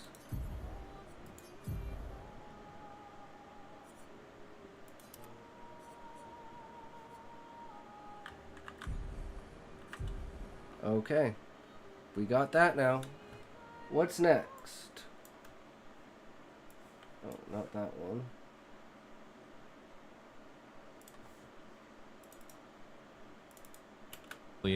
And also increases her counterattack damage per shield that she has. So if you have any Pictos or Luminos that provide shields to you, then she can increase her counterattack damage more. So this is a really strong weapon in my opinion. Lithum is also kind of another version of this. It switches to Virtuoso Stance on counterattack. It also makes it so that when you're in Virtuoso Stance, if you hit a marked enemy, it doesn't remove the mark. Marked enemies take more damage, so that's really strong. And it also provides her with 20% damage reduction when she switches out of this stance, like when she consumes it on a turn, goes back to some other stance based on the skill that she uses. So that's good for protecting her, you know, after she uses the skill, which is quite nice as well. And the void damage on that weapon is also really strong. Another really good weapon is the Malarum weapon. This is a physical damage weapon, which is great. This is one of the better damage types in the game. It's resisted probably by the least amount of enemies besides void. It makes it so when she switches into Virtuous Stance, she heals her allies. So when you use Swift Stride, you'll heal each of them for 20% of their health, which is nice. And also she takes less damage when she's above 80% health. But if her health falls below 50%, she automatically goes into Virtuous Stance. This will happen to you, you know, as you play the game and you're learning new enemies, and you're constantly learning new enemies in this game. So it's a good one, but level 20 means that you're not going to get that benefit till far on into the game. Sea Shellum is also a really strong weapon in my opinion. It has the fire element, which will make some of her weapons deal fire damage, which is great. It gives her +1 shield on switching to offensive stance, so any skill that puts her in offensive stance is going to provide her with a shield, which will prevent 1 instance of damage, which is nice. It also makes it so her base attack switches her to offensive stance, so if she does a base attack, she'll gain a shield as well, which is good. Mael doesn't typically base attack, but if you knew you could gain a shield from doing it, you might consider doing it. Additionally, it makes it so she has a 50% critical chance when she's in offensive stance. This is really nice because it allows her to not have to stack up luck in order to get critical chance, or select pictos that have high critical chance on them to have a very high critical chance. And obviously, if you're using this weapon, you're going to want to prioritize being an offensive stance, maybe a little bit more than Virtuoso Stance if you can.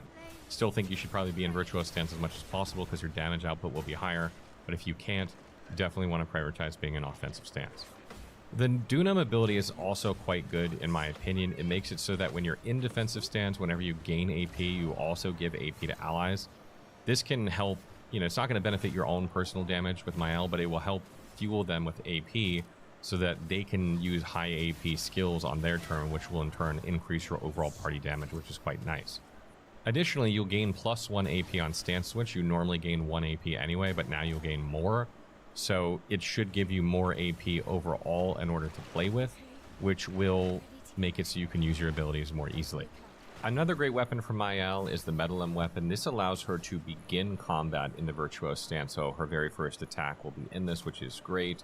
It also makes it so that when she is in Virtuoso Stance, every burn applied is doubled, so you can get even more burn stacks, and with the double burn Picto or Lumina, you can make that quadruple, which is really good. And it also makes it so her burn deals double damage when she's in this stance. So this is a really good weapon as well, and it's definitely one you should consider using. And then lastly, we'll take a look at Face Sum. This is another physical damage weapon, and it's absolutely deadly. First of all, when you're on offensive stance, you'll double the amount of burn applied with your abilities. So that's really huge. If you're going to do 20, then you do 40. There's also a Lumina in the game that doubles your burn amount. So if you're going to do 40, then you would do 80. That can allow you to stack up lots of burn in a hurry, and it also increases your burn damage by 50%, and it allows your base attack to spread your burn to a random enemy when you hit, and it will spread the amount of burn stacks. Like, I think it's either double the burn stacks they have on them or the amount of burn stacks they have on them. It's a lot though, and if you have combo attack 1, combo attack 3 Luminas on Mael, when you do that, it'll actually spread it around multiple times and do lots of burn damage. So this can be a really, really deadly weapon when used with lots of fire damage and fire burn stacking skills. So then when it comes to Luminas, as you might expect, you're going to be focusing on things that improve your effectiveness against burning enemies a lot. For instance, like Breaking Burn or Burning Affinity. Those can be good. Double Burn, Critical Burn. All of these things improve your effectiveness against burning enemies. And again, if you're using the last weapon, you'll want Combo Attack 1 and 2. And really, Mael doesn't have a lot of problem with AP in my experience. Because she has so many ways to gain AP, she almost has full AP every turn. That may not be the case at the beginning of the game when you first start playing her, so you may want, you know, Energizing Start or Energizing Turn early on as well to help get her AP up. But at some point you'll realize that she's generating enough AP on her own that she does not need this, and you'll switch those out probably for some other things. Like, you can still have them, but you probably can back them down a bit. Like, you don't need all of them. And then, you know, she does have some skills that benefit from marking, which I didn't cover much in this video, but you could use marking shots to help mark enemies and then attack them. More effectiveness with skills, that's also a strategy. Generally speaking, you're going to want to focus on things that improve burn. So that wraps up my video on my L. I hope you guys found this one useful. She is absolutely Well, devastating in combat. She basically carried... that doesn't really change me at all. I mean, I got the new weapon. Like, everything's pretty much the same. I mean, we've got, like...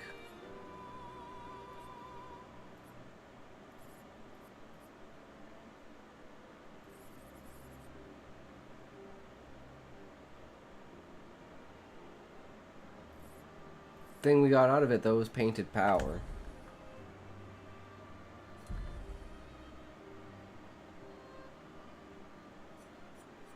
So, let's see, a Lune guide.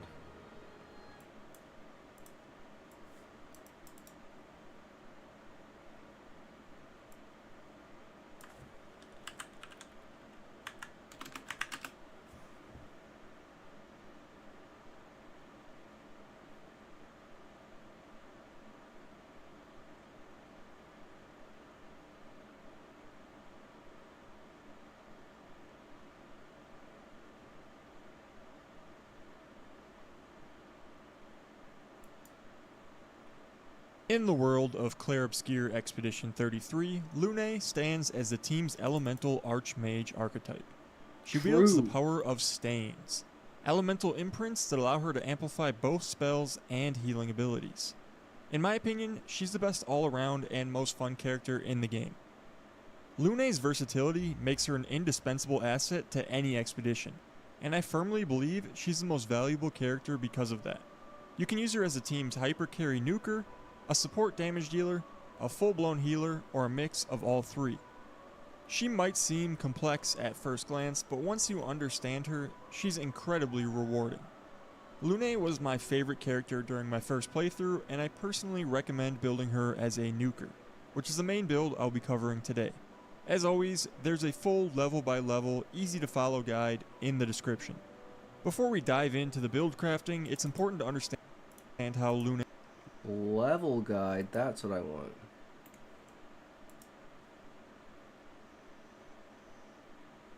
Vitality, might.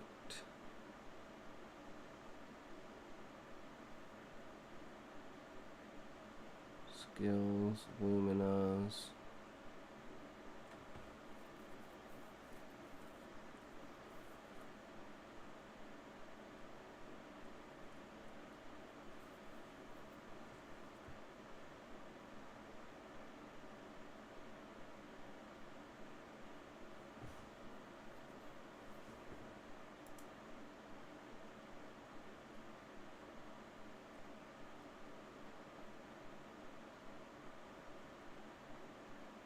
Agility, vitality, might. Get crit chance from Luminous.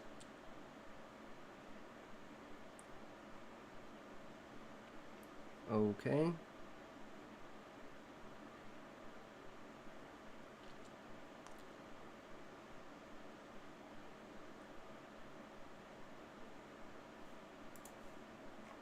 At least we know where to find everything. Lune's stains work. Each ability she uses creates a stain. You can see which stains each ability creates by looking at the top right of the ability frame.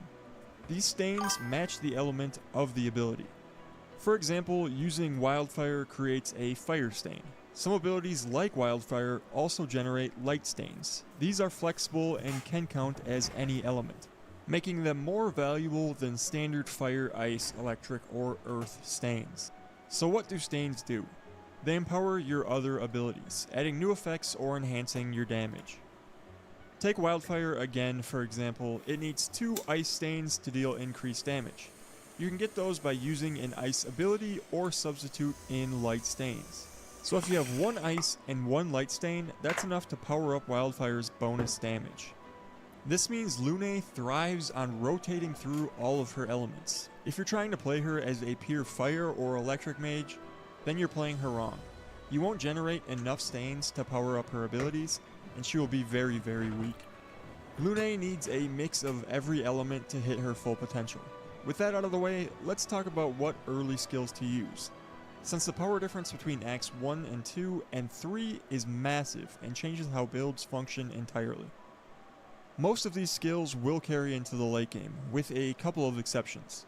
The first important spell is the one she starts with, Ice Lance. Ice Lance deals solid single target damage, generates stains, and slows enemies. If you aim the slow at the right enemy, you can manipulate turn order to let a teammate leapfrog ahead of them. Turn order is king in this game. If your characters can act before the enemy, you simply win. Next is Wildfire, your go-to AoE spell, and the first part of your core early game combo. Wildfire hits all enemies and sets them on fire, doing burn damage over time.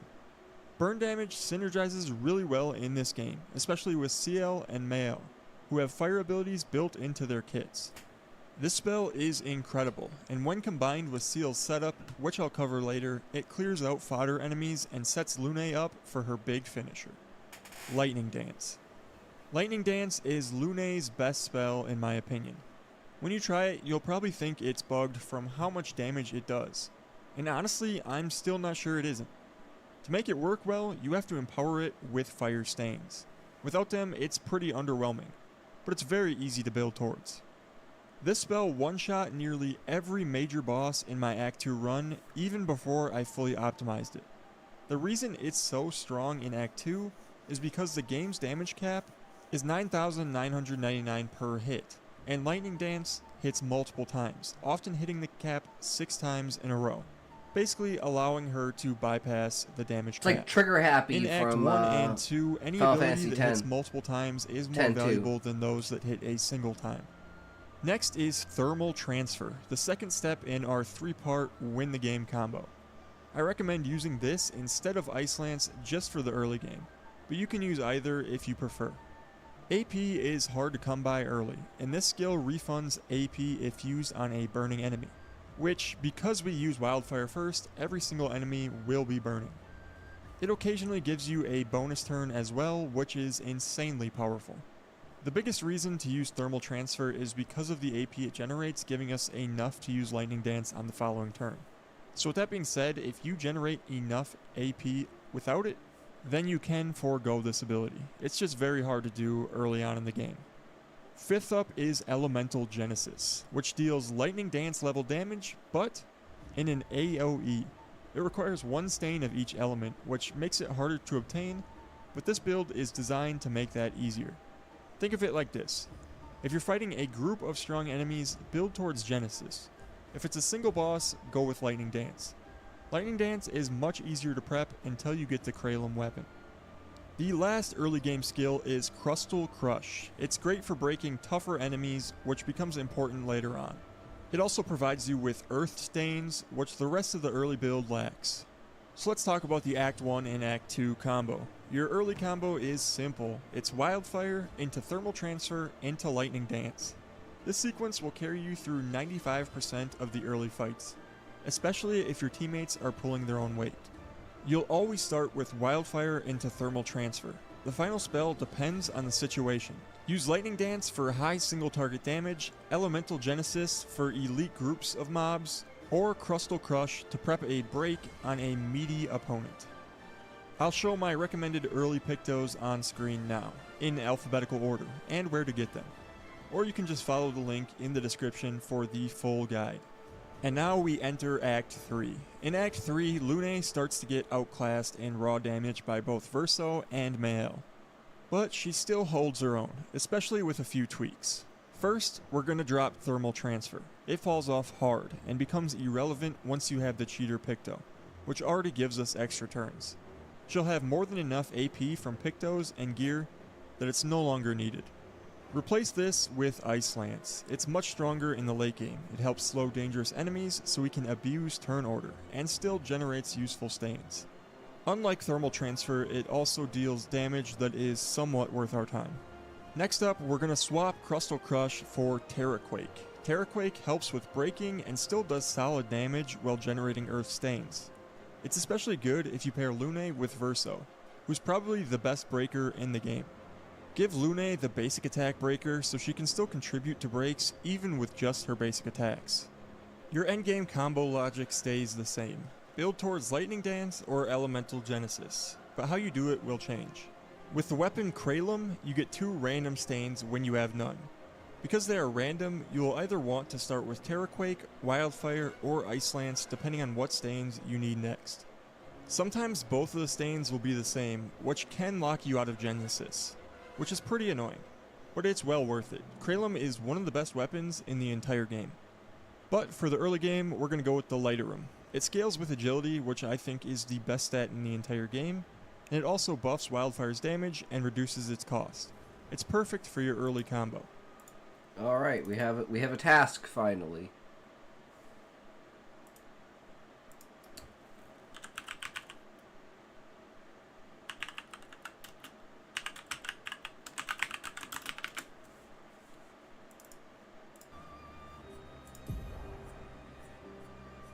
I have it.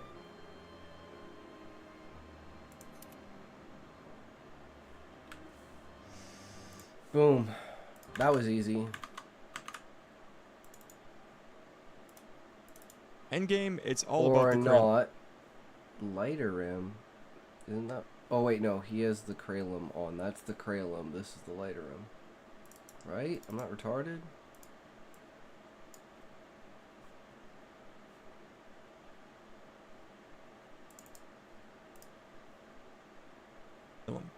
You can get it before Act 1 ends if you're very good, but it's very hard. Still, it's worth the grind. Kralum is Lune's best weapon. Defeat Chromatic, Orphan, and Yellow Harvest. And arguably one of the best in the entire game. It scales with agility and adds electricity as an element, which is rarely resisted. Kralum gives 3 powerful effects. It gives bonus Lune's best weapon. Yellow Harvest.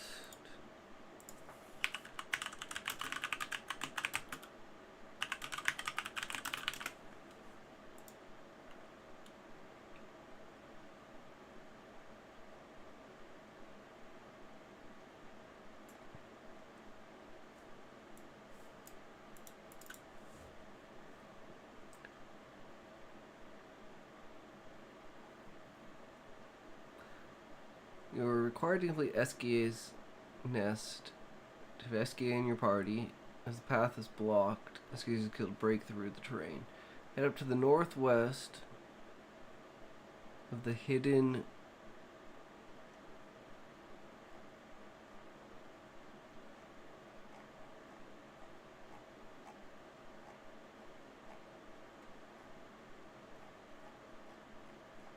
I just want to like know where it is on the map.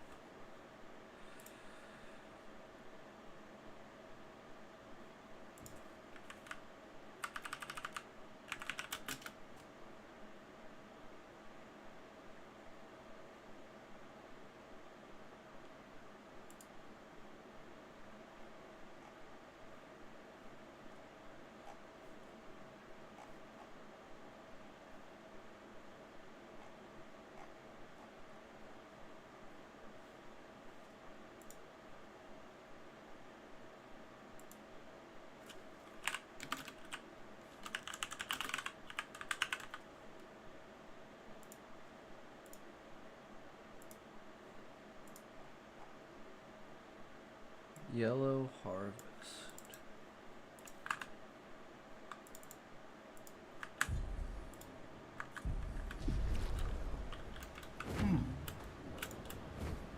Son, here I come.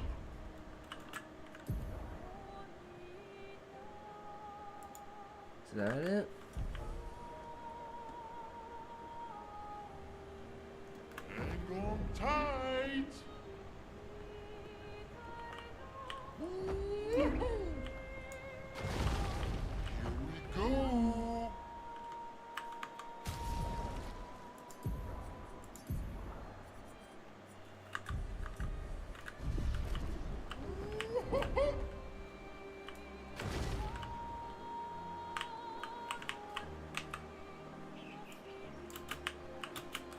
Flashing through the sky. All right.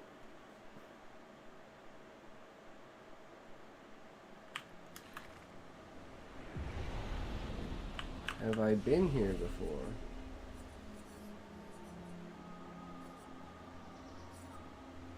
No. Okay. Well, we have something to do now. We gotta get this weapon. I also need a couple more battles so we can break the damage. What's up with this?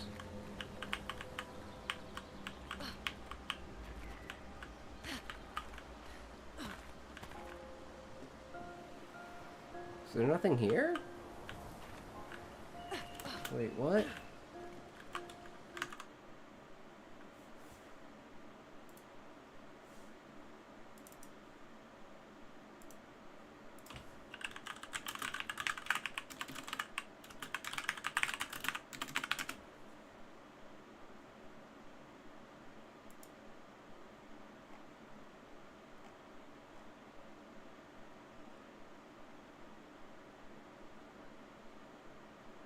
So you eventually arrive at a small section with a rest point flag. Okay. What the hell?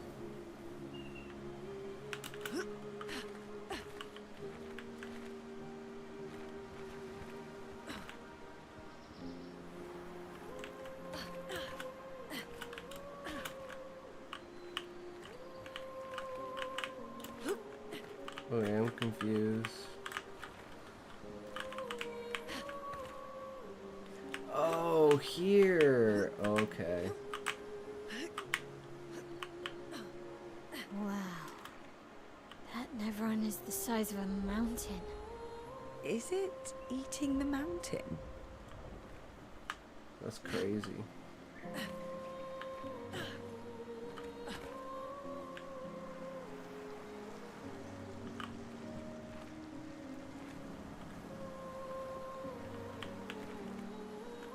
I'm the only one seeing this?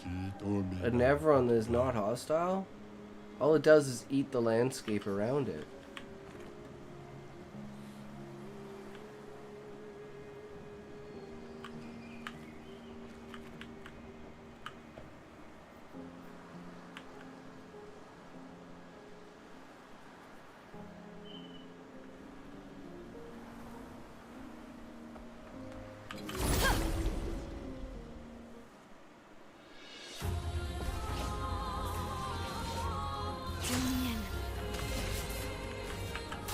That's lucky.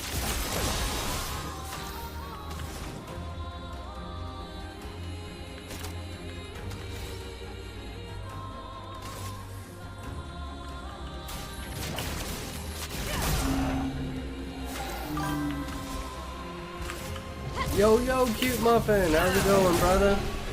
Welcome, welcome.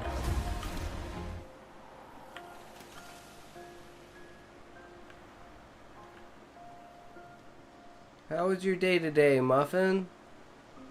Did you stream it all?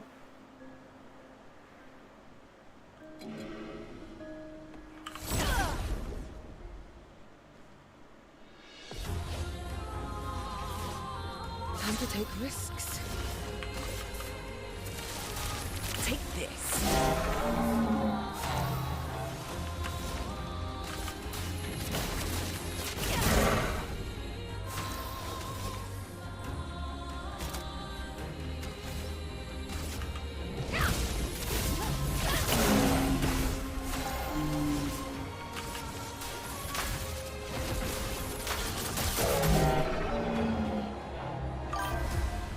You ever had a problem where you clear your browser history and all of a sudden you're signed out of everything? Yup. That's what happens, Muffin.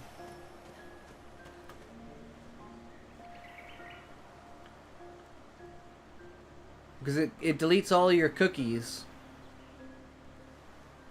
And cookies are the information that it uses to keep all of your information. Well, well. Take this.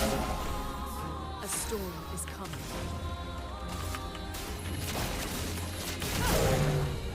Let's spill some ink.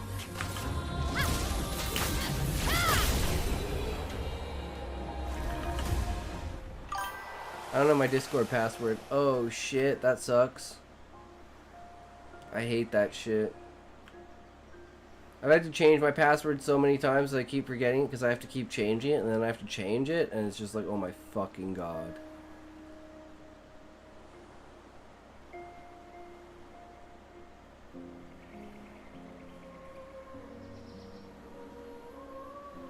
You can check in the registry.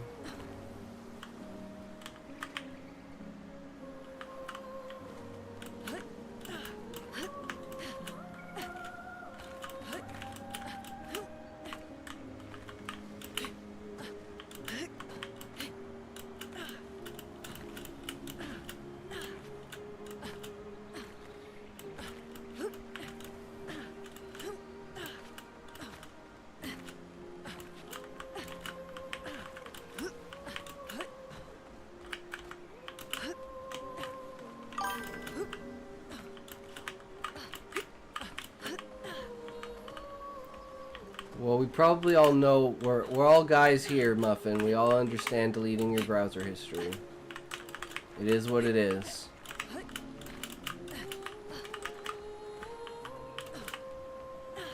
It's the meme of when I'm dead, remember, delete my... If you're my best friend, you'll delete my browser history.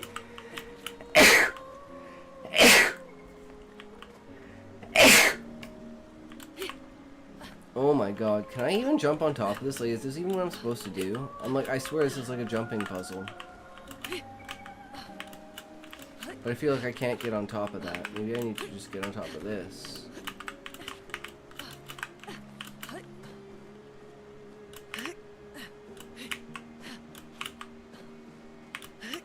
Nice. Well, that will help. And a couple jokes. What do you call a cow in an earthquake? I don't know.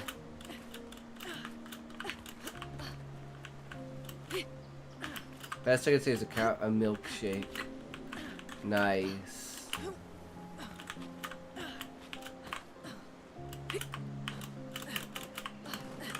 Oh no. Okay, I was like, did I fuck it up? Fuck!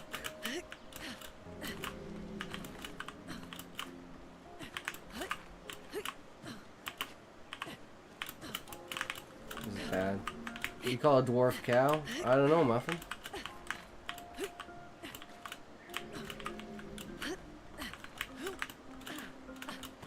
Content to know. Nice.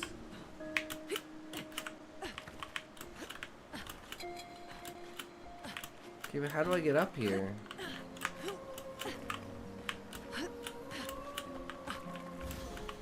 Shit. What do you call a fat cow? I don't know.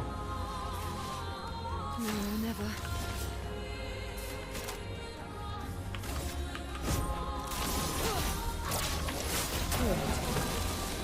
Your mom. Love it.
I think I cheated it. I think you're supposed to go this way, and I just happened to think it was a jumping puzzle.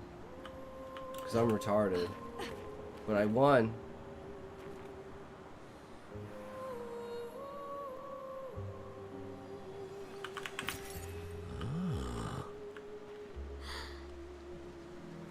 Damn. Look at this place.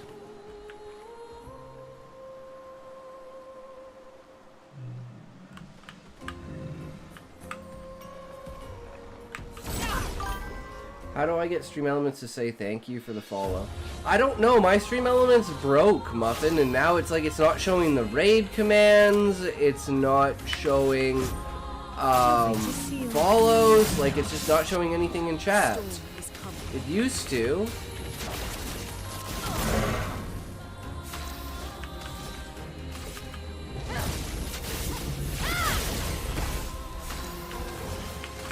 Take this.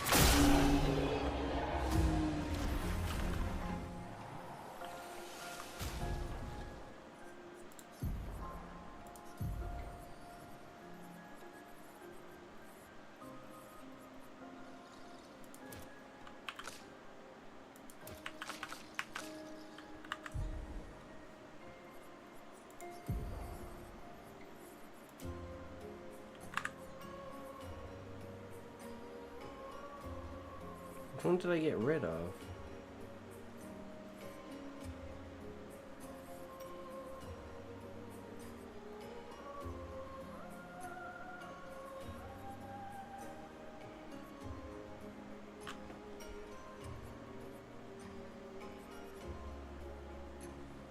I swear I got rid of augmented counter.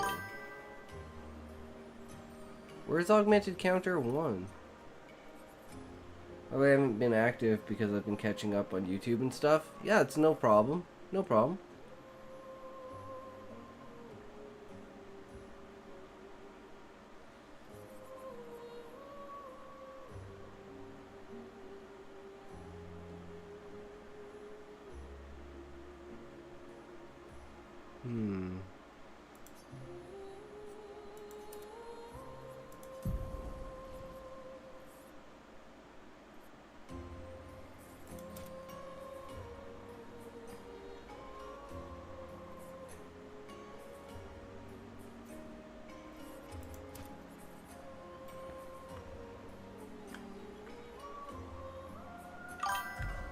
I'm gonna go to bed now. Have a good night, everyone. Fuck y'all. Fuck y'all, Muffin. Have a good night, good sir. Take care.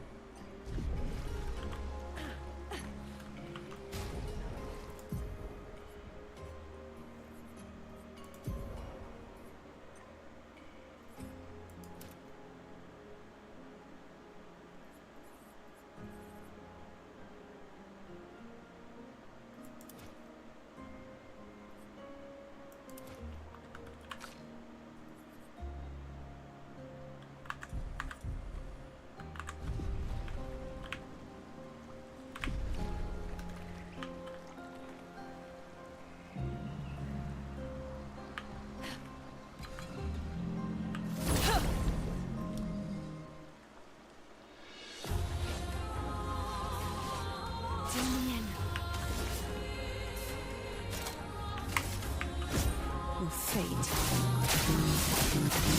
is sealed.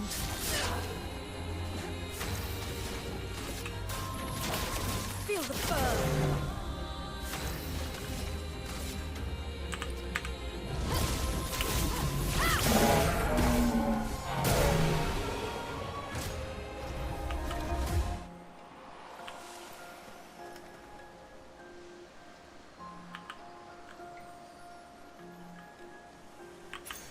What have we here?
I wonder if I can kill it.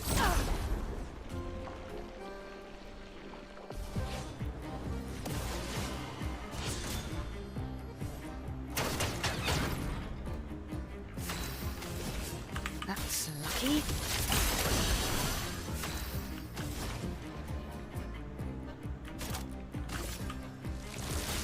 Thunder! Strike swing! Blades. Rain!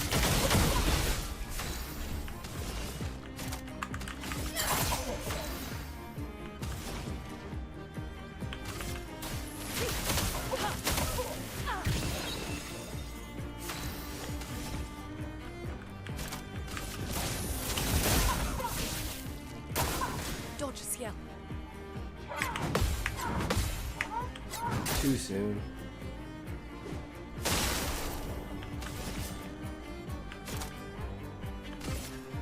Your number is painted.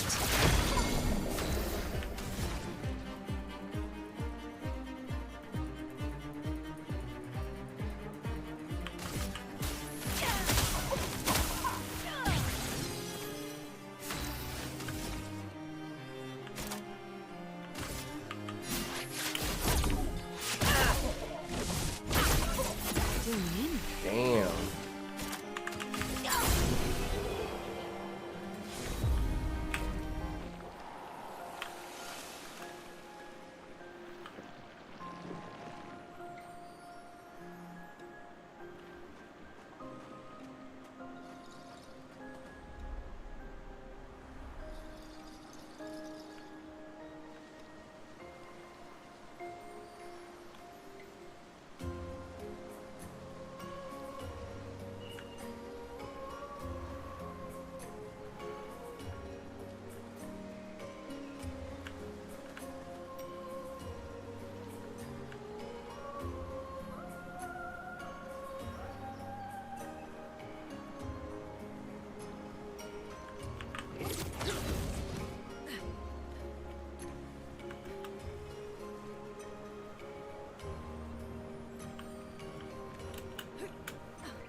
Gonna leave that for now.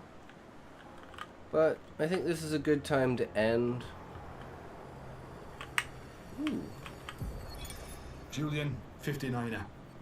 Disgusting. Law's an idiot. I can't believe she convinced everyone to eat their Nevron. They've been puking for the past few hours. Great. Well, we can't move on with so many people sick. I told her it was a bad idea. Hopefully they'll feel better with some mushroom broth to settle their stomachs.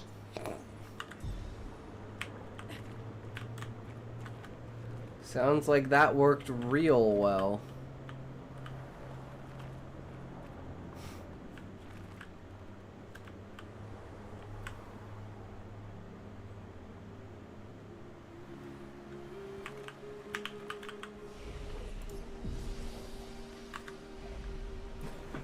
Alright, well, we had fun today, guys. We finished off,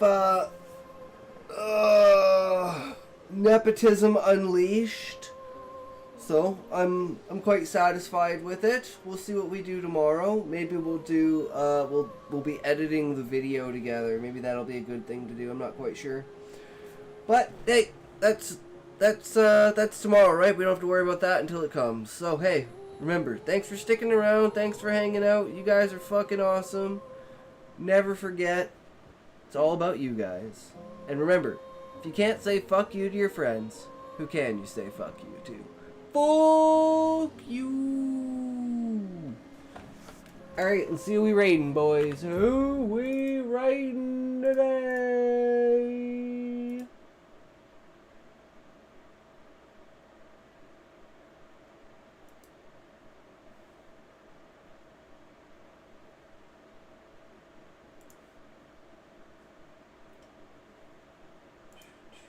I actually have an idea.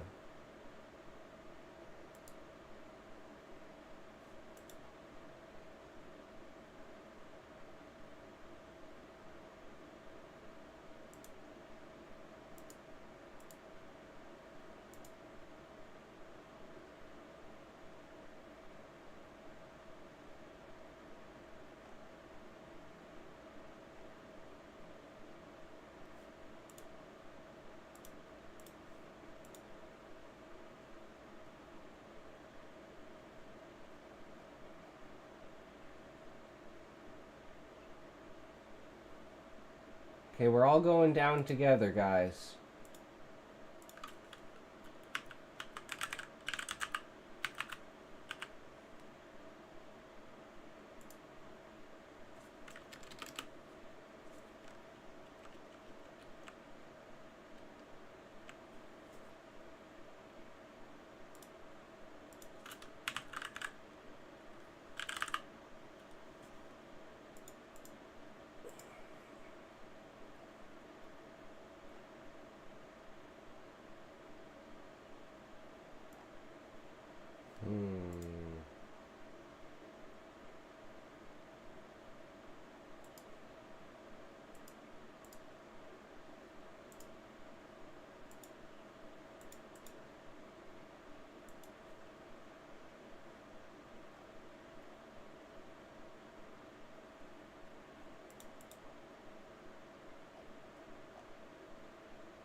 Well, I'm just straight up confused, but whatever. It is what it is.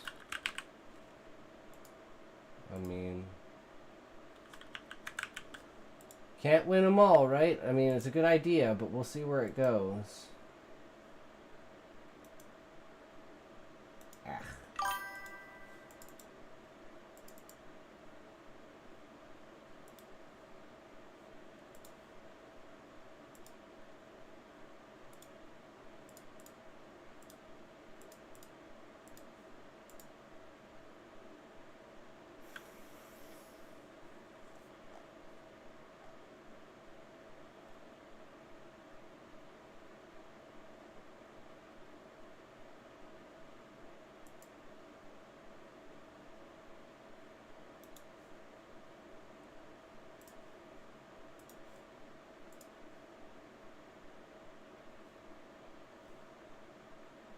Alright, here we go, guys.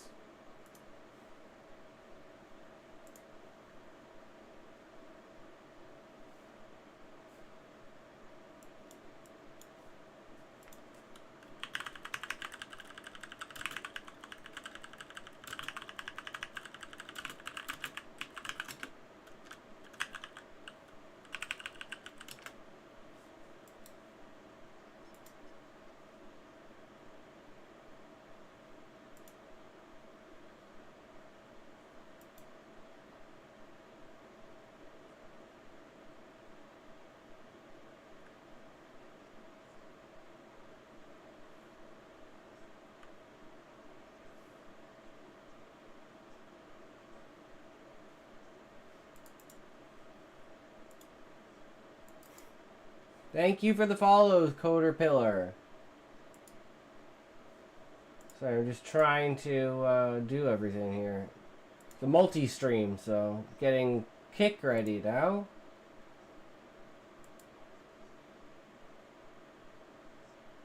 True.